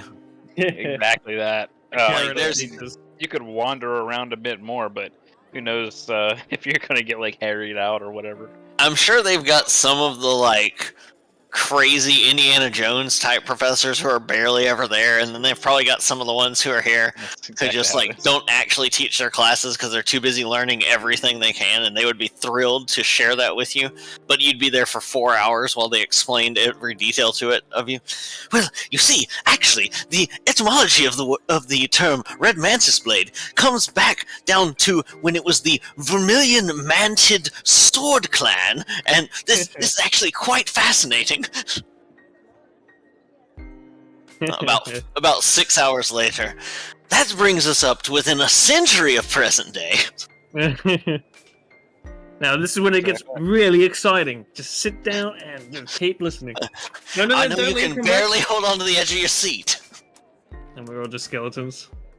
Celica, as you're leaving in this angered state, you're reminded of Arya, and you know that Arya would have probably loved her as a teacher. Ah, See, I've only met Arya once, and she gave me an invisibility cloak. So I feel pretty chill about Arya. Arya didn't really come across as a jerk to me, but that's because I had one interaction. It's like, here, magic stuff. Awesome, thanks. I mean, What's his the area's more- only been like a jerk for Celica just because of recent things that's happened. She's not always been like that. Oh, sad. This map layout is almost one for one what's in the actual Charm book. Yeah, I recognized it immediately. It's pretty fun. All right, let's see. Yeah, I remember when we got here in the other one, we were trying to, I forget if we were sneaking in or like Tay got in for her. There was some sort of test that they were Yes. testing a bunch of us for, Yes. and we had to come through these weird hallways over here on the right hand side that Yeah. have like the spiral. And one of the tests was like, okay, you have to convey an idea to us without speaking. And I forget what Sab did. I think Sab just flicked them off, and they were like, excellently done. You know how Tay was using like message or something, Yeah. and they were like, unoriginal. Yeah. She got so one frustrated who's over a- it too. Basically, a student there. It's just like, yes, we can all do that. Flipping them off. Beautiful. It's perfect. It's quaint. It's to the point. Outside the box thinking, it's everything we search for. It can't be detected by magic. It's perfect. I guess if we can't find anything here, we'd best try for something outside of the university. I mean, if you're only going to talk to one person, then you can't blame yourself if you fail. Not to mention other more pressing matters. Speaking of, well, it's about time Rhiannon feels a cold tingle down her spine. Oh no! Oh? Oh no! You hear, ah, good, you've made it. The Yeah. ground's more grave. Not quite Right. where I expected you to be. She'll say back in her mind, a quick errand. I see. Or Well- it will lead to everyone else. She'll just clear it. They're like, Yeah. hate that feeling. Very well. I'll check back in a few hours to see where you've gone. Before he goes, Unless you come up with something sooner than then, just think of me really hard, and I'll be here. that answers that question. Oh Okay. gosh. she'll just say, I'll think of you especially hard. There's no response. Fuck her. Only I get to drop the calls, not you. And I mean, a lot of stuff can be done at House Cannith anyway. So That's just horribly disgusting. The face I made when I first read that. Oh, That's so much worse than just the prestidigitation.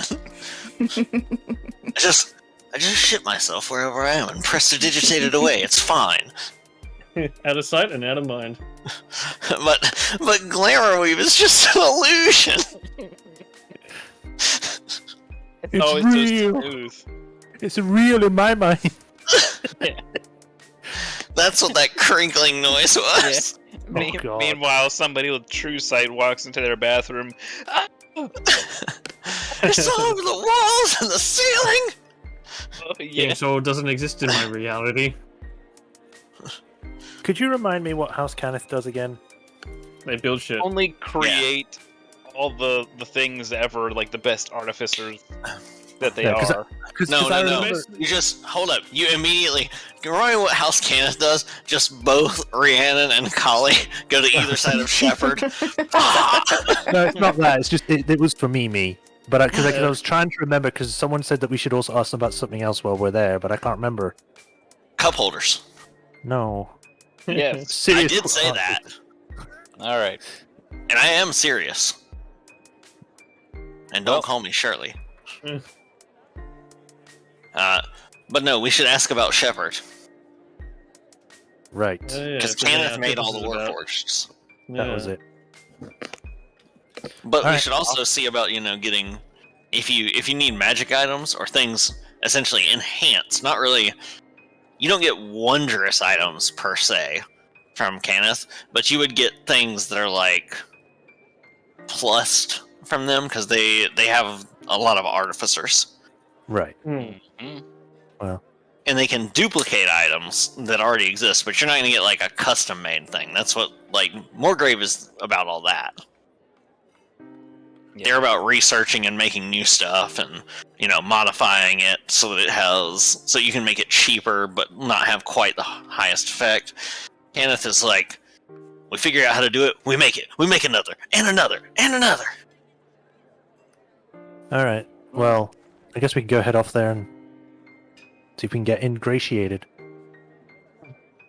Yeah, we need to be like, okay, so do you have any watches that summon giant robots?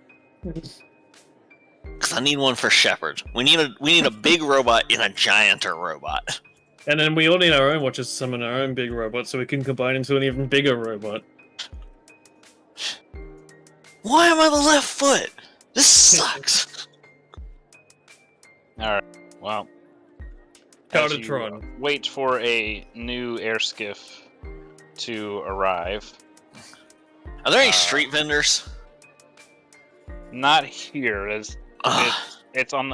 It's basically on a peak. Like Moorgrave University is an end cap to a large, very tall tower. So it's just Moorgrave at the top. This place doesn't allow food skiffs? No food This is skiffs a around. prison! It's a premium to try and buy a food skiff permit for this area. It's a pain in the butt. This isn't like the Sixth Element. Yeah, exactly. Yeah. You were expecting, I'm sure, some ordinary air skiff pilot, but you were wrong. It was he, Dio. Dio looked Dio. at some of the party and then kind of points a finger out at the trio. You're back! And if you guys forgot, Dio was your pilot that got you through Yeah. Red Cloak, Yeah, the Red yeah. Cloak chase. Mhm. Dear, you son of a bitch. Hey! You're doing well for yourself, I see. Still alive. And everything. Nothing has changed, and yes, I am still alive, so I guess you're as awkward as ever, Celica. I'll give him a 1 platinum piece for recompense. He looks at the 1 platinum piece. and says, Dio's finally getting a new skiff. Hell yeah, brother. One with 2 engines. Is it better to get a new skiff or simply to enhance your current one? I'm getting a new one. This one doesn't have the room for a band. It's always been my dream. You're gonna have a band in the new one? Yes, it's always been my dream to have a moving stage for my music. That'll be, what's the word? Wicked. Yes, Wow. it would be. Look at Syria being hip. All right. Onward. Where are we going onward to? Please, for the love of all that is holy, somewhere with good food. All right. And with that, the ship lurches down. You have a moment of feeling weightlessness as he basically just shuts off all floating power to the skiff as it goes downwards. Hold on! Sovereign host! And it will be like, she'll squeal in happiness. Kali's like clinging, claws dug in. Alright, let's bring ourselves around here. I'm gonna have to go too far down. Right about here will be good. Yeah, we're gonna park ourselves right over here. Let me grab you guys. I believe that's one of those moments where like it happens so fast, Kali for a moment forgot she has the ability to fly. And it's just like, this is how I die. Wait. Okay. Like the druid and WoW. The Mhm. boomkin ran out of mana. He's at a really high spot.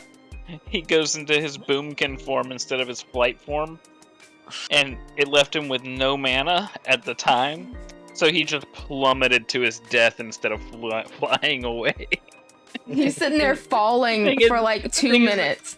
Yeah, and the thing is like, it's so great because he panicked. First thing, he jumps off and all you hear is boom instead of the owl noise. And in chat, you just see, oh no, this is how I'm dying. I hit boomkin form. No. And like a little while later, he dies. But the thing is they had this ability called Innervate, which would just get them mana. He would have gotten enough mana at the bottom before he hit the ground to fly away. He just panicked. It was so, aha! Boom! Dies! Alright, let me pull you guys over here. Alright, welcome to the Maze of the Middle Wards. I recognize Okay. this map too. Get We do How do you too. recognize this map? This map was specifically made for this campaign. Yeah. Because this looks exactly like the top-down view of the place that Garrett ran into a running gunfight that his brother showed up after him. Oh, okay. Look at it. Yes, it is based off of that one. It is that one, but layered. Yeah, I see all the layers, but yeah, from top down, it is 100% that map. Yes, it is Mhm. exactly that map from the book. Yep. It's like ogres. Is it bad? I barely remember. The only thing that Well- really sticks out to me was the dancing door. The reason Oh, that's- the reason you didn't remember that one was because you were mad about it because your brother saved the day. That's right. Yeah, that is right. Because you were doing really good, and then you fumbled a couple of shots and dodges, and then your brother showed up and showed you up, and you were surly about it for the rest of that section. Yeah, that became a storyline of its own too. Oh, and I remember, what was the Warforged that we had in our party? We had to do like a gladiatorial thing. Steve. Yes. I don't remember. We didn't have a player as a Warforged. No, the No, next. it was- We Is it- we had a Warforged ally named Ambassador. He was the cup holder guy. Mm-hmm. No, I remember. I think it was a NPC. Like he sacrificed himself to kill the giant fish in the gravity lake. Remember that? Like they had like really. I do not remember that. I'll have to go back and find it. I remember like, it. I can't. Yeah. I can't remember name him. his actual name. Yeah. Gladiatorial fight. We end Gareth up had beaten him, but we ended up remembering- not killing him. Like picked him up and. I had to go back and look. Alright, we have food. Yeah. We have food for eating. It's Delicious. basically the skiff pulls up to the window of this restaurant. You get your food and eat it there. Turn your plates in, pay for it, and you're able to go off again. I would like the biggest plate of fried fish you are legally allowed to serve me. They give you a thing called flying fish, Ooh. and it's delicious. It's some of the best fish you ever had that's not actually fish. Don't ask what it is. They're somewhat proud to admit that it is actually basically spire top wyvern meat.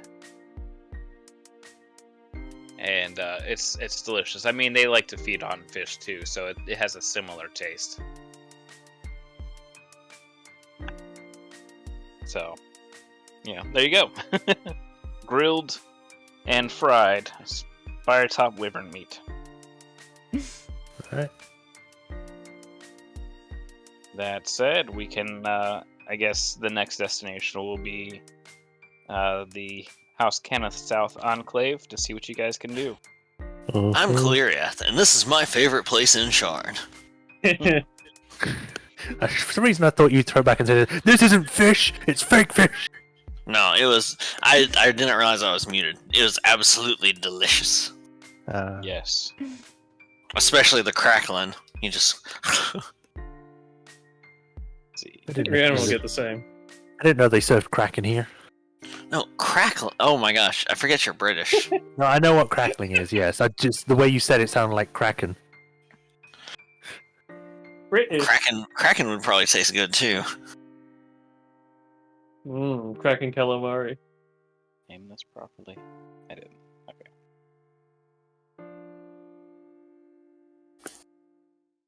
Alright, now I can do this. Let's do one of these. One of these.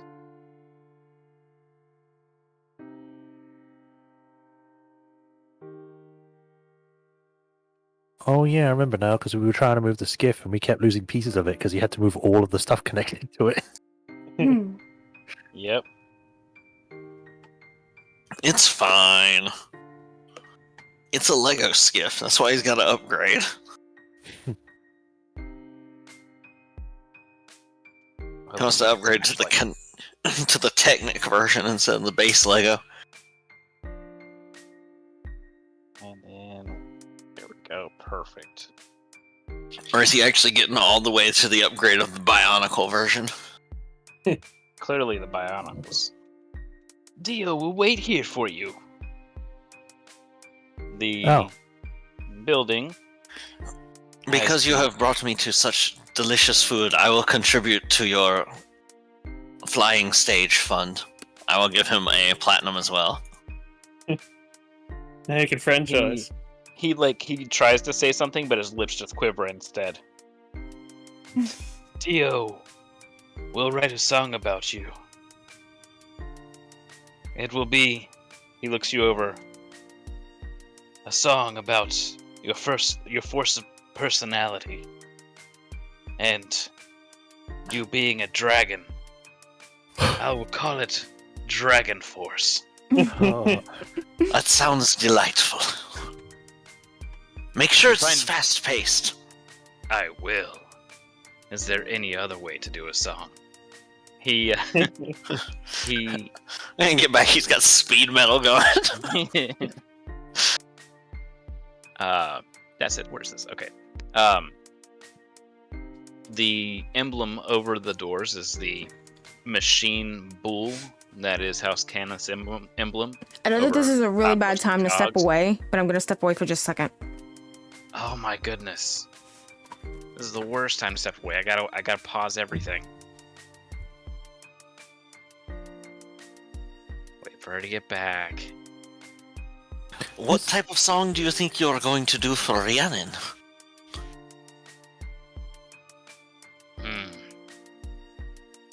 I think I will call it the Electric Glide. It sounds positively cool. And he looks over to Celica, and for you, I will title it Wannabe. Oof! I don't know whether to be insulted by that, but thanks. Here's a Minecraft oof, that one. Oof, oof. Man, treated like a joke. Again.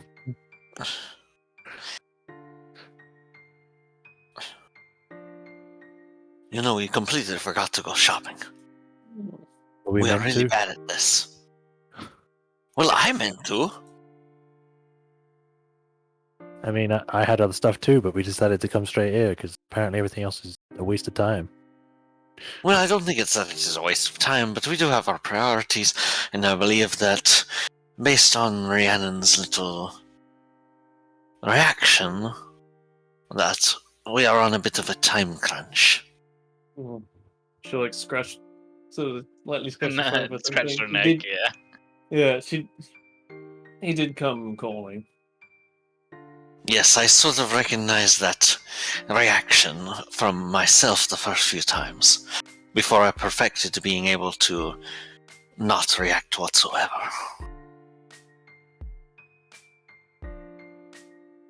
It might be I'm a back. skill worth learning.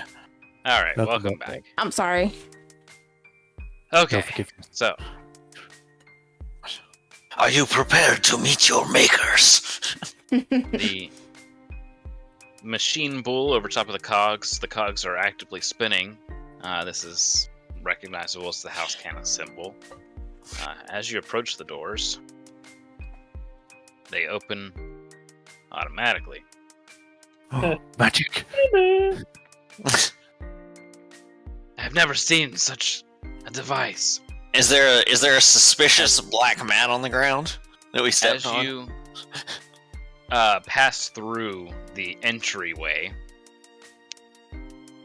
any magic items that you have cease to work. Oh, So I'm blind. Wait, what? so just falls the- out of Oh her right, I forgot all about Celica's eyes.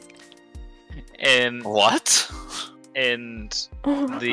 her sword clatters to the ground next to her because the sheath can't form. Yes, any magic items you I have will- as you walk through I cease to will- function. I will pick up her sword and hold on to her arm like an old lady. So my glamour weave fails then. Yes, your Okay. glamour weave fails. Wait, isn't Shepherd considered magical? I'm not an Any- item. Anything Wow. anything with a pocket Thanks. dimension. Anything with a pocket dimension spills out. It's a glad thing we don't have anything like that. I don't think that counts for my ring because it's not actually a magic item. Yeah, if It's it's, not a a class ability. yeah, if it's not a magic item, it doesn't. It's not Okay. affected by this. It I don't really specifically have- affects magic items. Yeah, I don't have anything magical except for a +1, so that's it. Wait a minute, they just turned off a sentient sword. They killed someone now. Nice. Go to sleep. Go to sleep. Go to sleep. So The next did doors Celica open up. like immediately walk into a door? Almost. Probably, yeah. Shep grabbed a hold of her before she did. What My is depth wrong with perception. what is wrong with Silica? Oh, she's blind. There's a magical What? eye. I'm Is not, there I'm no not- It's end to these secrets? Yeah. it's not a secret, it's actually slipped my mind. I'm sorry, I'm missing an eye, so I've got a magical... You're missing an eye. Yes. How are Maybe you she doesn't blind bother to using the blind? other one. That's what I'm. Callie- That's Shepard Callie, does that. as she's saying, like, yes, you notice that the one eye is, like, just looking down only. It doesn't move. It's just So one droopy eye in is the totally socket. normal. The other one is just pointing down. Which one is the malfunctioning one? Oh, God. The one I can We no don't- longer move. We don't know. What's Hang What, on, you- before you guys walk in. Holly is just so confused. All right, the door to the back, or the door back out, closes behind you, and as you guys walk through, your magic items continue to function. It lists them all off audibly, like you guys can hear the magic items being listed in the room Oh, as you walk This is a through. good time for secrets. Oh, Colleen's And- imp and everything. It's not a magic No, item. it's not magic. Oh. Sneaky, sneaky. That's a question, actually. Does my arm hiding whatever It's not. thing? It's not a magic item, no. Okay, cool. And then there's somebody at the front desk here that is there to greet you. And they say, how may House Cannith be of service today? And a character, what do we want to start with, Shepard or? I was Well, starting Well, with me. we had three main objectives. Our biggest objective is to sort of just interweave ourselves in to get some information and see about what jobs they have available. Our second main objective was to, and specifically we needed to, I believe that Edith had said he wanted us to liaison with Ambassador. Mm-hmm. I don't remember if he said that we had like a specific in with Ambassador, or if just that was the person that we needed to get in with. If I remember right, it was just if we needed to get in with. Okay. Then the second one was to see about Shepard and if there was anything they could do diagnostic-wise or checking for the blue that Shepard has contracted. We know of the specific person that worked on him before. That was Wother of House Cannith. We could ask for him. And the He was a third, chiropractor, okay? I don't remember what the third thing was. I thought there was a third one of just, in general, like... It's just finding out exactly why they're somewhat hoarding yeah. supplies. Okay, so in that case, I think we should start with getting an in. Or an in with Right. Kenneth, I should say. I So mean, what I'll do is I'll think real hard of you, Gith, if he wants to. Okay. I was Maybe just get an gonna- in with Ambassador, maybe to have another Warforged look at this Warforged for the blue. I mean, I was going to say that it might be an in through the person that works on Shepard because he's part of House Yes. Cannith. We can get through him, and then he can I know these people that could help with that issue or do Mhm. something or whatever. I forget his name. Let me The- He's just- the one that he's the The one that chiropractor helped. guy. Yeah, that was the one that figured out the lump in He your was neck. he was in the tinkerer's shop. He owned Let the tinkerer's shop thing. I am Yeah. checking my notes. I think it was something with an A, the first name. He's a little gnome or something, I think.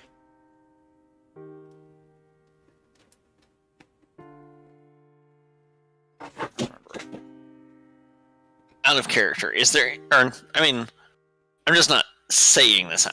Collie's looking around, is there any sort of, like, posting board for, like, jobs or notices or anything like that sitting around? No.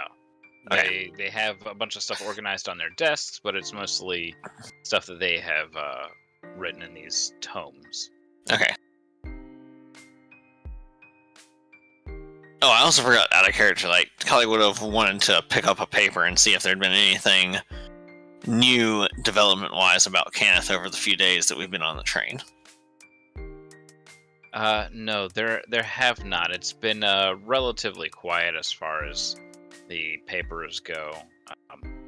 Headlines mostly just trying to figure out the tensions between Brayland,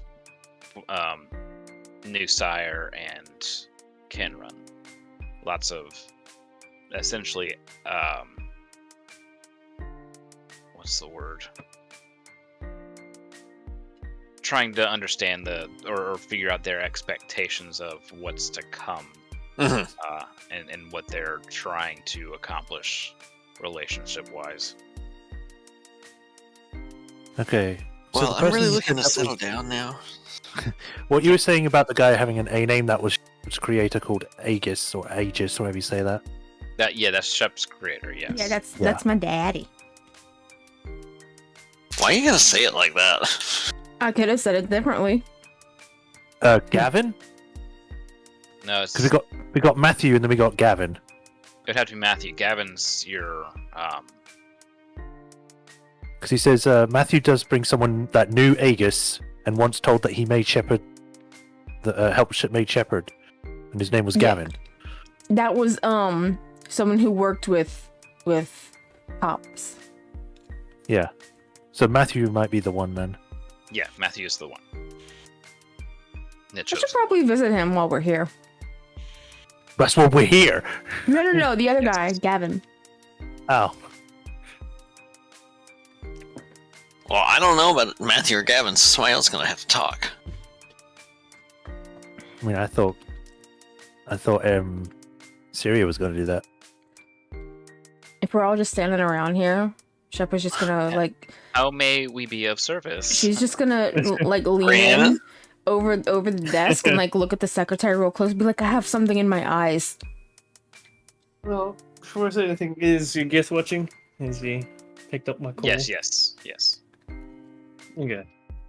So I'll basically just ask if there is any work that Cannith needs help with. I'll mention I have a dragon mark over the storm.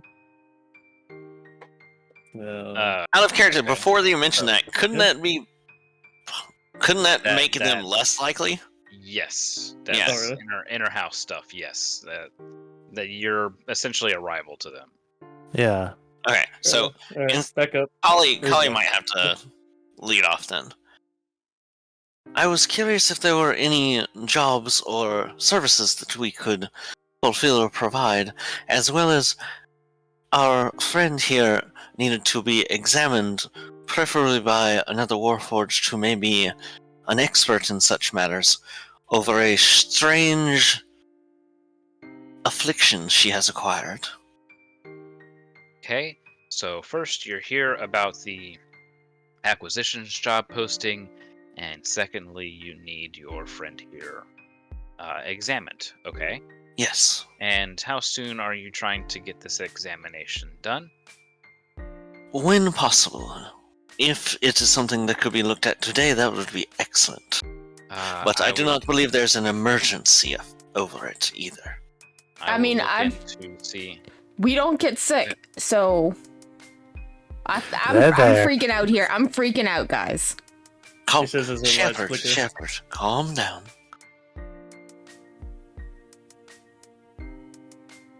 All right, so they will see what they have available today for that, and as far as the acquisition job posting, they will require that you sign an NDA before they can do any sort of explanation about it, and a no competition clause. Awesome. Remind me what that is. A No, no-compete non-disclosure. clause. The which one? no compete clause means that you will essentially, after getting this job, you will not take this information, or you also will not take similar jobs with our competition for, in this case, a period of 3 months. Oh, okay. That seems wholly amenable to me. They said similar jobs with their competition, not any job. Correct. Yeah. That seems wholly amenable to me. All right. I am more than happy to sign for that while you check if we can get our friend Shepard to be seen. Okay. All right. So Kali will glance through the stuff, but pretty much sign it unless anybody else looks at it. Yeah, no, it's You just know, don't if talk you about want to the sign job. the basics of it. Don't talk about the job, and of course, don't do similar job with their competition for a period of 3 months. We don't talk about Cannith Club. Exactly. Why are you talking about it? You failed. All you get is probably hearing is No, he doesn't Zendrick. hear through it. Oh no, like all he's hearing like Rihanna's was like she's just thinking of Zendrick, Arganesson. Her mind's in the clouds pretty much. He's not reading her thoughts either. Yeah. He does communicate, but it's literally he just sees through your eyes. Yeah. If we want that, we need to get Sarah. I think you mean Asara. Sarah, Does yeah. the paper also include more details on? Okay, because they're not going to tell us the acquisition job, but is it local? No, and it's all a bunch of legal jargon. Okay. Kali very quickly loses patience flipping through the pages and just signs. Just finds anywhere that has a line, signs it. All right. So after a little while of finding these papers, there's some thuds, for lack of a better term, approaching. And let's go ahead and grab our man here. There we go. As a burgundy tinted warforged steps through the doors, thudding his way forward. He thick.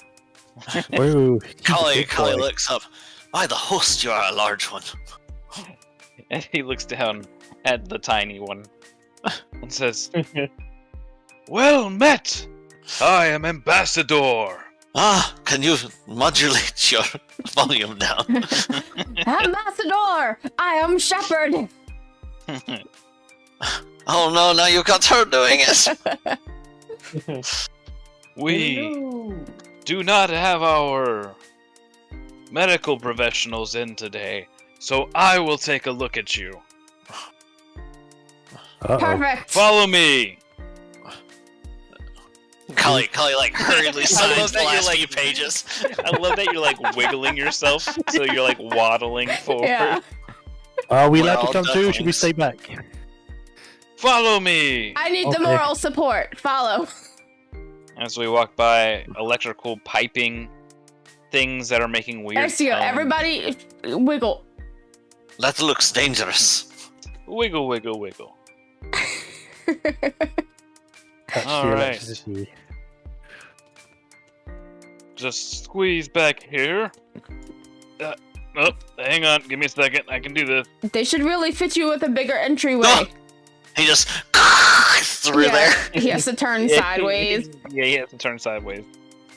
This is where the real trick comes in. Oh. Just through my door here. Why are you why are you in the back? Because Why don't they of my chair. Why don't they simply make your door bigger? My chair is here. That is why. And they can't fit it through the door. But they could make your door bigger. Then they'd have to change the entire layout. This one makes much sense. And he just walks over, and he just kicks out part of the wall. I hope that wasn't load bearing. Half the tower crumbles. Like, And we he- start plummeting into like lower Sean. He takes this door and kind of just like rips it off the hinge, moves it over to this side, and then he runs his hand across it and creates a second copy of it next to it. Oh wow. Does There he we have go. a mark when he does that? You can't see one if he does. Okay, so there wasn't a telltale glowy or anything? Oh, there's definitely some glowy, but not from any given marks.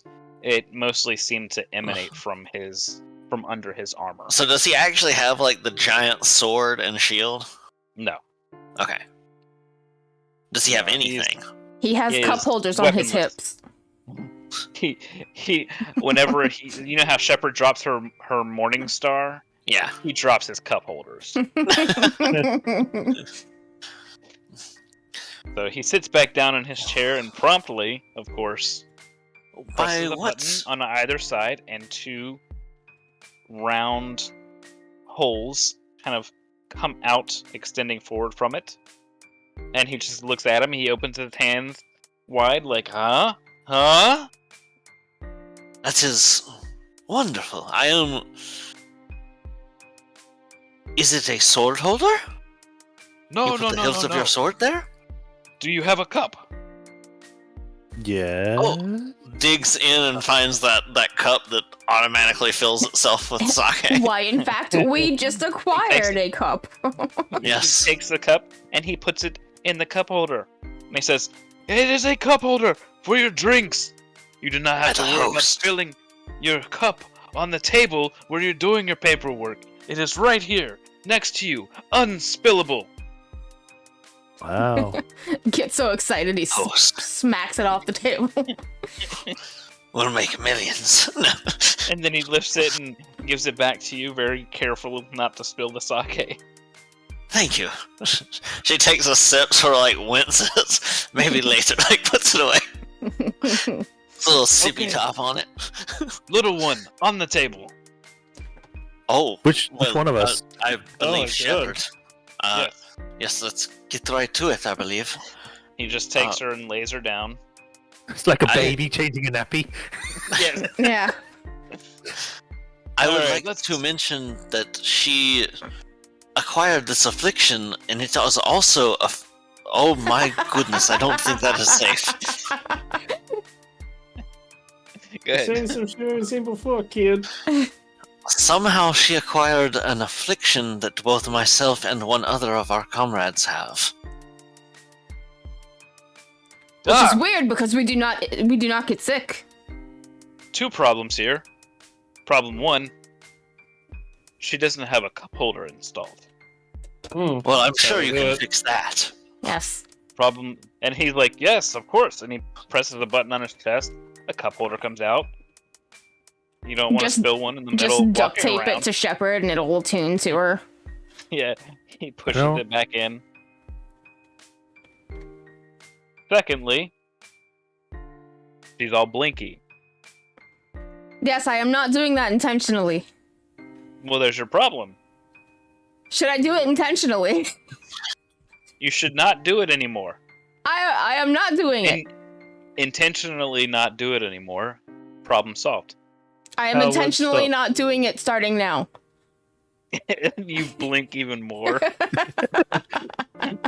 You begin to see the issue, yes? Ah. Okay. All right. Let's chronic. flip I mean, it's not the only her issue. over But here. Oh god, Kind of I like think lifts her up, holds her by the legs, kind of dangling her. I'm completely limp. However, he needs me. Kind of shakes her a little bit. Huh. Couple of loose thingamajigs in here. Kali, like, gets a nervous look looking at the other two now when it's this thingamajigs. You see, Oh, like, bolts what's and stuff this? just fall out. What's this? And he like reaches in, like through her side where the wood is, and pulls something out. And he goes, "Oh, last messenger, put that back." Yes, please. did she turn off when he did that or something? Do not No, remove no, my no. cores. No, but there was a very, very chilled silence for a second there. Alright, that would have scared me. I was Please. I was completely limp, but I ragdolled for a minute. Yeah. Please do not turn our friend off. He flips up her faceplate visor Oh, I and was about to immediately say- slams it closed. He's like, "Oh, that's no, don't want to see that ever again." Is that what I look like? He just like holds his hand to his face and he's like, "I better not." He doesn't want to traumatize himself of his own features. Yes. You're in charge here. No, no. I mean, you I'm- You have the largest chair. Yes. No, I am a creator, and well, I'm ambassador. I meet people and tell them how good we're doing. We're doing great. Yes, we're doing Are you- great. Are you not an actual, like... Unfortunately, Shepard is not doing great. Let's get What are back you to it. talking about? I'm just like sitting up on the table. I am doing fantastic. Oh! silly Shepherd. This is part of your problem. And he just like reaches in your back and pulls out some bones. You're not a person. You can't have these in you. What was in me? I turn around to look and I see a bone and I just like fall off the table. What? Like I immediately tuck and roll. Because he like Flail comes out, shield is on my arm. Whoa, little one. Hang on. We're not done here. He like puts her down on the table. Hang on. And he keeps rummaging around in her. Why was there a bone inside of you? Were you just collecting these? And he pulls out like a femur. No! What? Shakes it around a little bit. So Shep's just like sitting on the table and she has her hands covering her faceplate. She doesn't want to see it. Shepherd, do you have something that you need to tell us? Nope. He pulls a skull out of her thigh. Shepherd! Nope. How did you even get that in there? I was walking around for 7 years. Right, but I would have Shepherd, thought why the did you other. keep them? I The jaw didn't. comes out of her shin. I would have thought that the artificers we've seen before would have noticed these things. Oh god. Shepherd's starting to That's like. alive! She's starting to dry heave. The jaw has attached itself to the skull on the floor and it's kind of like rattling around. Oh god. What's she's the actual bloody hell? she's hyperventilating. She doesn't breathe, but she's hyperventilating. He stomps on it, crushing the skull. You are harboring undead within you. She like This is part of your problem. What's the actual fuck, Shepherd? she's getting up on top of his chair. She's climbing. No. Back on the table. She's like a All right. cat trying to hold on to Ambassador. That you're trying to dip into the water. Hold on. I require assistance here. Do not let her leave. Be Okay. ready to stomp on any other bones. As soon as he lets me up, I'm immediately getting up and trying to leave. Oh! No, I'm stopping it. Nope. Sit. I'm rolling a strength check. I'm not trying to hurt anyone. I'm just trying to leave. Do we both have to roll strength check? No, I'm aiding you. Yeah. Okay. Sorry, So I you haven't get got much advantage. muscle. I got a Oh, yeah. 19. All right. As you're starting to like struggle free, you hear from down the hallway, "Table holder," and straps come in to strap you down, knocking his books and paperwork all over the place. Oh, he has invented a new holder. A people holder. A mega cup holder. I'm still just like. Shepherd, you'll Shepherd, be you fine. need to... Shepherd, take a deep breath. I don't. I need you... How are you hyperventilating? You do not breathe! Shepherd, you'll be fine. We're just removing things that were making you making. Run. Were you Why just would saying I run for? Because we have to run. From what?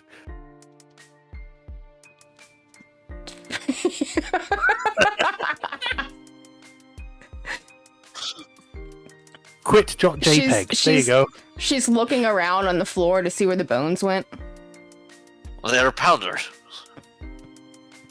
She's looking for ones that aren't there. Holly's gonna tentatively look inside her shepherd's open holes now. Gross. I mean, you didn't get closed back up. Yeah, Randon's gonna take a sick, well, I guess out of sheer curiosity, peek into. So Ambassador comes back in while we're peering into shepherd's holes. No. Come on, give her some space. Well, All she tried to escape. You said to keep her down. Yes. All right, you take a look at her, Harvey. And everybody, yeah, all three of you just turn and hearing the name, you turn and you look and you see somebody who Harvey. looks exactly like No. Harvey to an extent. There's metal grafting along his neck and on one of his arms. And he begins to look over Shepherd. As soon as on like his I was on about- his right arm, where there's some of the grafting, some stuff basically protrudes out of it. That's different tools, screwdrivers, and things like that, and a magnifying glass that he can get a better look. Go ahead. So as soon as like she hears the name and she looks, she's just, Harvey? Yes, I am Harvey. You're alive? I am alive, yes. Do you know me? Do you know me? I do not know you. Good. Hopefully that will make all this a lot less awkward. Oh. What the I need the inside guy. borged him. Inside this guy. I need the Yeah, They inside. borged him. You see, she has a problem with the blue. I do not know what you mean by blue, but I am looking her over. She has some clear problems. One of which is a partial, I guess, implementation of an undead within her body. I kind of and wince when he says undead. Something causing a life force malfunction. Yes, Miss. Why are you looking at me like that? In regards to you inciting, kind of studying him, Celica. Sorry. You just look a lot like someone I used to know. Here. Okay. It is most noticeable in the faceplate region. If you watch Yes. her lights, you can see the blue going through. It is an affliction that she is suffering from that also afflicted myself. All right. Well, I don't unfortunately know a lot about, I guess, afflictions, curses, or diseases, what have you. But I do know how these Warforged work. They should not be affected by anything that affects you or I. But if it is similar, Oh, hold on, he's calling. Do you think it could possibly be because of this undead thing within her? I'll get to it whenever she gets back. Okay. That's it regards her.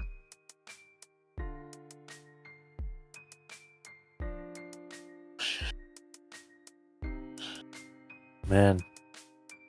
What the fuck is going on? Shouldn't her detect evil have detected the undead inside of her? All Not right, if I'm it's back. not an evil undead. Welcome back. Is it possible that she was afflicted because of this undead inside of her, and that is where it latched onto? Ugh, okay, she's trying to sit up. Down. You're strapped down. Don't try to struggle. No, this is something entirely different. I don't know how this happened, but I have to remove these bits like this right here. There we go. Part of a spine. Oh god. And Should I another just something- destroy those as you remove them? Yes, please. He continues to remove stuff for about 15 minutes.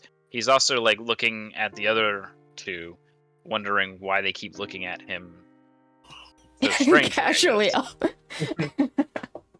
Every time you remove something and then toss it over her shoulder, just like disintegrating them. Yeah. Shepard is looking the other way. Okay. All right. That removes all of that. Let me check something here, and he How many whole Undoes ass distraction. skeletons was that? just one.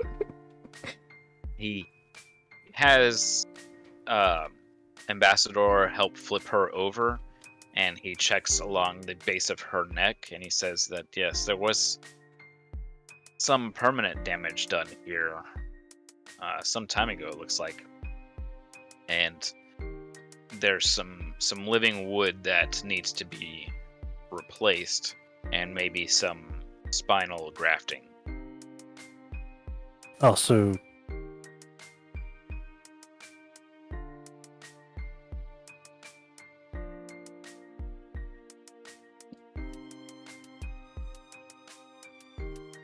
Okay, what does that mean?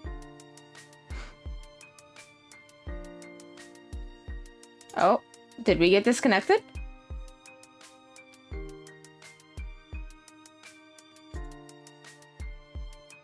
Sure did.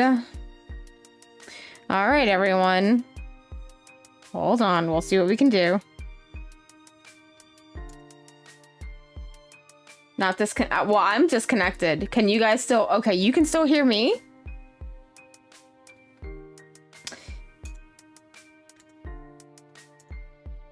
Say something. Can you hear us? Okay. Hello. For some reason, everything stopped working for a second. And then, like, my screen flashed. I couldn't hear you guys. It was weird. Oh, you had a driver crash then. Okay. Well, I Alright. did not hear what Celica was starting to say. What did I say? I don't know. So it was. Oh, yeah, it was was about the neck. It was about the neck. That was it. It was something like Basically, he says that no, whatever was done removed what caused the damage, but didn't fully fix the damage. At least not in great detail. It's probably something that would have been easy to overlook at the time.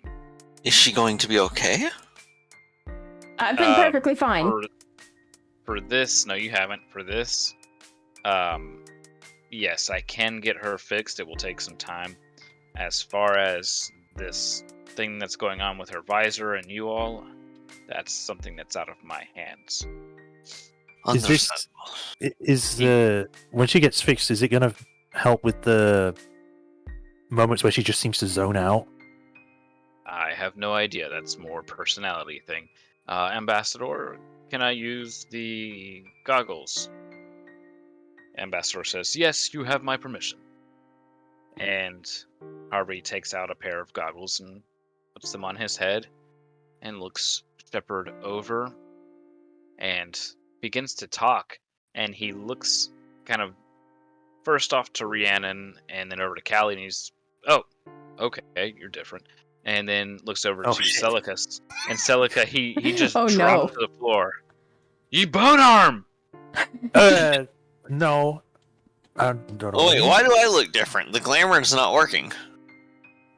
No, It it got turned back on. reworked. Oh, okay. Yeah, When you walk through the door, Oh, okay. everything reactivated. That's right. it just took note of everything. Harvey stands up quickly. Okay, oh, alright, didn't expect that. Sorry. Your arm looked normal. Except for with these on. You're aware of that, right? You have a bone Yes. It is another problem to deal with. Yes, I'm gonna get it checked out. Don't worry. arm. We could just fix that. I squeezed it once and I felt the bone. How can you You see just Collie's eyes go wide. How can you just fix that? They will give you a new arm. Look here. I mean, look at my arm. Look at my neck.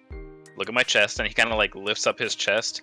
And in the place that Harvey had been shot at, you see a kind of living wood section.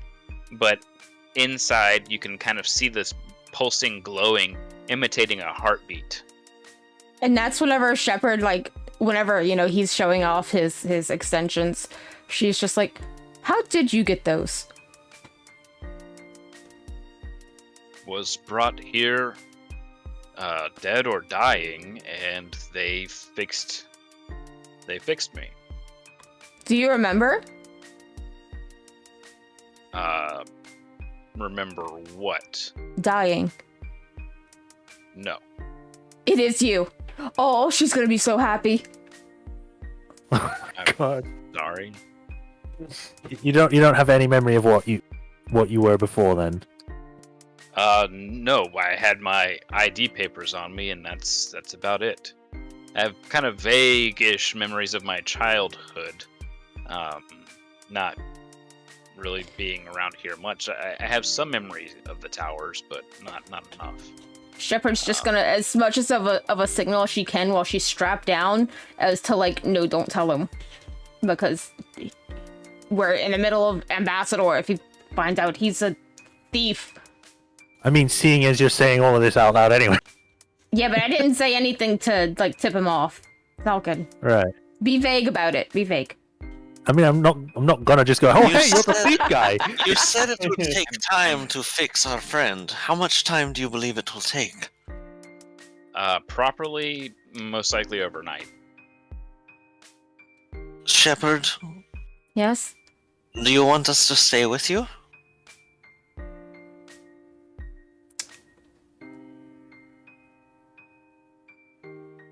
I don't know. I think I'm in good hands here. You were just trying to I do escape not- a second ago. Yes, And I don't. No, I'm fine now. And you? Do you want that arm fixed? I mean, I would like it healed, but if it's the only way to get fixed, then Well, do you know what's powering that arm? no. It's a trail of Kyber dust leading into you. Shepard just kind of like picks her head up from their restraint. She's like, "Yeah, metal arms are great, Celica. Just get one. You can get all sorts of things attached to it." What? How is that even possible? Again, Do you not see my weapon? see my chest? No, I mean with the dust. I mean, it's clearly possible. It's happening right now. You've got a trail of blue dust that's just pulsing down your bone arm like it's veins. That doesn't sound pleasant to look at. It's not, which is why I fell down. Yeah. I mean, I would like it fixed, but would it be best to get it checked out by a healer first? That's not getting healed. There's nothing there to heal. You have bone and Kyber dust that is powering it. It's more A better spell than anything else.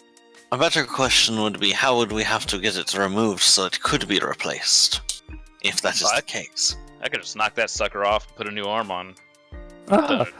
she, like, puts her, she puts her hand on her shoulder, just imagining that.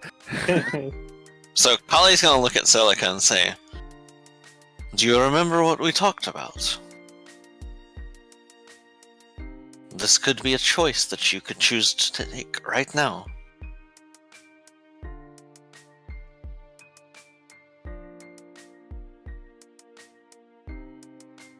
Just Would I? What? let me inform you of this. Have you ever heard of Kyber poisoning? Have I out of character? No. I think we have no. No. Have I? You might have. You will understand as he explains it. Okay. It is a thing when Kyber shards are relied on too heavily by folks not from Kyber, I guess. It begins to seep into that person and eventually takes their mind.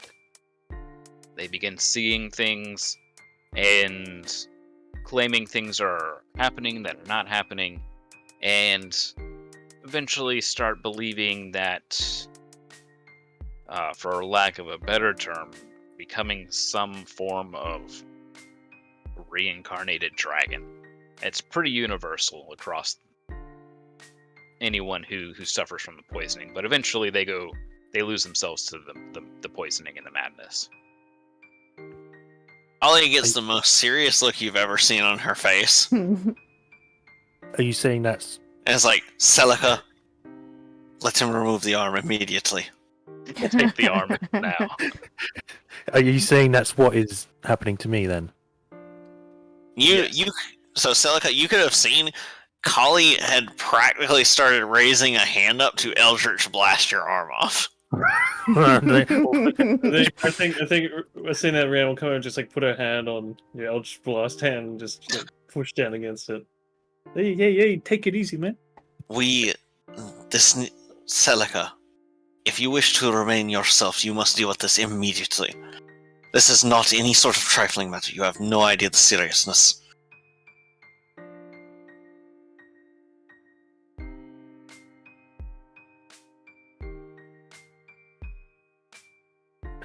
chances it might be, she can't possibly make an informed decision right here, right now. You say that, and then she goes, "All right, all right." Oh shit. I Fine. could have this done before I could have her fixed. All right, okay. I'll. She kind of like looks at her arm for a moment. Alright. I'll do it. Alright, I'll be right back. Gotta get an arm. Ugh. He leaves. You hear him kind of like brushing past some people in the hallway as they were probably conversing, and the door closes. And in the awkward silence that kind of like happens in between, Yeah, Shepard's just like. Oh, go ahead. Ambassador's just like opening and closing various cup holders. Just kind of just waiting. Go ahead. Shepard just looks over to Celica. Like, she's still strapped down, but she's like trying to lift her head so she could look at Celica, and she's just giving like a little thumbs up. While she's being treated like, "You can do it, buddy." Alright. Go ahead.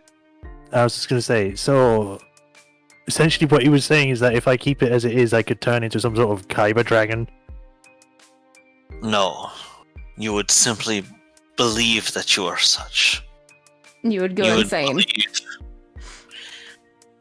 Okay. You would become her servant. Who?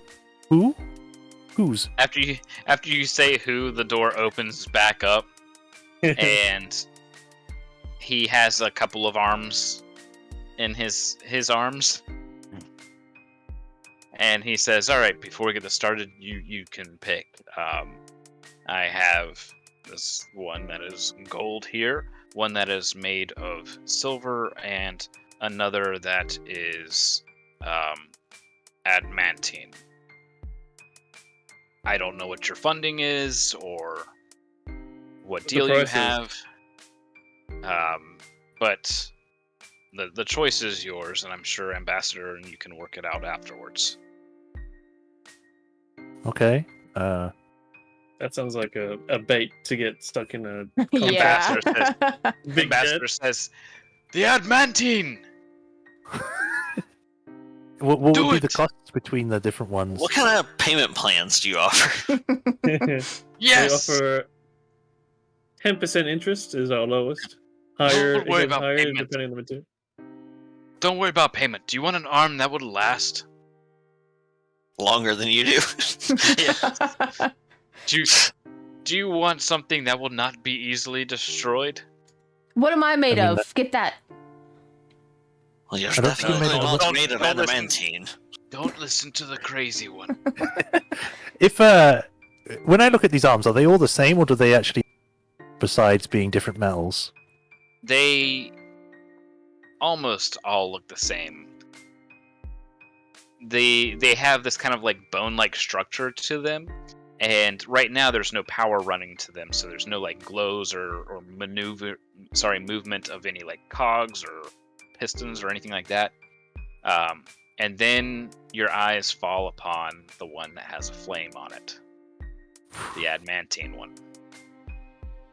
It has on the back side, on the outside face of the palm, has a flame that is etched into it. So it's like Dr. House's cane. Out of Pitch and flame. character, I hate that you're playing to my taste, but at the same time, at the same time, I want it. How much does the adamantine one cost? It doesn't have a price. Basically, we'd have to form some sort of trade, exchange, or something. It's very, very valuable. I can tell you this. We need to see it in use. That would be part of the deal. Is it some sort of prototype then? Yes. Wow. Okay. Oh, get it. Out of I believe curiosity, you will not get a better deal. yeah, I do have just a couple of questions, if that's all right. Go away. No, of course not. How could you have questions about replacing your arm with a flamethrower? Or I guess it's probably more than a couple. Like a handful would probably be better. Will shut up. I assume that it would have functioned just like a normal arm would. Yes, Okay. with Are they? Sorry. better upsides. Right. Are they usable in combat, or is it purely for general use? It's as good as any regular arm would be. In fact, it might be better. Okay. And this is more of a me question outside of character. You said it has bone-like stuff. Does it actually just look like it's a skeleton, or is it? It looks a little bit more than just a skeleton. There's basically piston portions for the fingers. It looks more like the Terminator metal arm. Okay, so yeah, it's I was not. about It's to not pull like. It's not like the Winter Soldier's arm then. No. Okay, I got a better idea in my head now.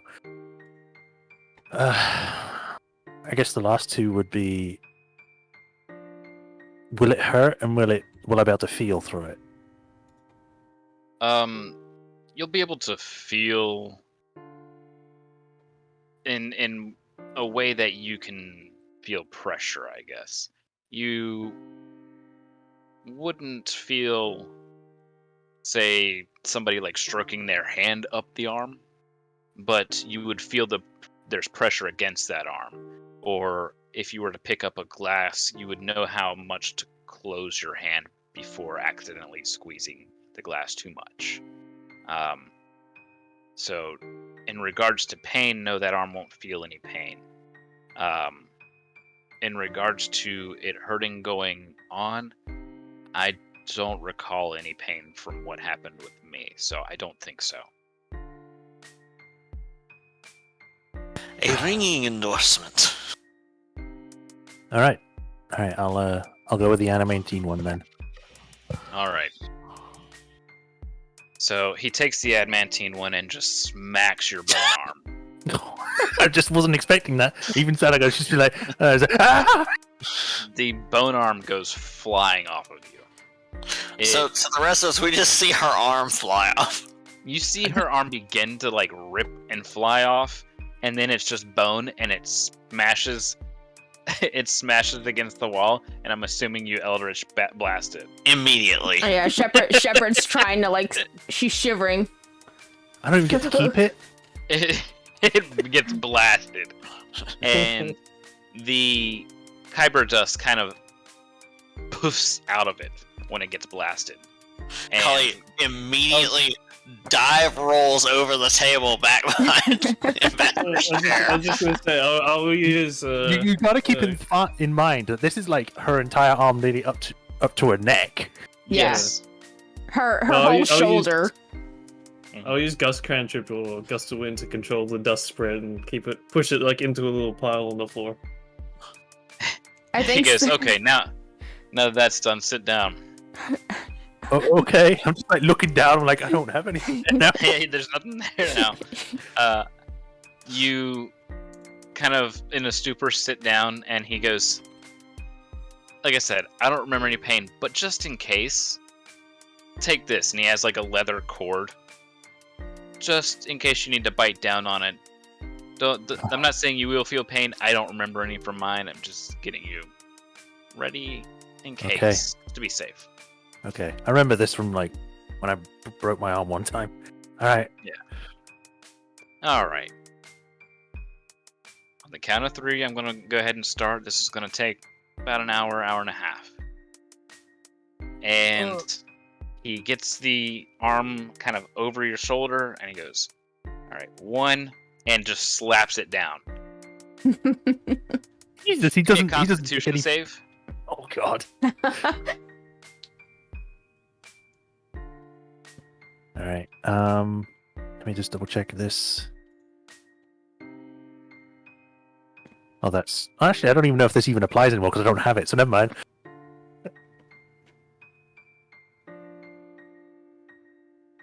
$17 plus 5.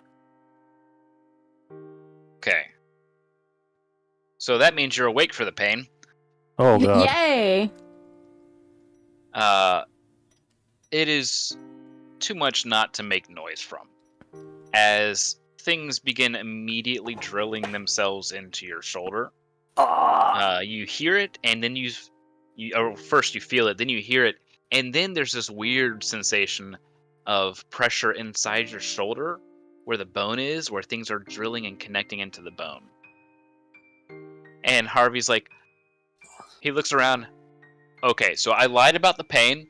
I thought she was going to pass out immediately. Somebody,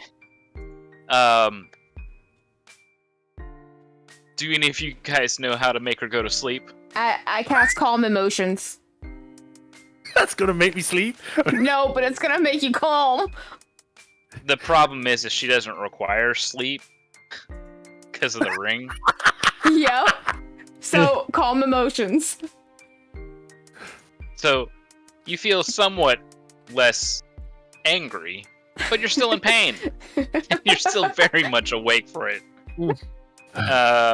She's trying to go into like a meditative state to try and knock it out. Every time you do, like, a new thing finds its way to drill in, there's these... The living wood is actually piercing into the shoulder skin and connecting itself to your nerves. No, you know what I can do? There's living wood? Oh god! I'm gonna do this. At the admin team. If I see her in way too much pain, I'm gonna do this. I'm gonna do... so this is for actual damage, but can I do it for it? It's life transference. Well, she's taking non-lethal damage, so yeah. Yeah. But if we just hit her with enough non-lethal damage, she'll pass out. Yeah. That's what's happening. Is she's taking non-lethal damage each round right now. Healing her is going to keep her awake longer. Right. Okay. So you might not want to. The funny thing is that because of things that I've had my HP increased because of the wrong things I was using, so it's gonna be a while. Yeah. So. Well, I could just command person to sleep. Well, putting her to sleep isn't going to work because of the ring. Yeah. Does the ring prevent her from sleeping? She doesn't require sleep, and it affects some of her sleep things. I gotta be careful about it, how I say it. Command. In any case. Pass out. Oh god, sleep things, what? Yes. We'll get there one day. Oh god. Oh god. Rand, your staff, bonk her with this. Oh, there we go. Feign death. I'm casting feign death on her. Touch me. What's that do? Celica, touch my foot. It's actually just like a rod. She's like got this leather thing in her mouth, screaming into it, and she just looks at each other. Celica, touch my foot. And she just does it because she's just not thinking anymore. Wait. Touch a willing creature and put it. Tell me. Put it into a cataleptic state that is indistinguishable from death.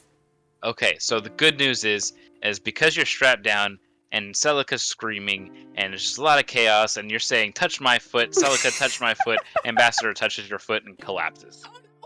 Oh, no. I mean, it's just as good because it says target is blinded and incapacitated, speed drops to 0. Target gets resistance to all damage, so they'd be awake even longer. It doesn't say anything about the target being unaware. The target is blinded and incapacitated. But that's not unaware. That just means they can't do anything.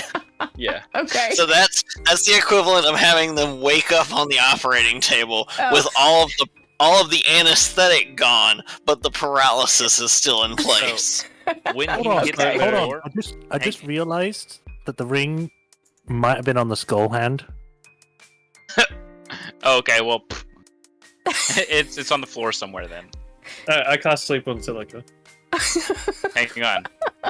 Hang on a second. Because what happened just with the visualize Ambassador... all this chaos. When Ambassador hit the ground, 13 cup holders came out, but one broke. Oh no. Oh no. So Okay. Why did you do this? Why have you gone Keith Baker on me?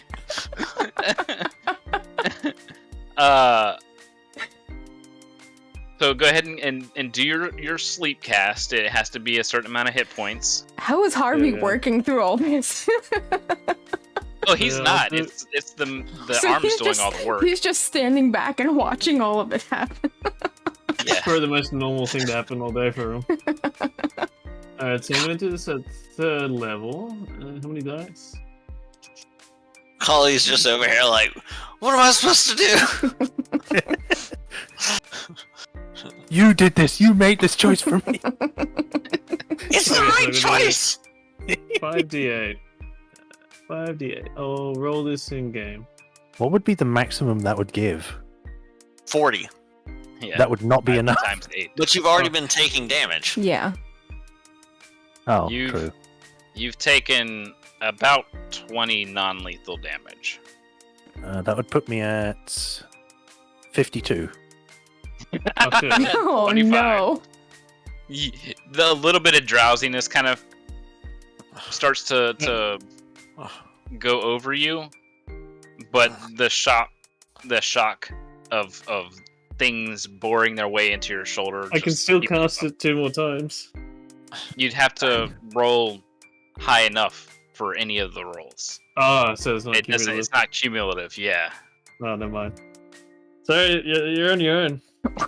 We've It tried. didn't work. I tried. It goes and sits down and starts writing. Could we just... Somebody just needs to choke her out. I don't have anything to help myself. So I mean, you It could takes- just it whack would your be head a- on the table real hard. Yeah. So, yeah, choking her out would take approximately 1.5 to 2 minutes due to her constitution. Oh, Lord. So that's roughly 20 rounds of just trying to choke. Go to sleep, go to it's like, sleep, go to sleep. it's like my Do you party have has any turned frying against pans? me, and they're trying to kill me. Eventually, the pain starts subsiding as things are simply wiring themselves around, essentially. Oh, they're attaching to the Pain- nerves. pain- Yeah, the pain's dropping as nerves have already been attached, but things are still working their way in, and it becomes less than what your old arm pain felt like. It's less than a 10 at this point in time. Oh, so the pain's And- gone back up, but it's It's Okay. going down. You were at a 10 just a minute ago, now it's starting to go down, and over the course of the next about 30 minutes or so, it starts going down, and that's when Harvey steps in and starts fine-tuning things and adjusting everything. It is here where we will have to end our session as we're running a bit late. oh man. Ambassador's still unconscious, Oh no. Yes. We go for another 10 minutes, please. because Ambassador will be down for an hour. Or until you touch him, but you can't move because you're strapped down from Ambassador's magic.